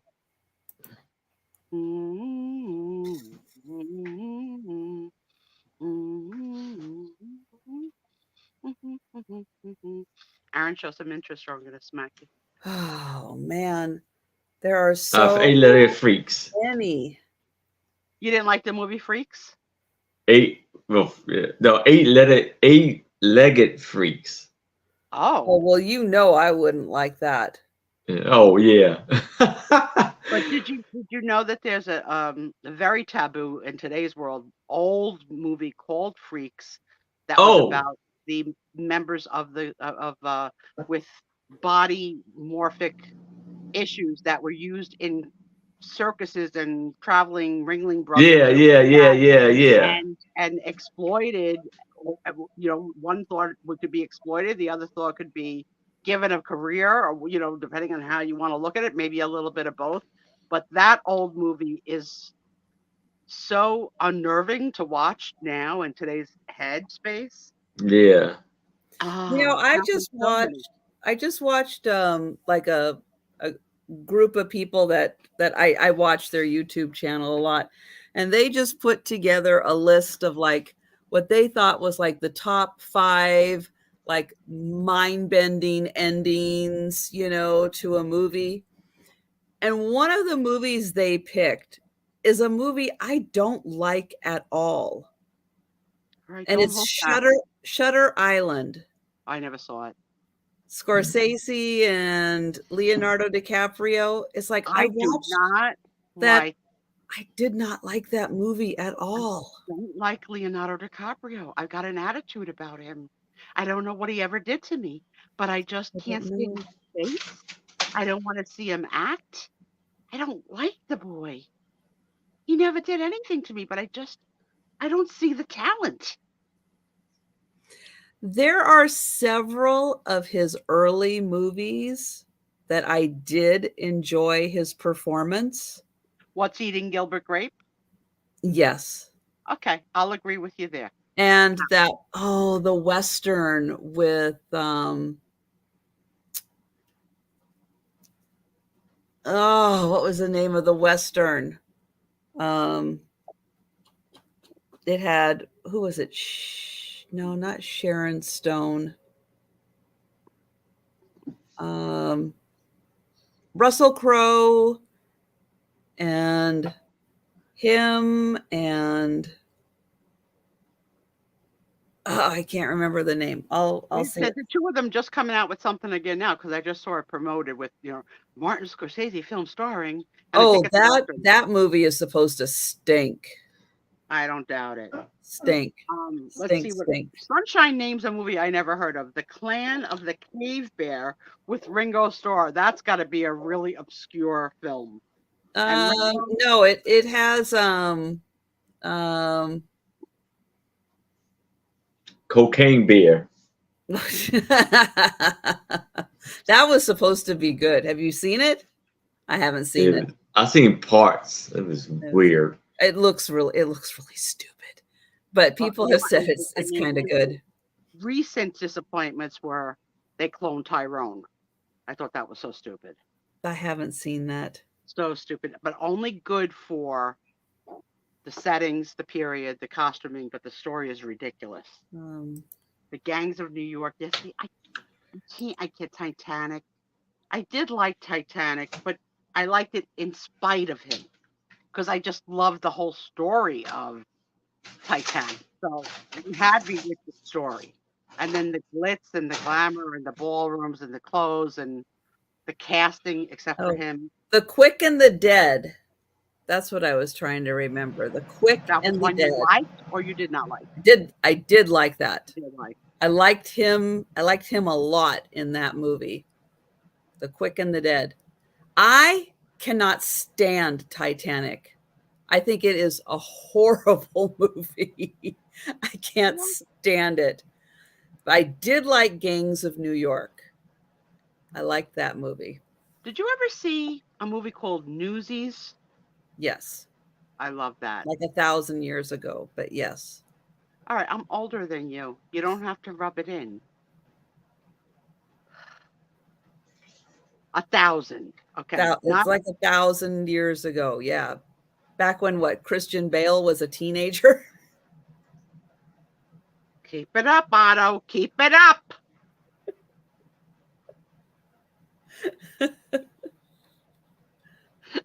How do we live? How do we live? All right, let's go on. We have all the questions from the group. Let's go on. All right, so the first question about this week is, what's the best road trip you've been on? I've never been on a road trip.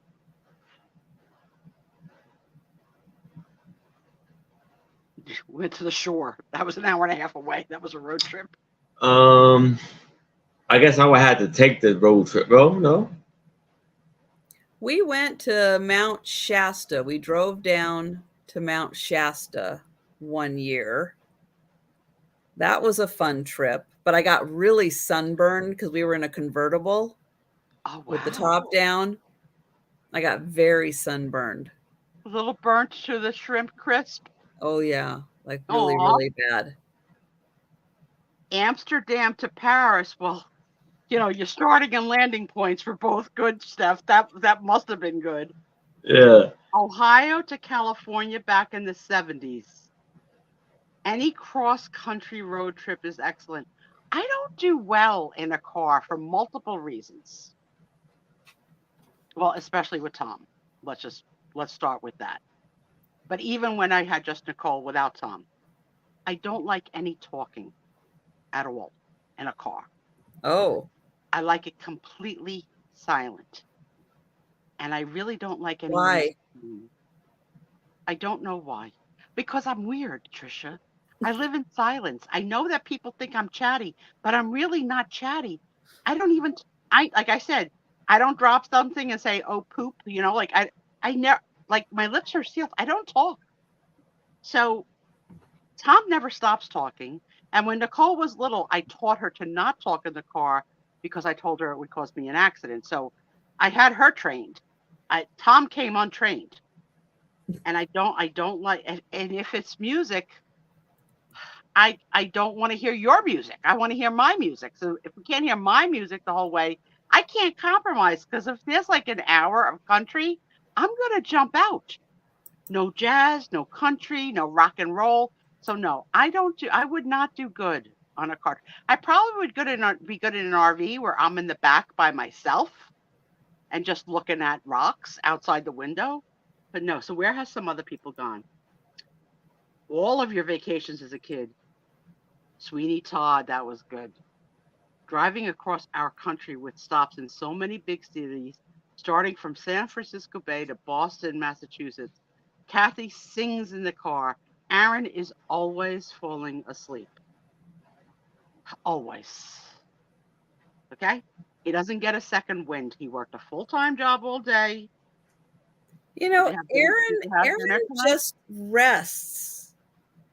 He doesn't necessarily fall asleep. No, fall asleep. Yeah. He's resting. He's resting on my turn. Let him rest. He's had a week.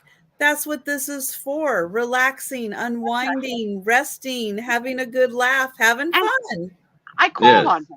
I call on him to make sure he's still there now and then. Right? I'm here. Okay. Jolita is the road trip queen, and Goodwin, our dear friend. Yes, she is. Steph has said, driving through Kansas as the sun comes up over the sunflower fields. See, I'm not deep like that. That would do nothing for me. Nothing. I would be more excited about a Wawa or a Buc-ee's than a sunrise. I'd be excited about a Buc-ee's. You can wear headphones. No, let them wear the headphones. Let me play, Donna Summers, a whole day of Motown. But no, I don't think I ever want to do it. Tom thinks that when we retired, we should go to Disney since I can't fly anymore. I can't drive in a car with Tom to Disney. He's going to talk the whole way. I can't. I like it quiet. Shh. And the sound of silence. Hello, darkness, my old friend. Yeah, you can't suffer from depression and be chatty. No, there's no chatty in depression. Lots of people have taken some really like big trips. Very cool. But the question was, to be accurate. Oh no, it was best road trip. I screwed up. I was going to say, what's the worst road trip? Okay, so this next question is going to say a lot about a lot of us. And I know where we're going to differ. And the line in the sand is going to be drawn. I think the most fun road trip I had was with some friends randomly deciding to go on a 7-hour drive to Busch Gardens in Williamsburg, Pennsylvania. Sounds like there should be a trailer home in tow for Sue to ride it. Yes, exactly. Yes. I function better without noise of any kind. All right, next question. This will divide the friends. Oh, no. Question 98. If you found a briefcase filled with $1 million and $100 bills in front of your door, what would you do with it? Keep it. Fast. In front of placement of the money. On your doorstep. Yeah. Yeah. See, that's like somebody brought giving it to me specifically. That's not like if you found it randomly. Mm-hmm. You also got that weird gift this year. I did. I did. I got a speaker box. Yes, here it comes. Here comes the yeah. There is no vibrator. But where do you turn it into? Who do you give it to? The police? Yeah. And say, I found this on my doorstep? I'm surprised by your answer, Trisha. I am. I thought you would at least call the Mill Creek post office. Hello. I might. It's that's an interesting one because I find the placement of it. But then again, you have to think, are the serial numbers sequential? Would you look at it to see if the serial numbers were sequential? I would. Because then I would go, okay, this is like taken off of a truck. and maybe they just threw it on a high-speed chase, and they threw it and it just landed on my front porch, and it wasn't gifted to me by the magical leprechauns. So we had something related to this happen to us in our family. When Tom and I got married in Hawaii, we were on vacation for 2 weeks with our family, and my mother found a diamond ring, a platinum diamond ring, in the ladies' room. Very small, like size 5, small ring. She thought it was fake. She came out and she gave it to Nicole. Oh, look what Nonna found. Enjoy. Like as if it was a little fake ring. So I'm looking at this ring on my daughter's finger. I says, give me that ring. And I look at it, I says, this is a diamond ring set in platinum for a very small woman. So as a family, we made a decision. And the decision we made was to be quiet and to tell the management of the restaurant that, quote, a ring has been found. And if someone comes forward, have them call us. Because we were sure that if we didn't, they would just keep the freaking ring. Yeah. So we said, here's our number. If they can describe the ring, we'll give it to them. So that was a tough decision because Mama didn't even want to do that. I says, no, I feel comfortable if we at least do that. Right. That, I mean, especially if somebody calls you and says, I lost a very small platinum diamond ring, right? Yeah. Yes. But like, that's different than finding money randomly on your doorstep. That has sentiment. Like, you know, someone gave that to her. Someone proposed to her with that. It's you know, possible. Yeah. Right. So possible. she took it off silly to wash her hands and made a silly mistake. So Right. we would, as a family, want it to go back, but we never heard. So my mother took it back from my daughter, and years later, she took it to the jewelers and got a little cash settlement for it. Whether or not it was worth what they paid her, we'll never know. But she was so happy, and thank goodness she didn't leave it on Nicole, because Nicole would have done it with her costume jewelry, like, you know, like junk plastic And stuff. lost it. Yeah. Yeah. Interesting. Being left on your doorstep. Yeah. No, they never came forward. We never got a call. No. Okay, so let me tell you about laundering money. That's what I think, Steph. I think it's very different. If you're somewhere and you find money, well, obviously that belonged to somebody and should be returned to somebody. But if somebody puts something on my doorstep, no, just it's there. It's tough. I mean, let's take it. It just magically appears. Maybe it's not $1 million. Maybe it's not $1 million. Okay, but say maybe there was a Hickory Farms barn-shaped package on your front porch without a to and without a from. What are you going to do? You're going to take it in and you're going to eat it, right? If there's no to and there's no from, you got a Hickory Farms barn. That's how Trisha got that thing. No, actually, that I wouldn't eat food that somebody left. Yeah, that's a little scary. Okay, what if you saw the FedEx man dropping it on your desk, because now we have rings and we could see. What if you saw FedEx dropping it off? Not just like, I found it. Wouldn't it have my address on it? No, it has no. So food would be a deal breaker. You wouldn't eat food that was left on your desk. No. Okay. What if it was fruit? If it had my name on it, like somebody shipped it to me. No. But I don't know who it was. No name. Say it's a Harry and David Fruit of the Month Club. Nope. And every month you get 9 pieces of pears. Or nope. Let's say DoorDash just left it there. But still have to have your name. No. Interesting. I do not take food from anyone. We're not sending you food. I don't know. None of us are sending you food. No, only Apple sent you licorice. And look at how you're behaving now. You're all sugared up. You're getting snarky.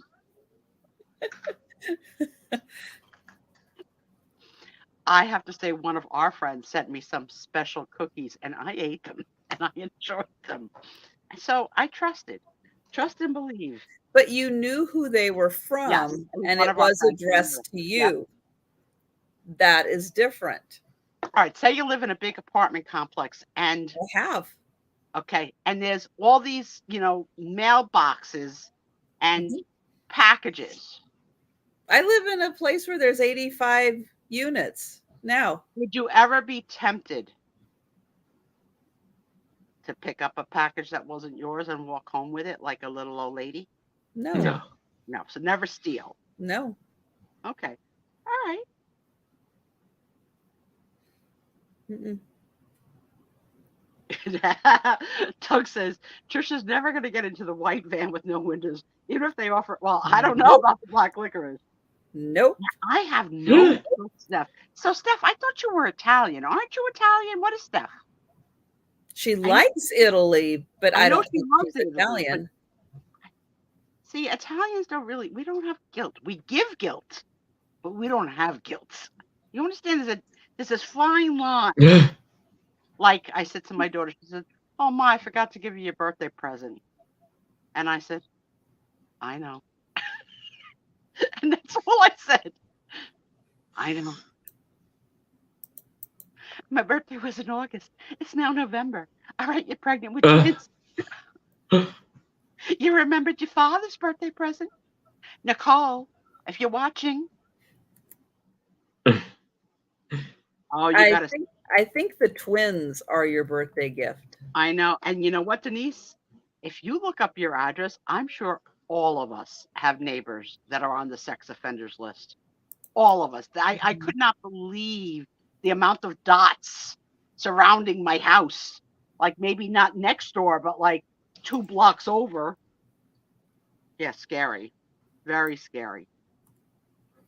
We had that sad story happen to one of the girls in Nicole's school.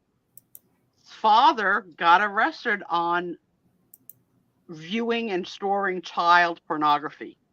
You can't keep that a secret in a town. That poor kid had to finish high school with her father sent away for that. Like, it was so awful. Wow. People have to really, use your head.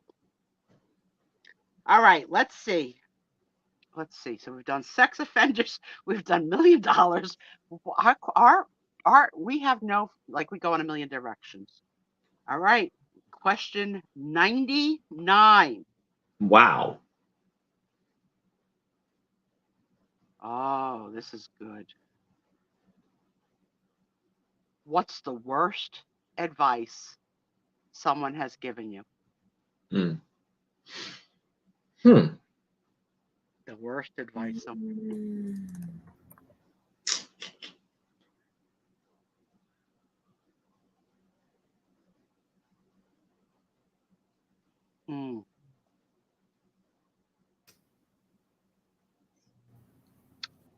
Hi, Juicy. Hey, Juicy. Eat the fruit, even though you don't know who gave it to you.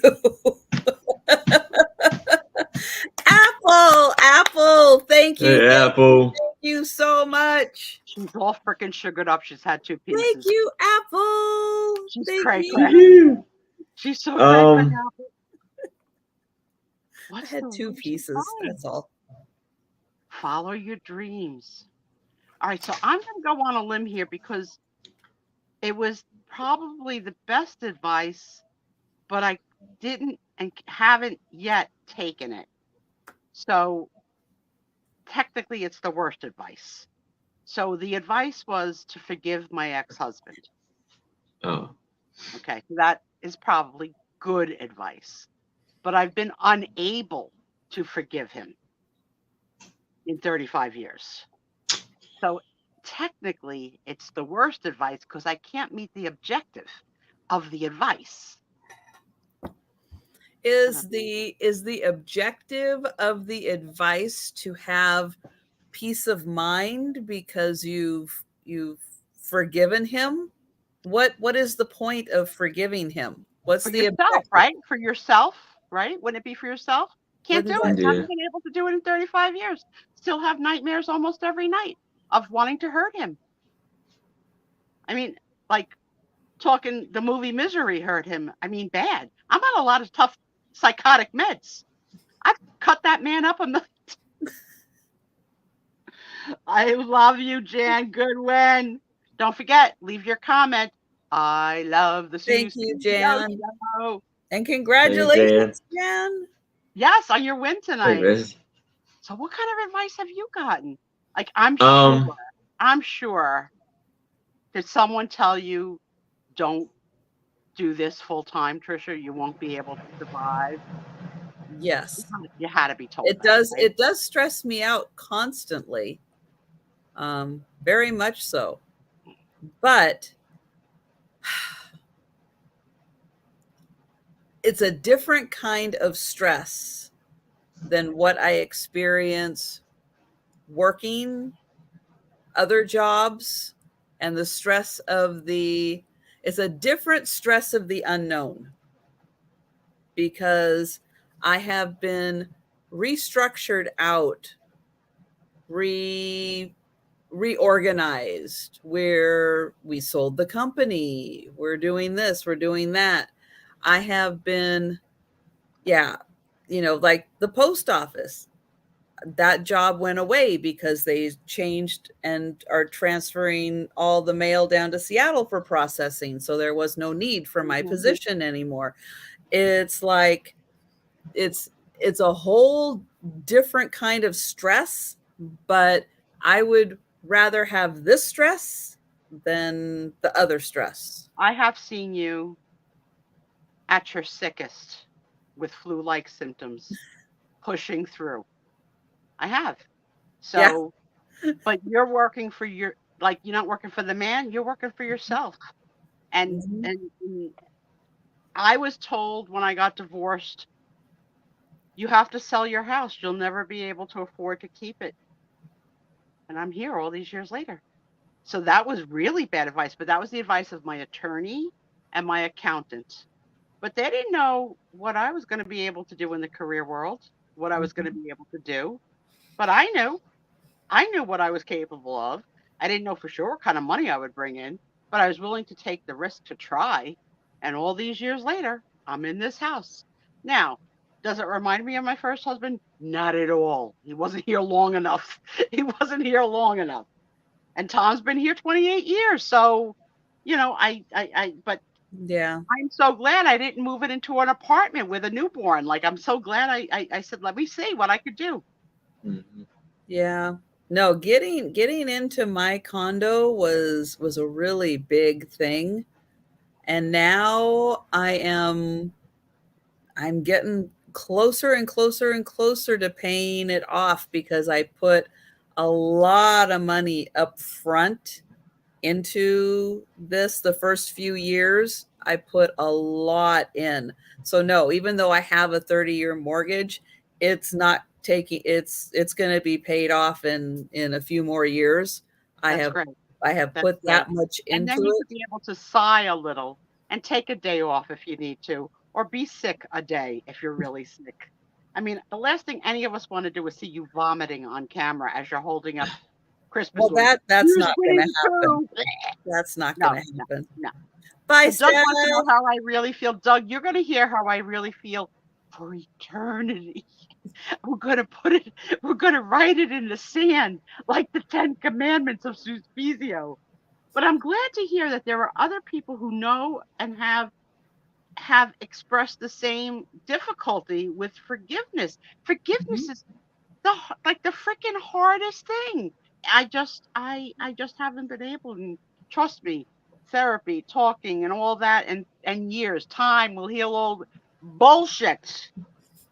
Bull poop. You're not supposed to say S word. Sorry. But your house is paid. People told you to sell it. You could. Yeah, there's a people. Yeah, I'm not there. I'm getting there, but it's getting there. Bye, Steph. What's her show starting? Show she's selling, right?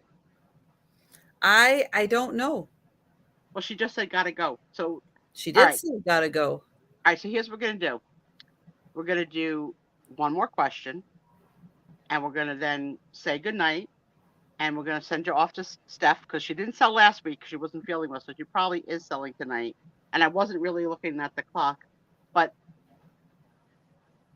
I almost want to redo this question again next week because there's still so much more on this question. Yeah, let's not go on. Give us time to think about it.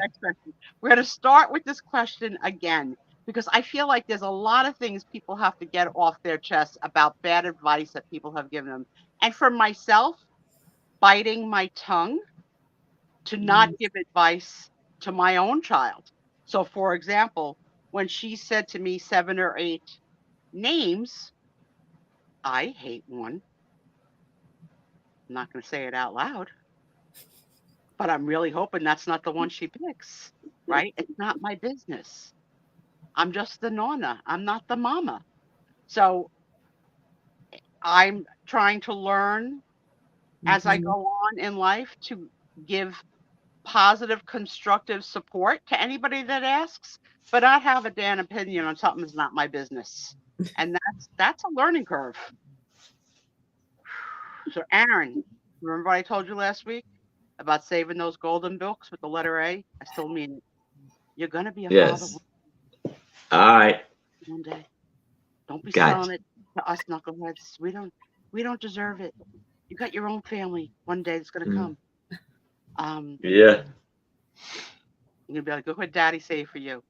This is from before time, when dinosaurs lived. They won't know until they're 10. Right? You know. From when dinosaurs lived. Yes, right. Okay, I've got a question. Go back to question number 1. What was question number 1 on the list? Sure. Well, how did we start? Sure. How did we start all of this? The first question on a first date that we were supposed to that we answered with each other. Question 1 was, what do you like to do in your free time? Oh. Look how deep it's come. Typical question. You got $1 million. What do you do? What does a thrifter do in their spare time? Yeah, you know, my niece and her boyfriend come here every night, and sometimes they bicker in front of me, and it's hard not to chime in. But if you're gonna bicker in front of me, I'm gonna put my 2 cents in, and I'm gonna say, you're bickering over nothing. Like, knock it off. You know, like, you love each other, you have a future together.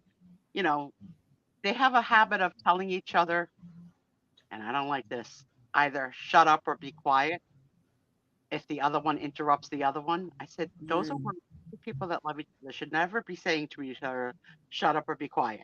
I said, you could say, excuse me, I wasn't finished. I said, and get the same point across. So I find myself teaching relationship advice, which, what the heck do I know? I'm with this guy for 28 years, right? I lost the other one, but I feel like I know, like you still know the obvious, right? And when you see young people in their 20s and 30s obviously screwing up something so stupid in front of you, that's when I have a hard time watching my tongue. But as far as what my daughter's going to name her children, I'm going to keep it zipped, but I really hope it's not that one name. I'll tell you, when I got Dexter, his name was Twix from the shelter. I had to change it because listen to what my voice sounds calling Twix. First, let's do Dexter. Dexter. Very nice. Twix. Twix. No. No. Go enjoy Steph. Thank you for being here. Please. Thank you, everyone. To comment on every darn thing that she does. Because you got to be in it to win it. You got to be in it to win it. And apparently, if you're married to a guy named Tom, he spends your money. He spends my $2. Good night, all. Have a wonderful weekend. Catch these 2. They have shows tomorrow night. Denise is with Trisha, and Anitra's with Aaron. And yes. And I'm gonna put in Aaron's link one more time so you can make sure you are subscribed and make sure you get that notification bell so you can join Aaron and Anitra tomorrow at I mean, 6 p.m. Eastern. Getting standard that you put my link in. There's no reason why they can't subscribe. I would love to start with at least 100 subscribers before I ever put out a video. Why not? Okay. Right. I'm going to grab it. I'm going to grab Sue's link. Yeah. One day, you don't know. You don't know what I'm going to do with it. Maybe Subscribe. one day I'll have black licorice and want to share it. Me eating black licorice. You know what? And when you're on Sue's homepage and you look at all the people that she's subscribed to, and you realize I'm not even on, Aaron is, but I'm not on that page. I'm not well, I never go to the page. I don't even know how to get there. Yeah. Yeah. How many people do I have subscribed to me? Well, no, these are the people that you have. Now, how could I not be subscribed to you if I get all my alerts from you? How could that be? That's how I found you, girl. I'll subscribe again, but I don't think it's necessary. Oh. Give her something to bite into. Yeah. I wonder what the 3760 is about. I wonder what those numbers mean to me. Nothing. Oh yeah, they just put like random. Oh yeah, the back, yeah. So how many did I have? Do I have any friends? 14. Well, those are all the people that. Oh, how many subscribers do you have? 72. Guys, I could get maybe when I get 100, I'll put out a short. Hey, holla. Good night, everyone. Go support our Steph. Yep. Love you. Leave comments. Good night. Yep. good night. All right. 10 p.m. with Denise. Join me. We'll see you then.